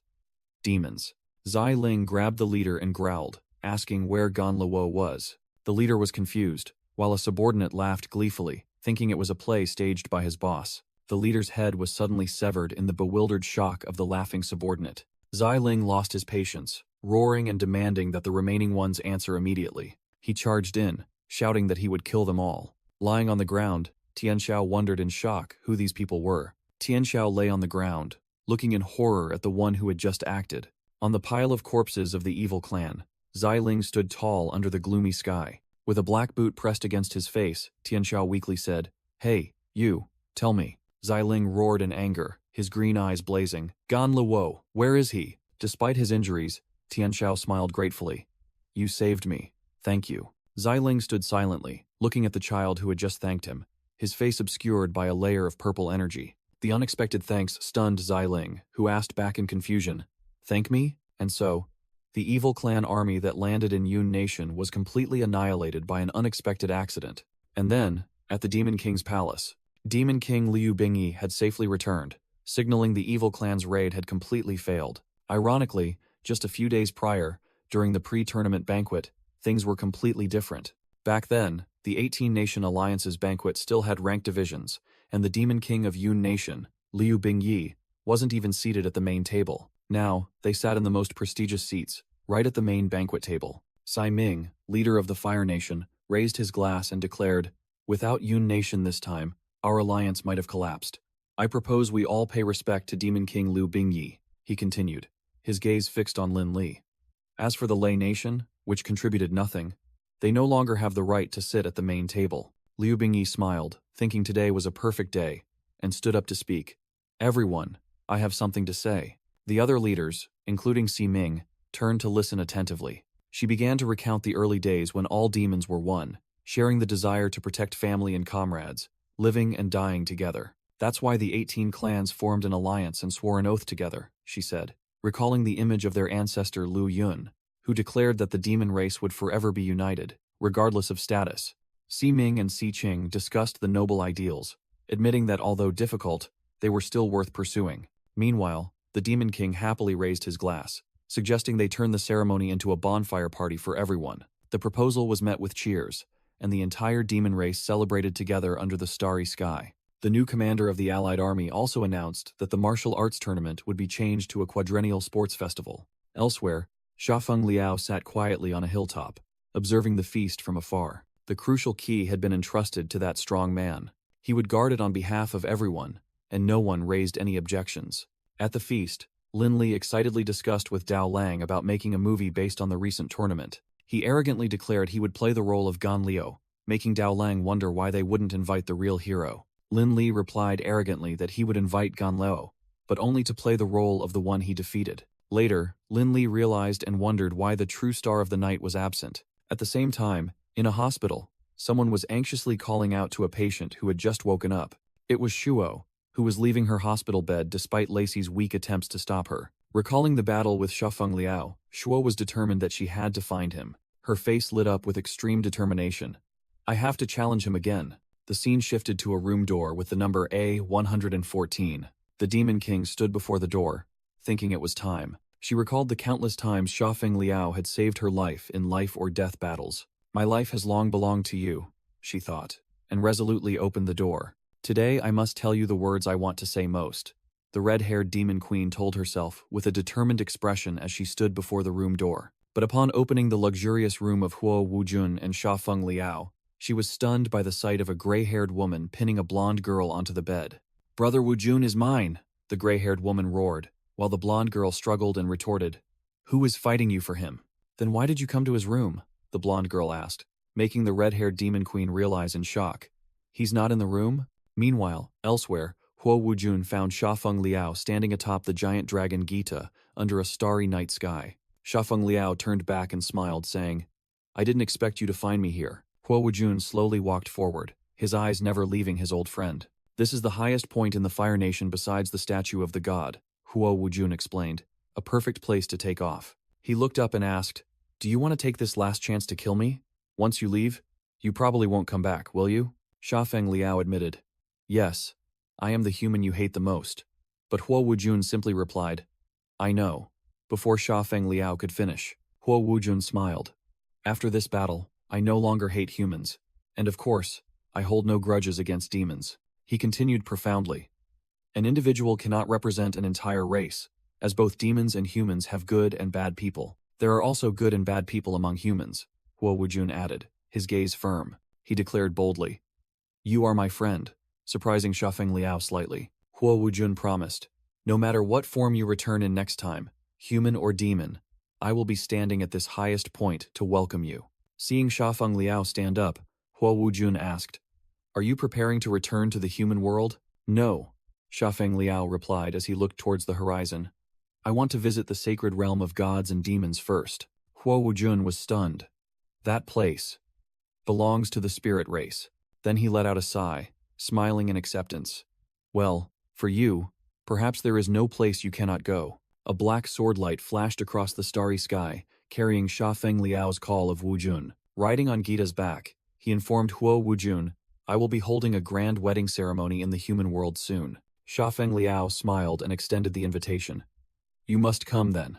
Huo Wujun swung his hand, creating a brilliant energy slash, a spirited farewell. As their figures disappeared, Huo Wujun looked up and said sincerely, Thank you for saving the Yun Kingdom and the demon race. He bowed his head, showing his utmost respect. Huo Wujun's promise echoed, The entire demon race will forever stand behind you. In another space, Hao Liangna told Xiafeng Liao that there was still a way for him to return to his body. Xiafeng Liao, in his human form, listened with a moved expression. He asked in disbelief, Isn't it enough to just die to return to my body? The system casually admitted to fabricating that, making Xiafeng Liao yell in anger. So if I had accidentally died, I would have lost everything? He turned to warn everyone that the system could also lie, while Hao Liangna simply smiled. Hao Liangna reassured him, revealing that she had found a way, and the first thing needed was a key item. That item was the soul grass, a crystal flower emitting an ethereal blue light. She explained that this grass only grew in the immortal demon realm of the spirit race. That place was enveloped by a deadly storm, so sharp it could tear through steel. This storm had inadvertently protected the spirit race, making it the only land not yet conquered by the evil clan. Hao Liangna confidently stated, Others cannot enter, but you and Gita can. Finally, she revealed a shocking truth. The spirit race is your father's race. So you want to go back too, don't you? A white-haired woman sadly said, "If you pass by his grave, please leave a few flowers for me." Shafeng Liao announced, "We've arrived." A giant wing of Gita swept swiftly across the sky. Standing on the dragon's back, Shafeng Liao asked, "Ready, Gita?" Gita confidently replied, "Of course." Shafeng Liao shouted excitedly, and they both shot off. Gita flew as fast as lightning, tearing through the air. In an old memory, a human Shafeng Liao and a companion cried out, as Gita suddenly soared upwards. Young Shafeng Liao excitedly asked, "Gita, how high can you fly? Let's go." Gita responded by flying above the clouds. Back in the present, Shafeng Liao pointed to a massive storm below and declared it their destination. They both plunged straight into the eye of the storm, known as the Undying Demon Realm. With a confident smile, Shafeng Liao declared, "I'm here." At the same time, in a heavily guarded prison in the Fire Nation, prison number 1, where the most dangerous criminals were held. Inside the dark corridor, Siming began the conversation. "So, you mean?" He appeared shocked. "The next target of the evil clan's invasion is the spirit race?" Chained and wounded, Xiling sneered. "That's right, dear brother. Your ignorance has hindered my plan," he asserted. "I have infiltrated the evil clan's system.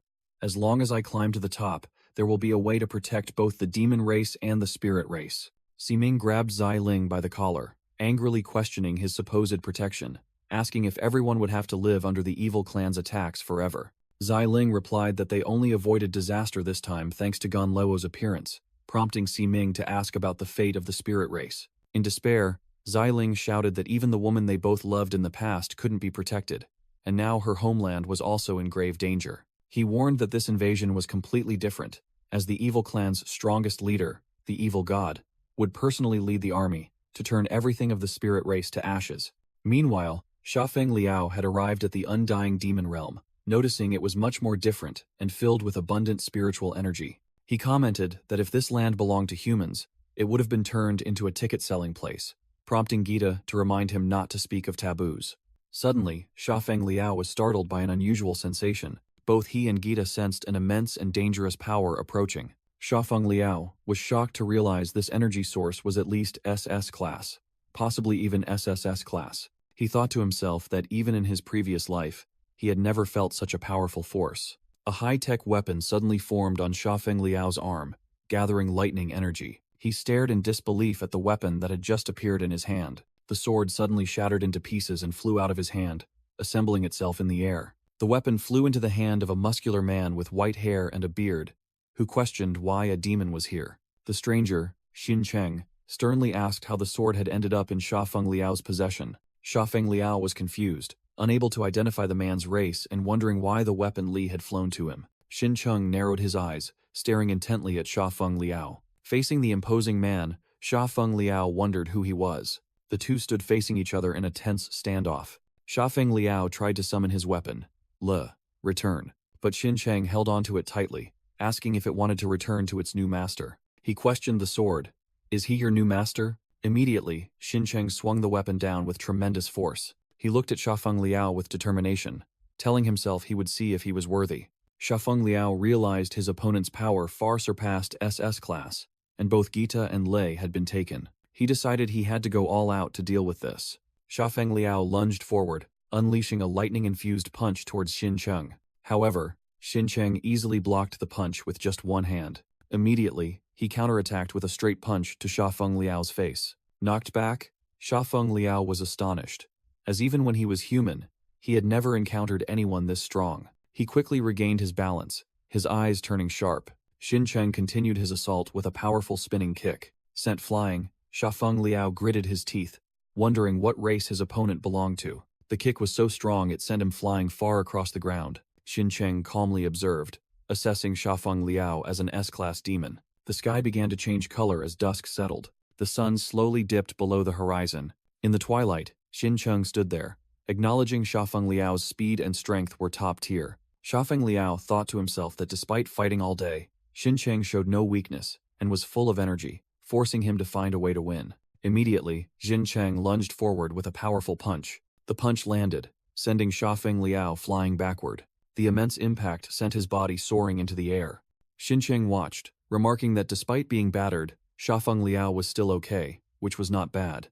Xiaofeng Liao plunged straight into the sea, creating a massive water column. Xin Cheng was surprised to realize his opponent's incredible recovery ability as the rewinding skill activated. However, he still belittled Xiaofeng Liao's combat ability as too ordinary. From beneath the water, Xiaofeng Liao smirked, a determined glint in his eyes. Suddenly, countless chains shot up from the sea. The chains quickly wrapped around Xin Cheng, completely immobilizing him. Xiaofeng Liao confidently declared that it was unfortunate for Xin Cheng, as the sea was his advantage. He revealed that summoning these blood ice golems had nearly drained his life force. He explained they were all hidden beneath the water, waiting for this moment.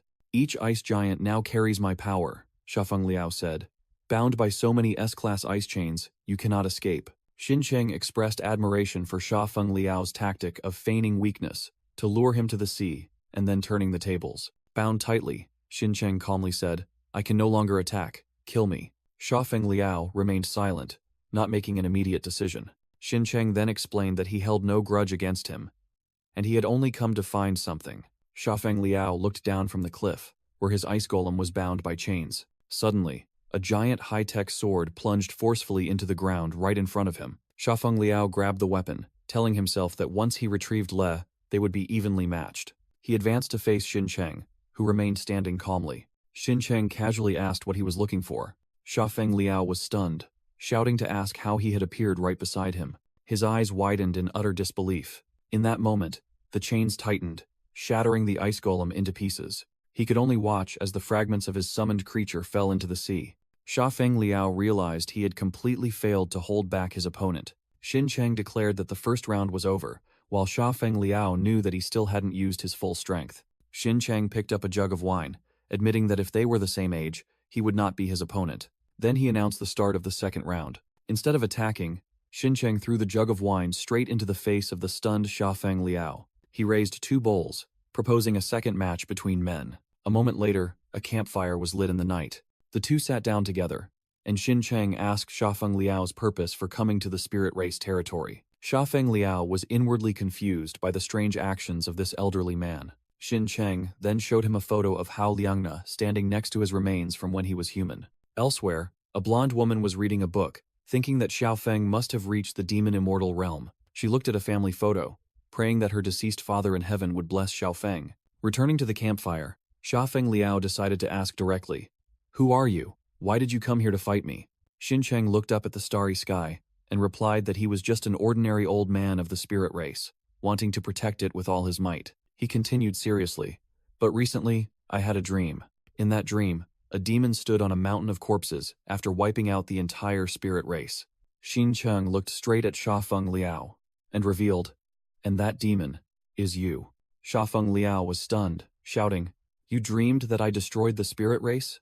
Are you kidding me?" Xin Cheng firmly replied that his prophetic dreams had never been wrong. When Xiaofeng Liao wondered why he didn't kill him immediately, Xin Cheng explained that he couldn't, because the future was predetermined.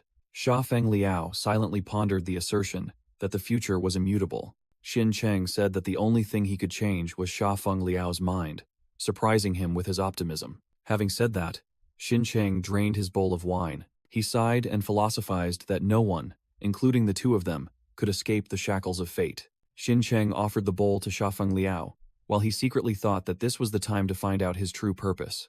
Noticing that Xin Cheng had no killing intent and must know a lot, Xiaofeng Liao began to lower his guard. He figured that telling the truth might save him some trouble. Xiaofeng Liao finally revealed, "I came here to find the soul-summoning herb." Beside them, a large jug of wine and a bag of beans were prepared for the long night's conversation. Xin Cheng explained that the soul-summoning herb was not hard to find. He just needed to follow the mining team into the spirit race's demon cave.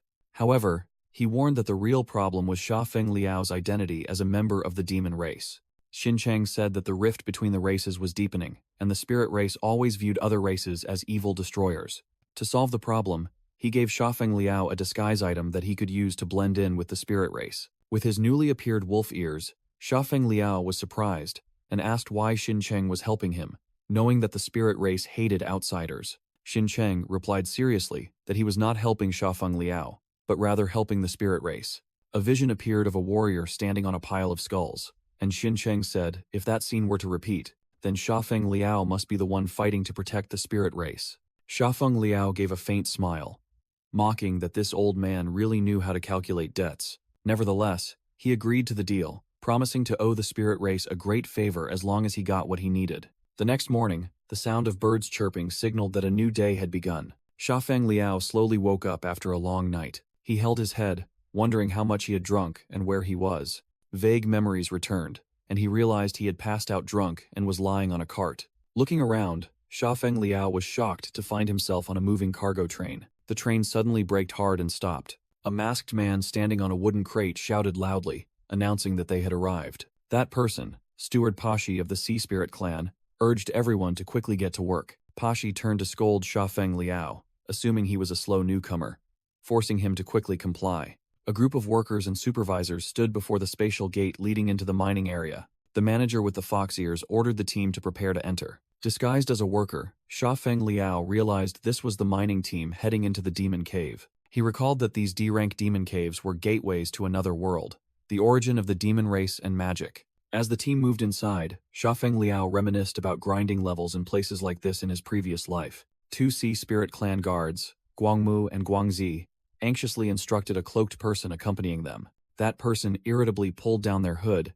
complaining about constantly being controlled by her father, the king. The girl introduced herself as Princess Patong, a sea-level mage, and asserted that she could handle the D-rank monsters herself. The manager quickly soothed her, saying that such a low-level demon cave posed no danger. He then turned back and ordered Shafeng Liao and another worker to keep silent about the princess sneaking out. The manager threatened to kill them if they dared to spoil the princess's fun. The worker next to Shafeng Liao fearfully complied. Amidst that atmosphere, Shafeng Liao sensed a vague danger, even though this was only a low-level demon cave. The narration explained that inside the cave there were many low-level, unintelligent monsters. A monster rushed out to attack, and the bodyguard Guangji immediately jumped forward to shield Patong. However, they were merely a source of experience points for other races, and Patong faced the beast herself. Princess Patong easily destroyed the monster with a powerful surge of energy. The manager immediately flattered her, praising the princess as amazing, while Patong was proud to have proven herself. But just as they were celebrating, a set of sharp claws belonging to a hidden enemy silently appeared right behind the manager. Princess Patong was stunned as fresh blood splattered everywhere. A sharp purple blade flashed through the air. A humanoid monster with gigantic claws suddenly appeared.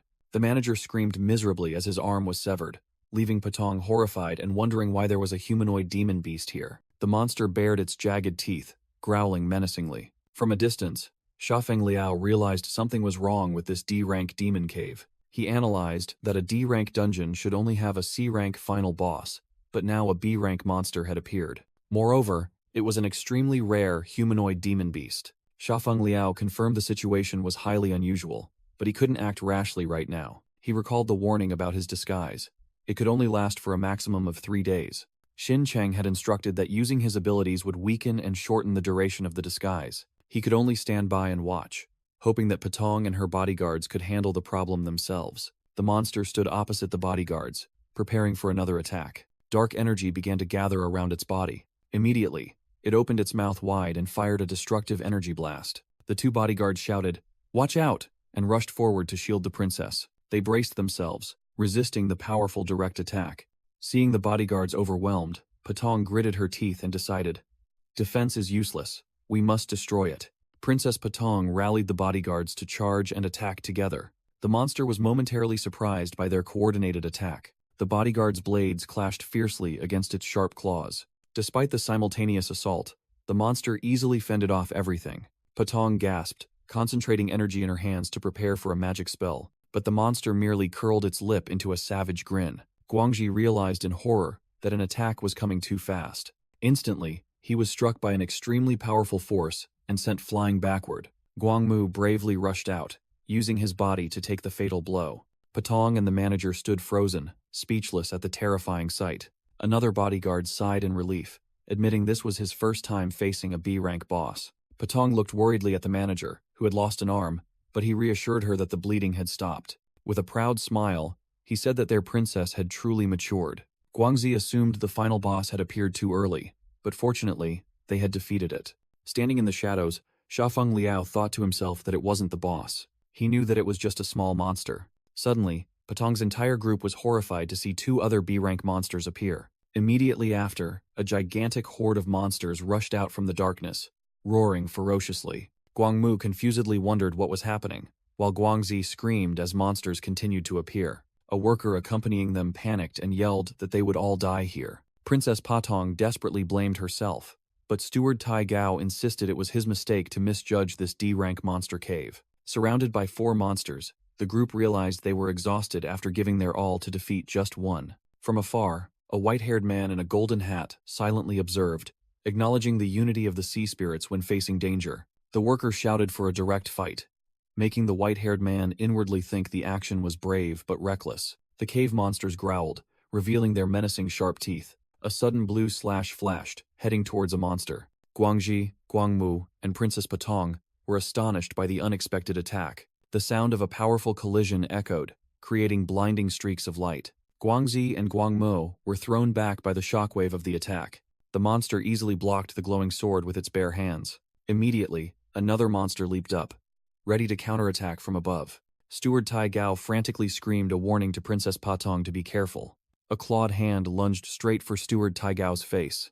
The monster with the red mane delivered a brutal attack to the manager. The full view of the battle showed the princess's team was completely outmatched by the horde of monsters. Another monster approached, threatening the worker who was trembling in fear. The white-haired man coldly told the worker that he had misjudged the situation. Pinned to the ground by a monster, Princess Patong began to sink into despair.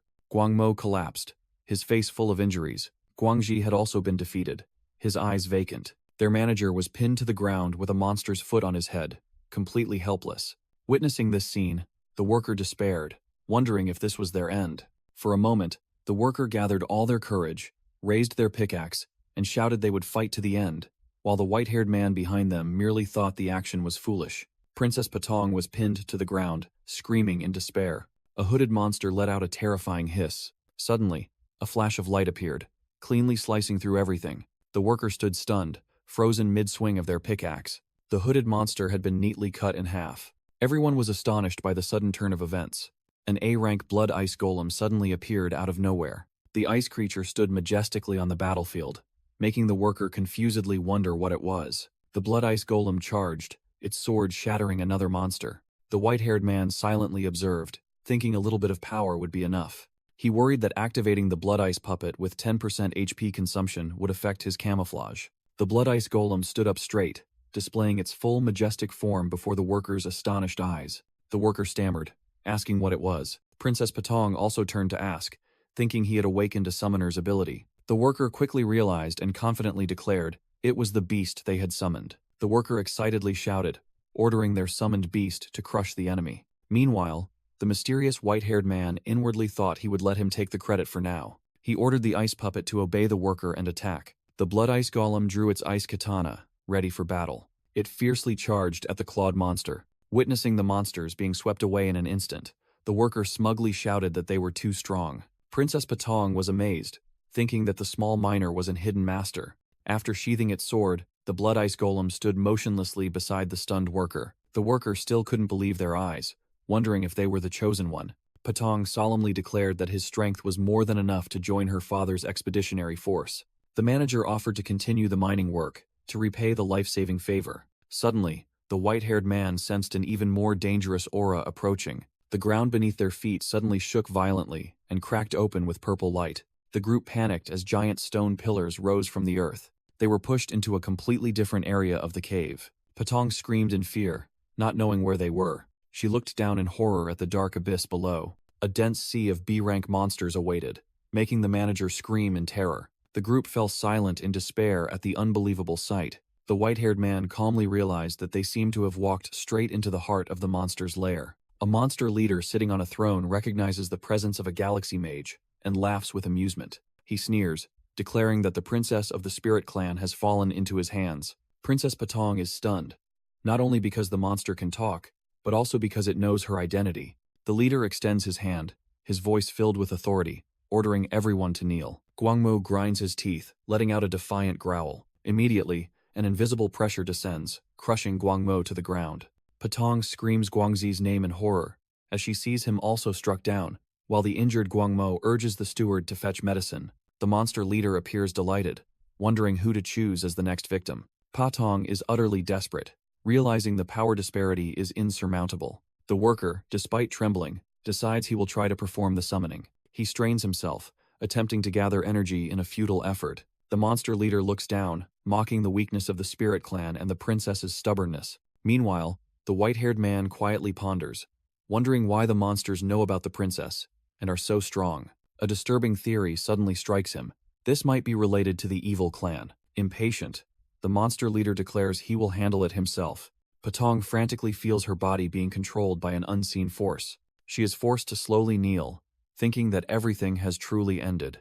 Suddenly, the white-haired man appears before her, blocking the pressure and making an offer. He looks directly at Patong and declares, "All the spirit summoning grass in this cave belongs to me." The monster leader freezes, astonished, unable to understand why his command failed. The mysterious man smiles as he slowly removes his yellow protective helmet. He reveals his white wolf ears and announces he will deal with the monster leader. Along with Patong and her attendant, he confronts the enemy. Patong frantically urges him to run, believing he is no match for the boss. The monster leader roars, ordering his subordinates to kill the stranger. Surrounded by monsters, the wolf-eared warrior thinks to himself that he must limit his power to avoid revealing his identity. He decides not to use his special abilities. Instead, he draws a high-tech sword, and will only use that. He charges forward with terrifying speed, unleashing a sweeping slash that eradicates the low-level monsters. Patong is completely stunned by the power of the one who just came to their aid. The monster leader blocks the attack,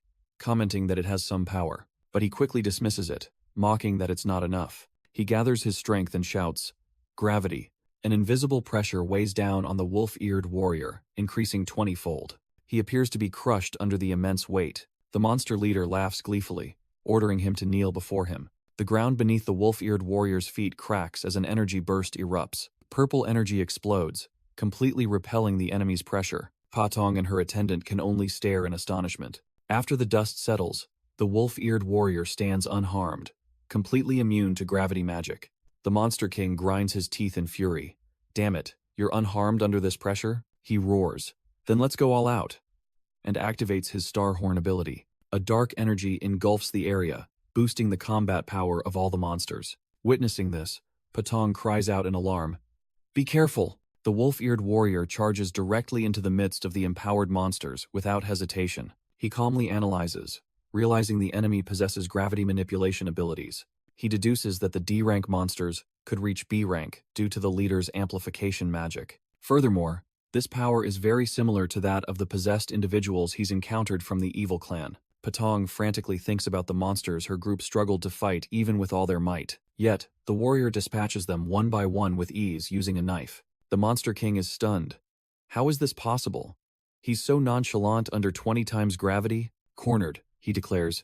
Then I will empower myself. He begins to retract the power he granted his subordinates. "Your power.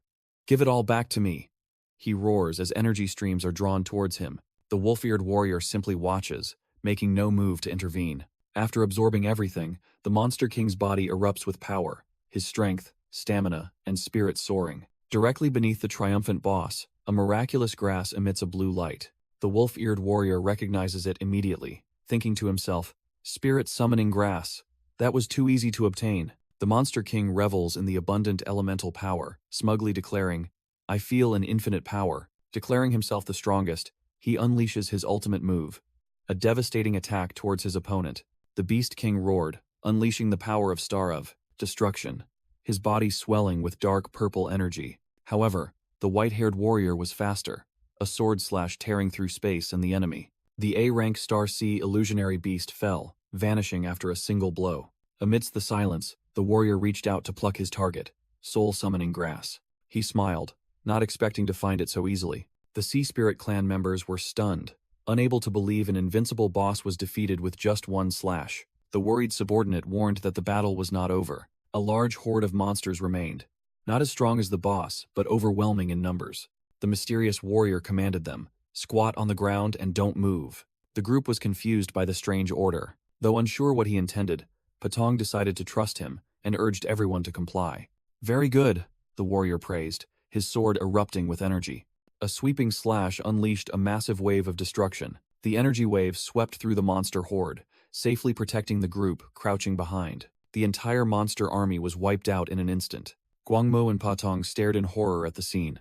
Patong thought to herself, just one more slash. The warrior stood there, amidst the dissipating smoke, his sword slung over his shoulder. Patong wondered if their spirit clan had such a powerful man. Two carriages rolled along the treacherous mountain road. Inside, Princess Patong and the wolf-eared warrior sat facing each other. The warrior blamed himself for getting too excited upon seeing the soul-summoning grass, and forgetting to interrogate further about the mastermind. He reasoned that he wasn't sure if the evil clan was involved, so it was best to warn the spirit clan. Fortunately, Patong had invited him to meet their supreme leader. He wondered why the princess had been blushing ever since they left the cave. Patong, meanwhile, was recalling an old prophecy about a prince who would come to save the entire spirit clan. She gathered her courage and asked his name, secretly hoping, could it be him? The warrior smiled, introducing himself as Pin Dao Dao. Just then, the carriage door opened, and a steward announced they had arrived. Steward Pashi of the spirit clan politely invited them to disembark. Pin Dao Dao marveled,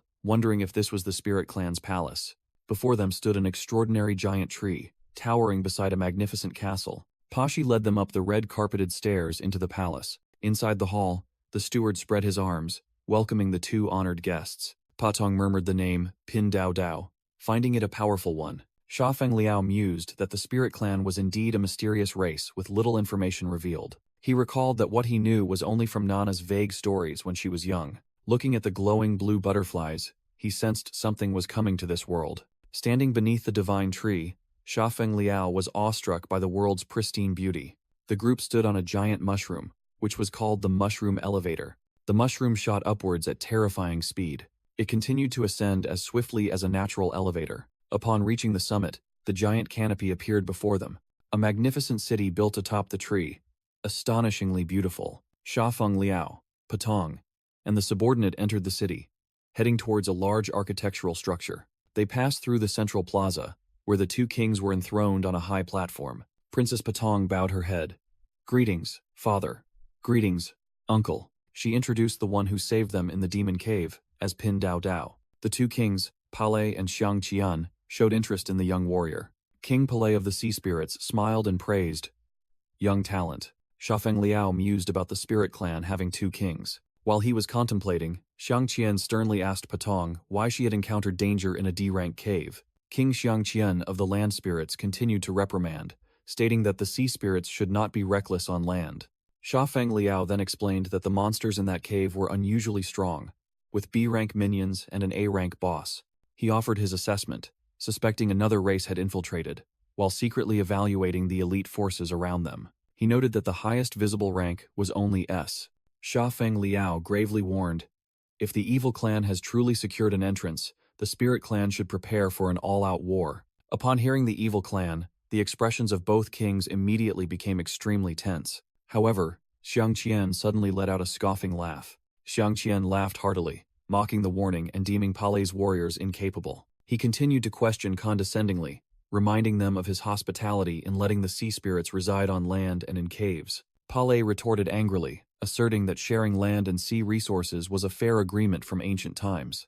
The argument escalated as Xiang Qian furiously pointed at Palei, refusing to accept his warriors being underestimated. Witnessing the scene, Patong was disheartened, while Pin Dao Dao silently thought that the war between the two kings had begun again. Suddenly, Pin Dao Dao realized his disguise was failing as green energy flashed on his hand. He told himself he had fulfilled his promise, both saving the spirit race's people and delivering information to their rulers.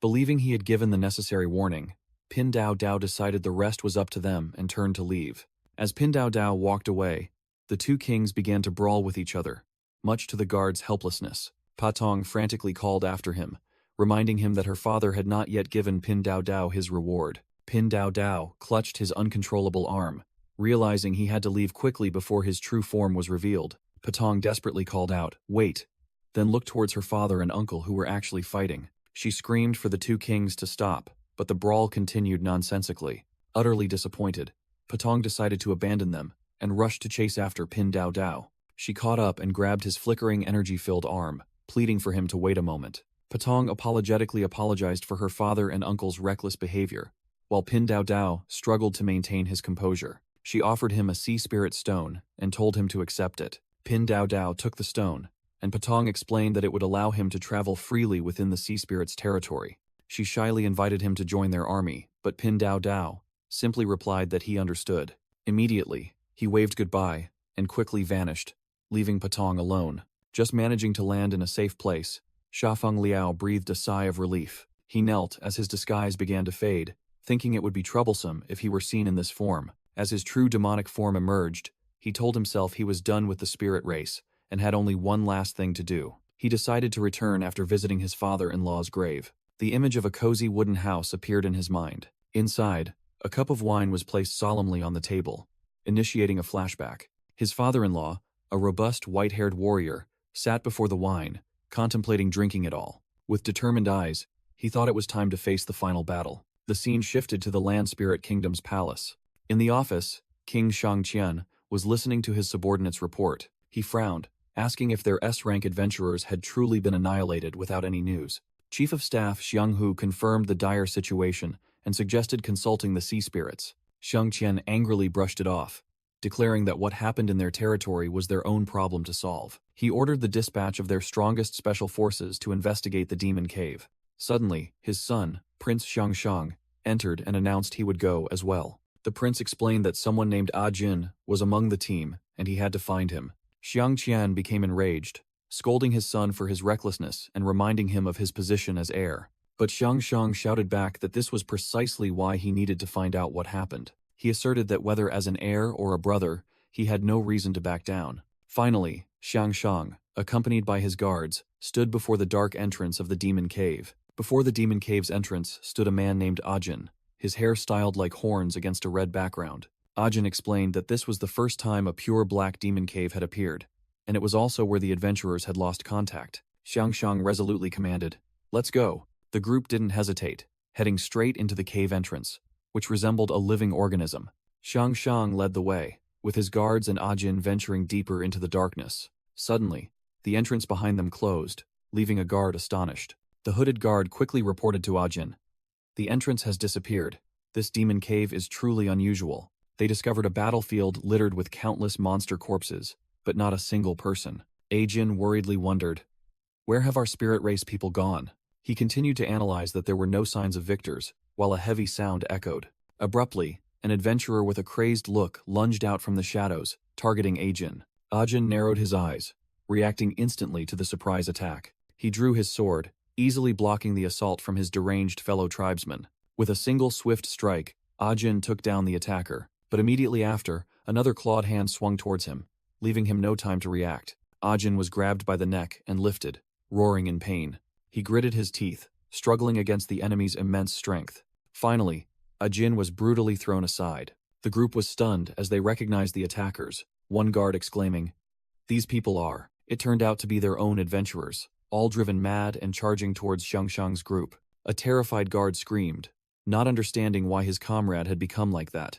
Amidst the chaos, Shangshang hastily grabbed Ajin's wrist. Ajin struggled to tell the prince that he was about to lose control. With black crystal shards spreading across his face, Ajin warned that wounds from these would cause infection, and urged Shangshang to escape quickly. Surrounded and torn apart by the frenzied adventurers, Ajin screamed in pain. In his final moments, he mustered all his remaining strength, passing his last shield to Shangshang. Ajin gritted his teeth, determined not to let the prince be in danger. To prevent himself from completely transforming, he drew his dagger and stabbed himself. Shangshang watched silently as blood splattered, calling out the name of his dear uncle in shock. Enveloped in the blue shield, Shangshang stood alone amidst the fallen enemies. The prince was still reeling from Ajin's sacrifice. Suddenly, Ajin's corpse rose, completely transformed into a terrifying creature. Shangshang desperately screamed his friend's name, unable to believe the sight before his eyes. The transformed Ajin let out a savage roar. Immediately, it grabbed Shangshang by the collar. It raised its sword, preparing to finish off the terrified prince.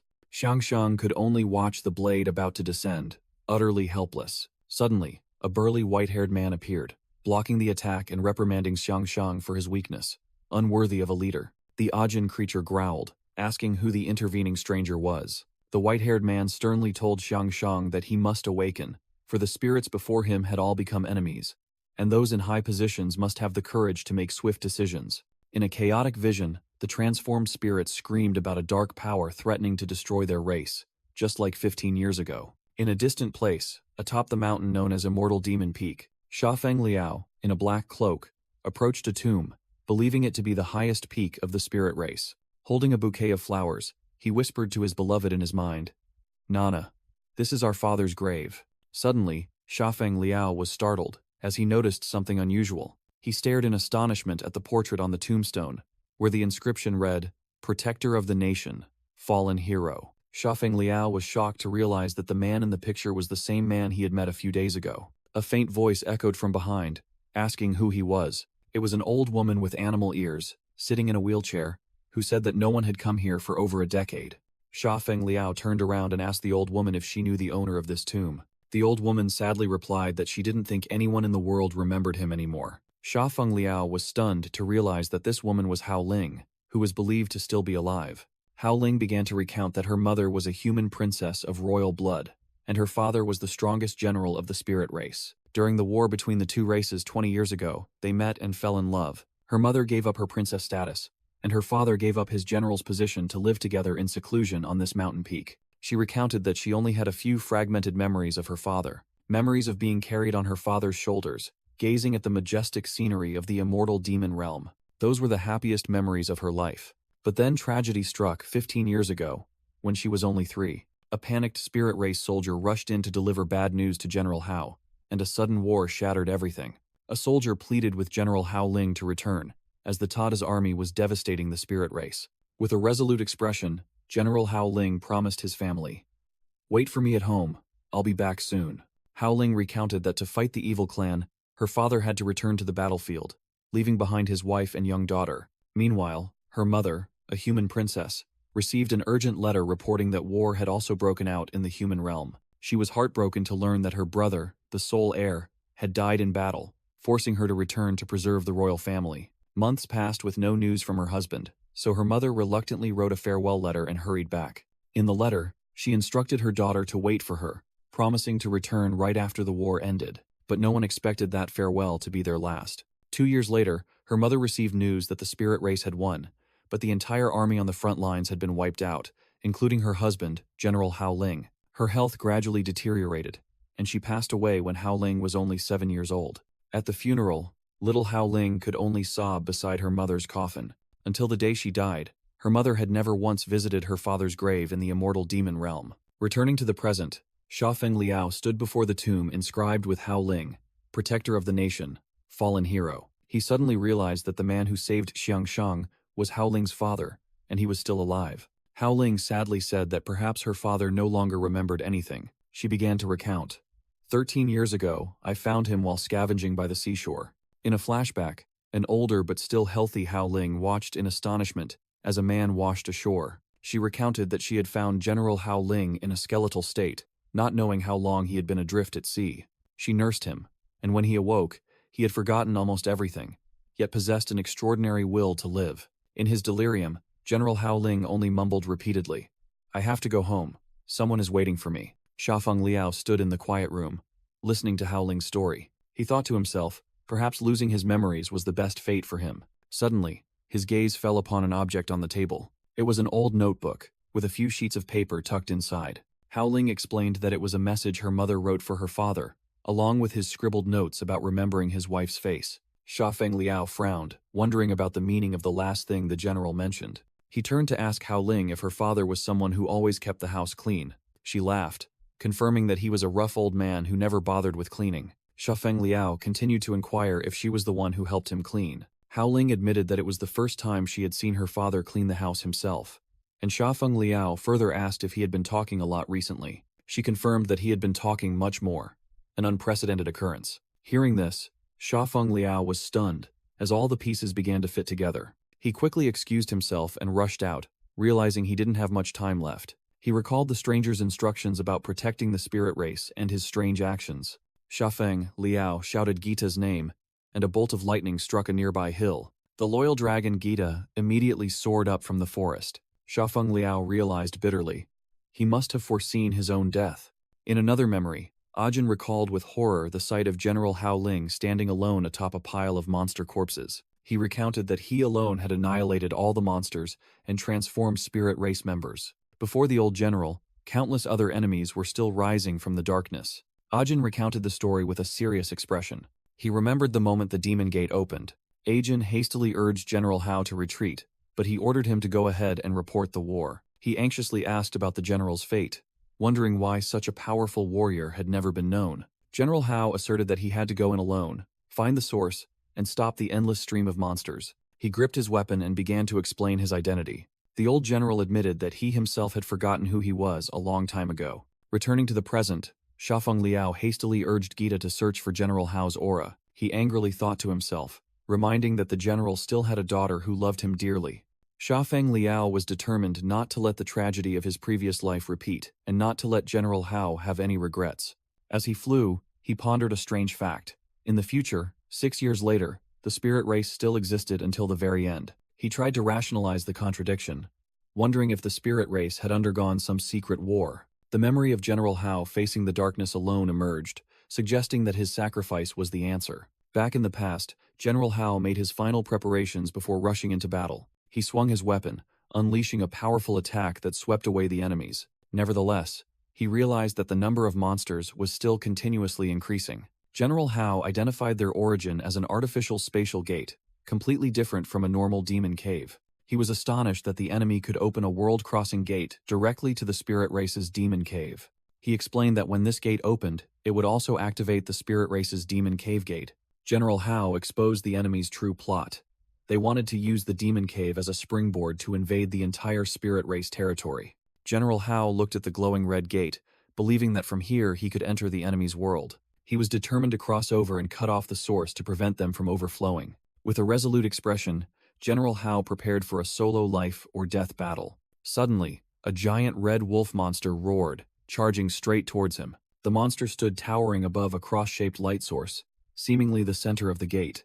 Around it, a pack of smaller monsters also roared, ready to attack. General Hao faced an entire evil clan army alone in the hazy Bloodforge. From the shadows, an evil clan leader with white hair and red skin smirked, seemingly controlling everything. Hao Ling was shocked to realize that the enemy had opened too many spatial gates and worried about the fate of the spirit race. At the same time, in the residential area of the immortal demon realm, a devastating scene unfolded with countless corpses strewn about. A giant, level 5 evil beast was threatening a green-haired child crying for help amidst the rubble. The monster swung its body, tossing the child into the air, just as someone shouted for it to stop. It opened its maw full of sharp teeth, preparing to devour the small victim. Suddenly, a powerful force blocked the monster's bite. The one who intervened was Xiang Qian, king of the land spirit race, using his weapon to parry the attack. He stood firm in front of the monster, protecting the frightened child behind him. Xiang Qian roared in anger, emitting a powerful golden energy surge to repel the monster. Meanwhile, Pale, king of the sea spirit race, stood with his refugees. A sad old survivor reported that only a few people remained in their village. Pale listened bitterly, recalling the argument with Xiang Qian when the villagers recounted that the monsters appeared too suddenly for them to react. Xiang Qian bowed and apologized to Pale, regretting not sharing the information sooner. He painfully heard reports that the strongest land spirits were almost wiped out, and Xiang Shang was still in a coma. Pale grabbed Xiang Qian's collar,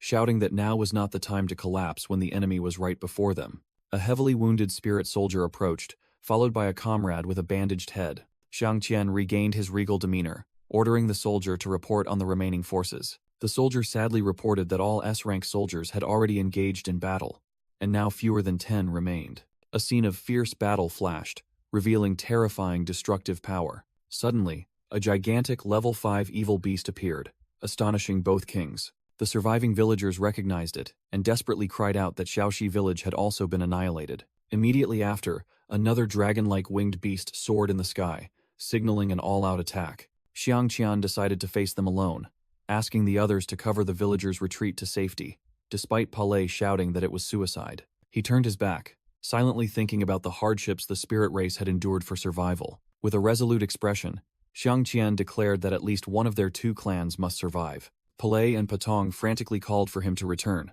but it was in vain.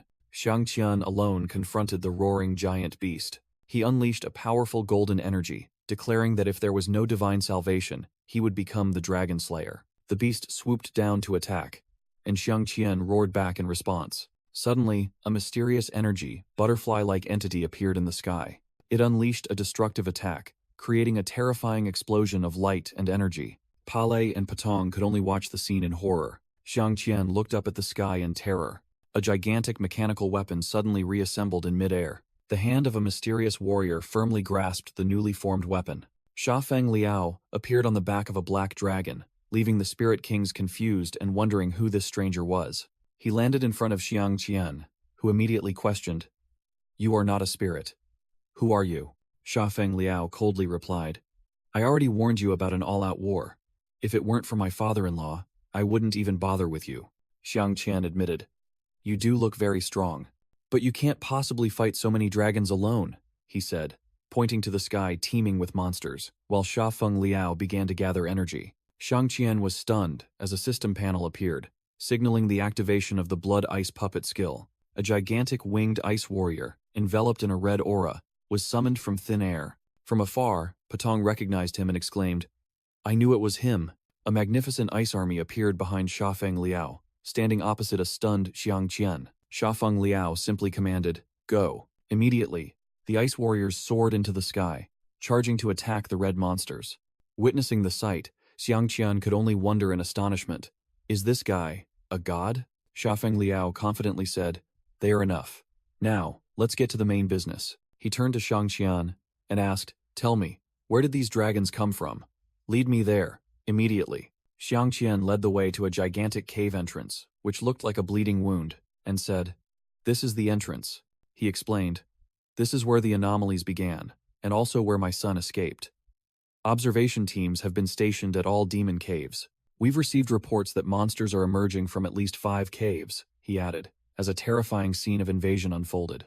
Sha Feng Liao asserted that this was no simple accident, while Xiang Qian reiterated that it was the evil clan's doing. He turned to Xiang Qian and asked if anyone else had accompanied his son into the cave. Xiang Qian sadly replied that the boy's uncle Ajin and an adventure team had gone, but only his son escaped. When asked about the elders, Xiang Qian explained that their army consisted only of young people, and Ajin was the oldest. Sha Feng Liao silently thought about his father-in-law, wondering if he had entered this cave. He recalled flying on Gita's back, checking all the battlefields after descending the mountain, but found no trace of him. Sha Feng Liao asked about the other caves, and Xiang Qian confirmed they were all heavily guarded. Standing before the red glowing cave entrance, he deduced that his father-in-law might have entered here at a different time. Dismissing his speculations, Sha Feng Liao decided he couldn't waste time and declared he would go inside to investigate. A wolf-eared guard frantically shouted, arguing that entering without preparation was too dangerous. Xiang Qian immediately placed a hand on the guard's shoulder, stopping him and asking if he still hadn't realized.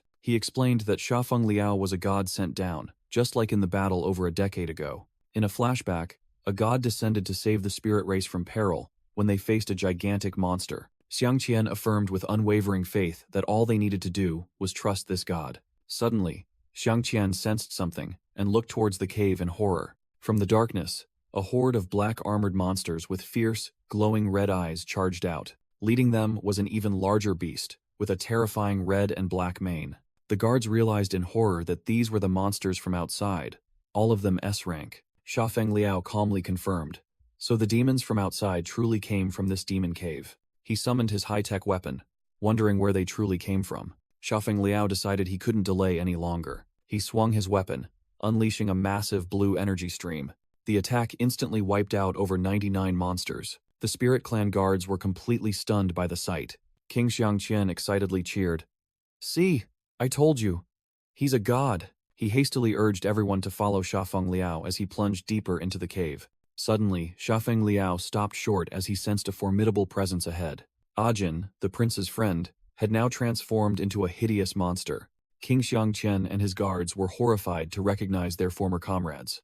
Xiang Shang cried out in pain upon seeing that both Captain Hu and the other members of the adventure team had been transformed. Sha Feng Liao alone faced the entire army of corrupted individuals. King Xiang Qian gritted his teeth, asserting that they were no longer his comrades. Sha Feng Liao calmly explained that this transformation was a type of dark power. Suddenly, Ajin roared, his body erupting with crimson energy. He transformed, donning a complete set of demon armor. The system confirmed this was the Demon Armorization, 903 skill. King Xiang Qian was terrified to realize that someone was controlling the corpses and forcing them to use Demon Armorization. He began to recount the legend that, in the primordial era, the world only had humans and demons living in caves. Under the influence of magic, the demon race evolved into 3 distinct races: spirits, demons, and the evil clan. But with the development of intelligence, their original power gradually weakened.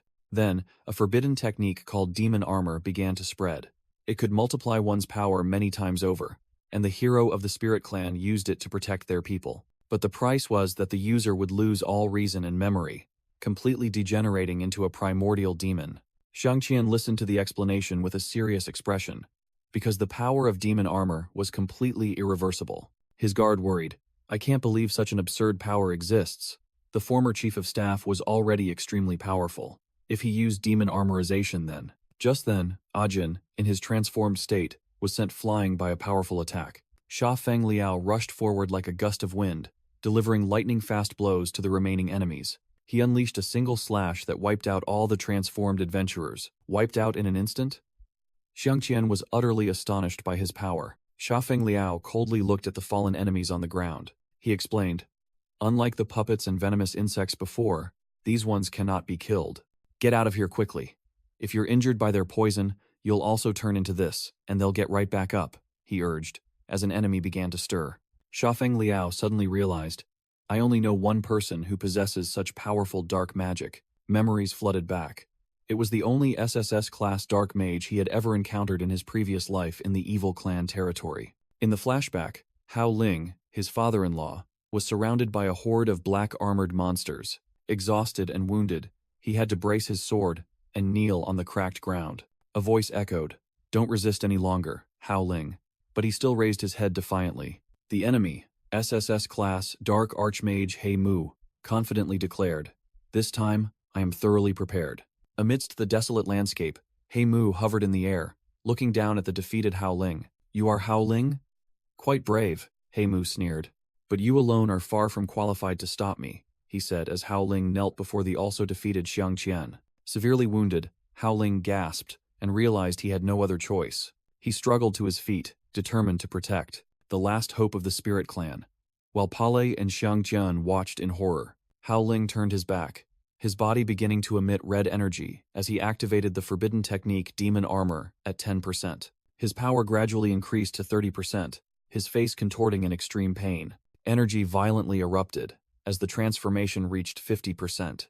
At 100% power, Hao Ling's body was completely enveloped in a dark demon armor. Witnessing the scene, He Mu's face clearly showed astonishment and anger. The dark mage immediately unleashed a destructive energy attack, but he had to strain himself, using his wings to fend off a powerful counterattack. Returning to the present, He Mu faced Hao Ling and roared that 13 years ago, his body had been destroyed. He spoke of the persistent physical pain over 13 years that had fueled his hatred for the spirit clan. Driven by hatred, he had found this land, a place that could suppress the power of the spirit clan.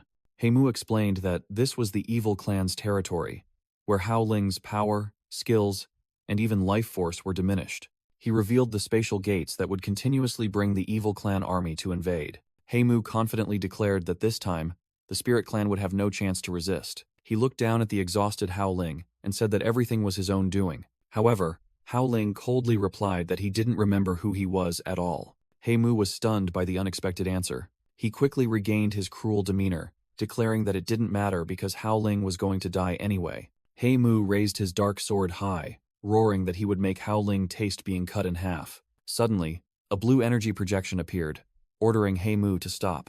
He Mu exclaimed in surprise, "My lord." Recognizing the newcomer, the mysterious entity, Ta Di, politely greeted General Hao Ling and expressed regret for his past. Ta Di frankly proposed cooperation, suggesting that the spirit race was falling behind and needed outside help. Hao Ling angrily exposed the deception, questioning the evil clan's attack on the immortal demon realm and their secret opening of the demon gate. Ta Di merely smiled and replied that it was only the first step. He began to preach his cruel philosophy. The weak are merely resources, and the world needs a truly powerful leader. Ta Di confidently asserted that he and Hao Ling were those leaders. Hao Ling scoffed, calling those values ridiculous and completely rejecting them. He let out a roar, beginning to unleash a blazing red energy from his body. A system notification appeared as Hao Ling activated 10% demon armor, shouting for the invaders to get out of the spirit race's territory. The powerful energy blast knocked He Mu back, astonishing him that Hao Ling still possessed such strength. Heimu realized in panic that he couldn't move, wondering why Hao Ling's energy was so potent, and feeling there was something more than just demon armor. Hao Ling's power surged to 40%, his entire body engulfed in a sea of energy flames. Ta Di realized the horrifying plan. Hao Ling was using his L-class body to break all limits and self-destruct. Heimu screamed in terror in his mind, calling Hao Ling insane and trying to escape the overwhelming aura. Amidst his rage, a tear rolled down Hao Ling's cheek as his memories suddenly flooded back. He remembered his family, recalling that he not only had a beautiful wife, but also an incredibly lovely daughter. Hao Ling carried his young daughter Hao Liangna on his shoulders, reminiscing about the moment he showed her the waterfall where he and her mother were married. Hao Liangna eagerly asked her father to take her there, and in his thoughts, Hao Ling was filled with regret for having forgotten his daughter for so many years. Returning to reality, a tear rolled down Hao Ling's transforming face as he silently apologized for not being able to be by his daughter's side. In his fury, he charged forward, his mind filled with paternal questions for his now 8-year-old daughter. His fist clenched, accumulating a massive source of dark energy. Breakthrough successful. Hao Ling roared and swung his weapon, determined to drag his enemies to hell with him. With a final apology, he pushed the power of demon armor to 95%, preparing for annihilation. Suddenly, a devastating punch landed on Hao Ling's face, interrupting his process. Shafeng Liao appeared, shouting an apology for being late, while his impact had sent Heimu flying. The demon armor activation process was cancelled, and the dark energy dissipated from Hao Ling's head. Hao Liangna was also present, anxiously calling father, while Shafeng Liao stood in front of him. Shafeng Liao calmly stepped over Heimu's unconscious body to approach his father-in-law. Heimu looked up at Shafeng Liao's back with a horrified and disbelieving expression. So that's how it is, Shafeng Liao thought to himself, his eyes gleaming with understanding. Hao Ling was stunned as the demon armor completely vanished, returning him to his original form.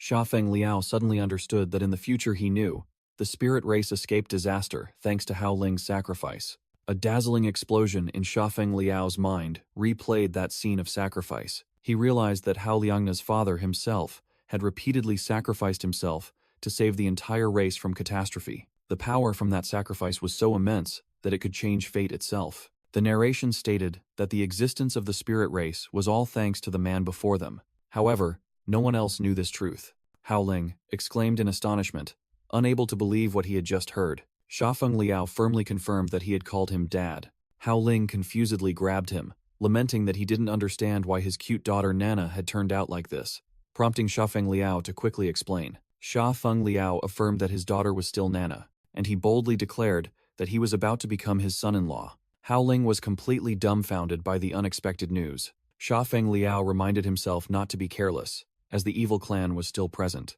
Suddenly, Heimu spoke, saying that he now fully understood Hao Ling's choice. He declared that he no longer hesitated, and ordered his entire army to rise.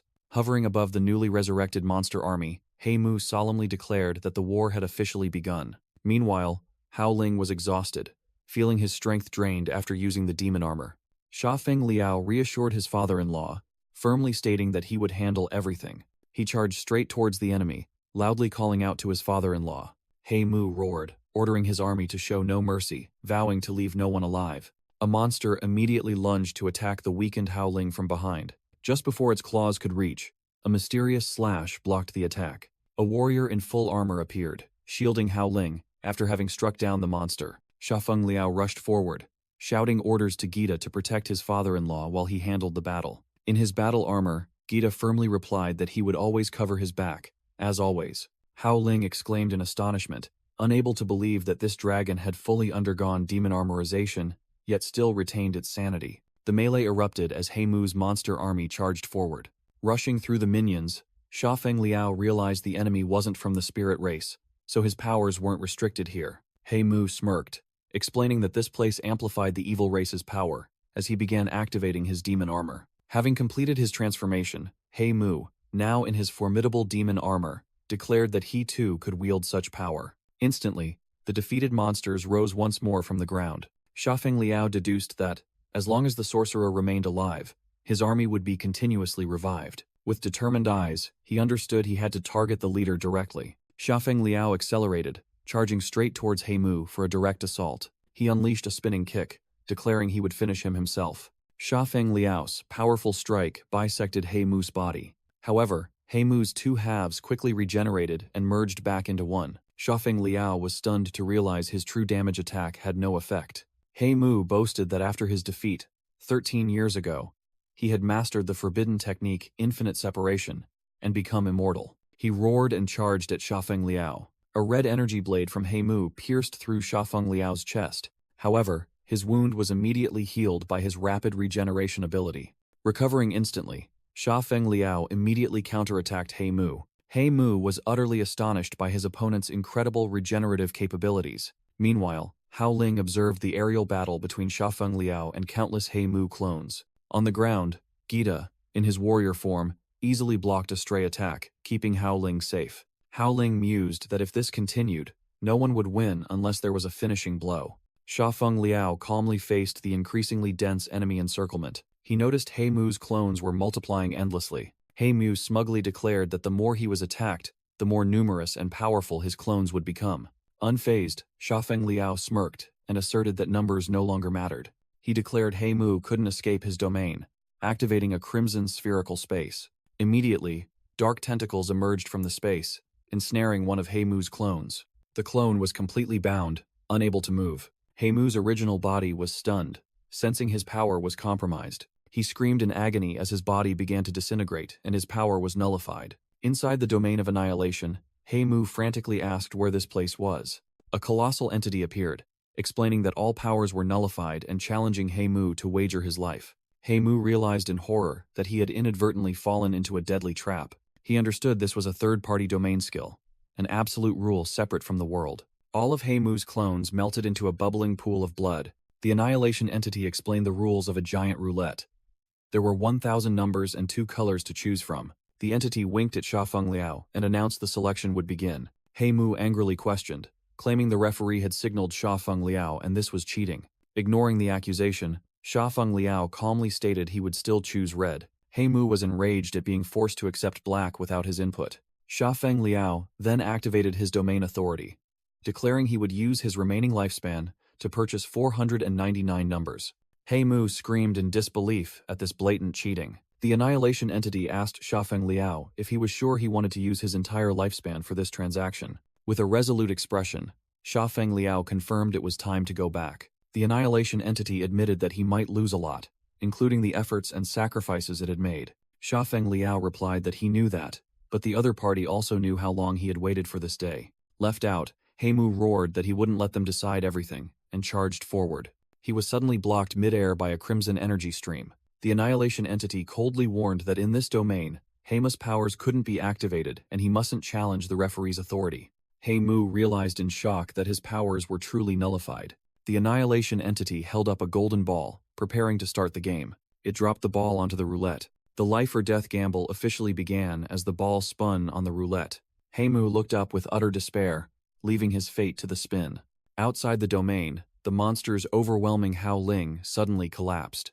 They disintegrated into energy fragments. Hao Ling wondered in confusion what had happened, as both main opponents had suddenly vanished. He only saw all the monsters fall. Meanwhile, Sha Feng Liao reappeared silently. Inside the domain, He Mu's body began to disintegrate after losing the bet. He roared in bitter resentment, realizing he had been tricked by the most cruel method. With his final curse aimed at the evil clan, He Mu completely vanished in flames. Returning to reality, Hao Ling exclaimed in shock as he realized Sha Feng Liao had truly won. He silently acknowledged that this young man was truly a trustworthy person. Suddenly, Sha Feng Liao sensed another presence. A digital projection of the evil emperor appeared.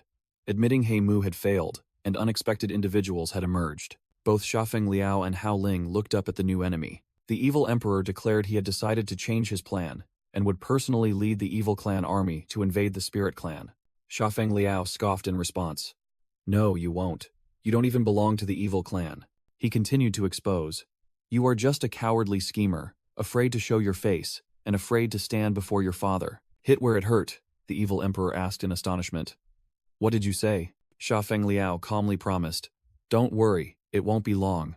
I will come find you." With that, he dashed off at incredible speed, beginning the pursuit. After He Mu completely vanished, Sha Feng Liao did not rest. He turned back, entrusting Hao Ling's safety to Gita. Sha Feng Liao smiled, thinking to himself that Nana would surely be happy with his actions. Hao Ling asked in bewilderment about his intentions and where he was going. Shafeng Liao explained that although the evil emperor's threat was just talk, his army would still come if the gates were not sealed, and his demon armorization process began. He looked up at the dark gates in the sky and asserted that someone had to seal them. Hao Ling objected, saying he didn't need to sacrifice himself for the spirit clan. But Shafeng Liao boldly declared that a son-in-law's duty was to protect his wife's family. Standing tall, he asked for his father-in-law's blessing for his upcoming mission. Hao Ling was stunned, realizing this was the scene he had seen in his prophetic dream. Shafeng Liao held up a broken technological sword and asked if it was Hao Ling's old weapon. Hao Ling was moved, accepting that this was destiny and resolving to complete the mission left unfinished by the previous generation. The demon armorization process reached 100%, transforming Shafeng Liao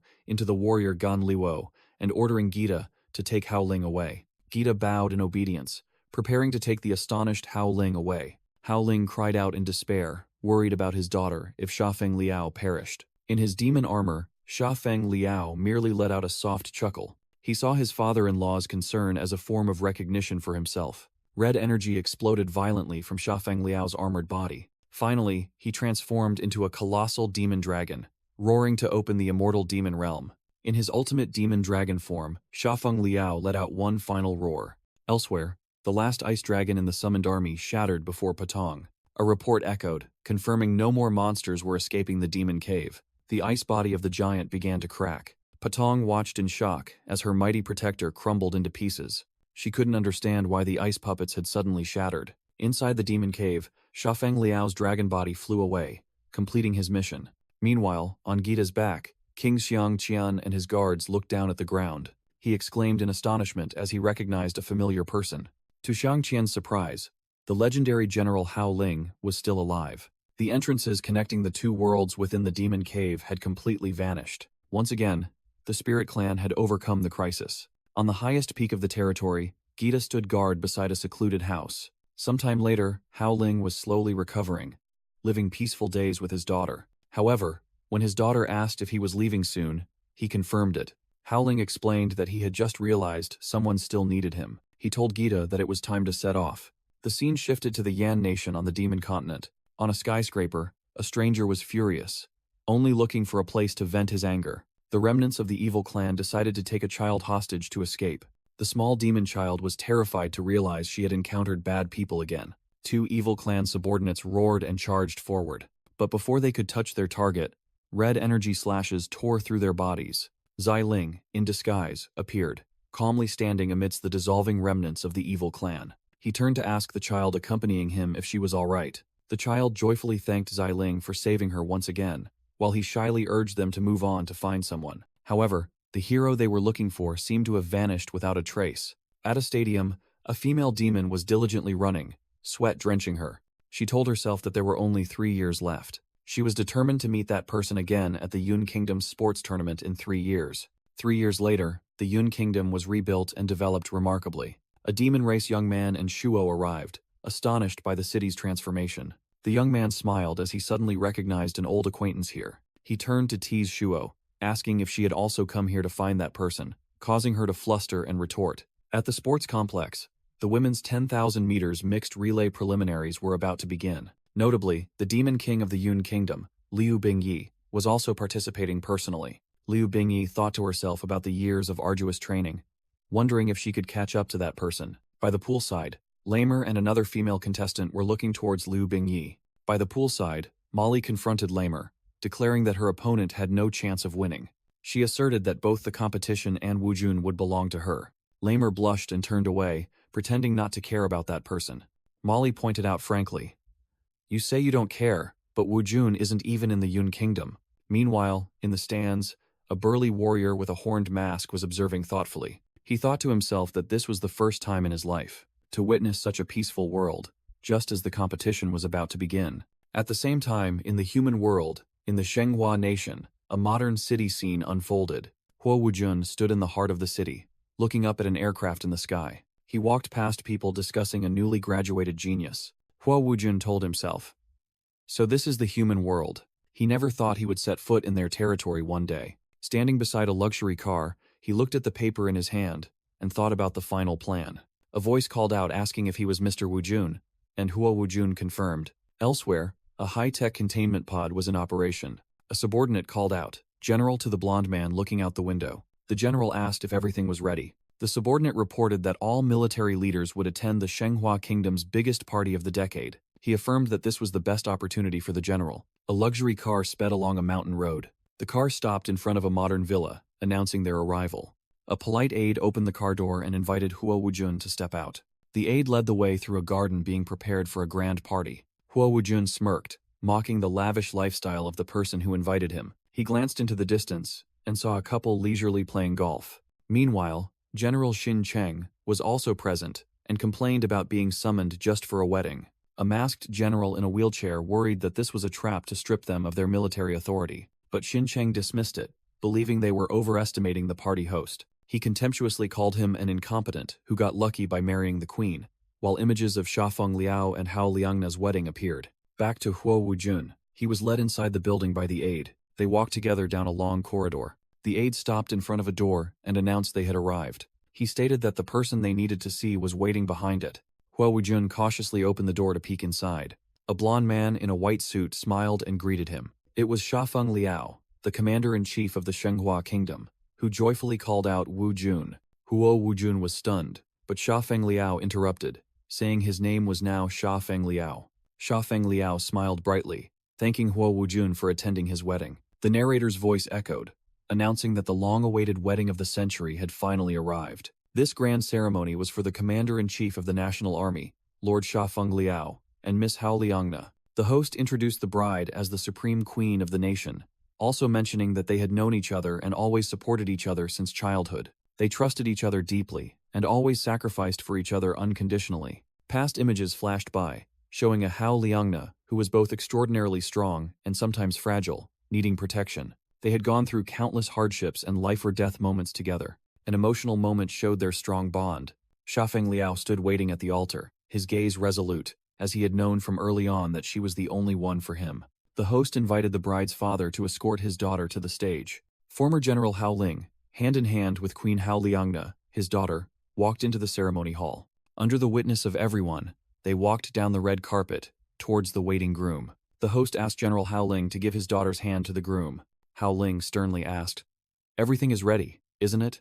Hao Liangna gently looked at her fiancé and whispered, "My love, I don't want to see too much blood this time."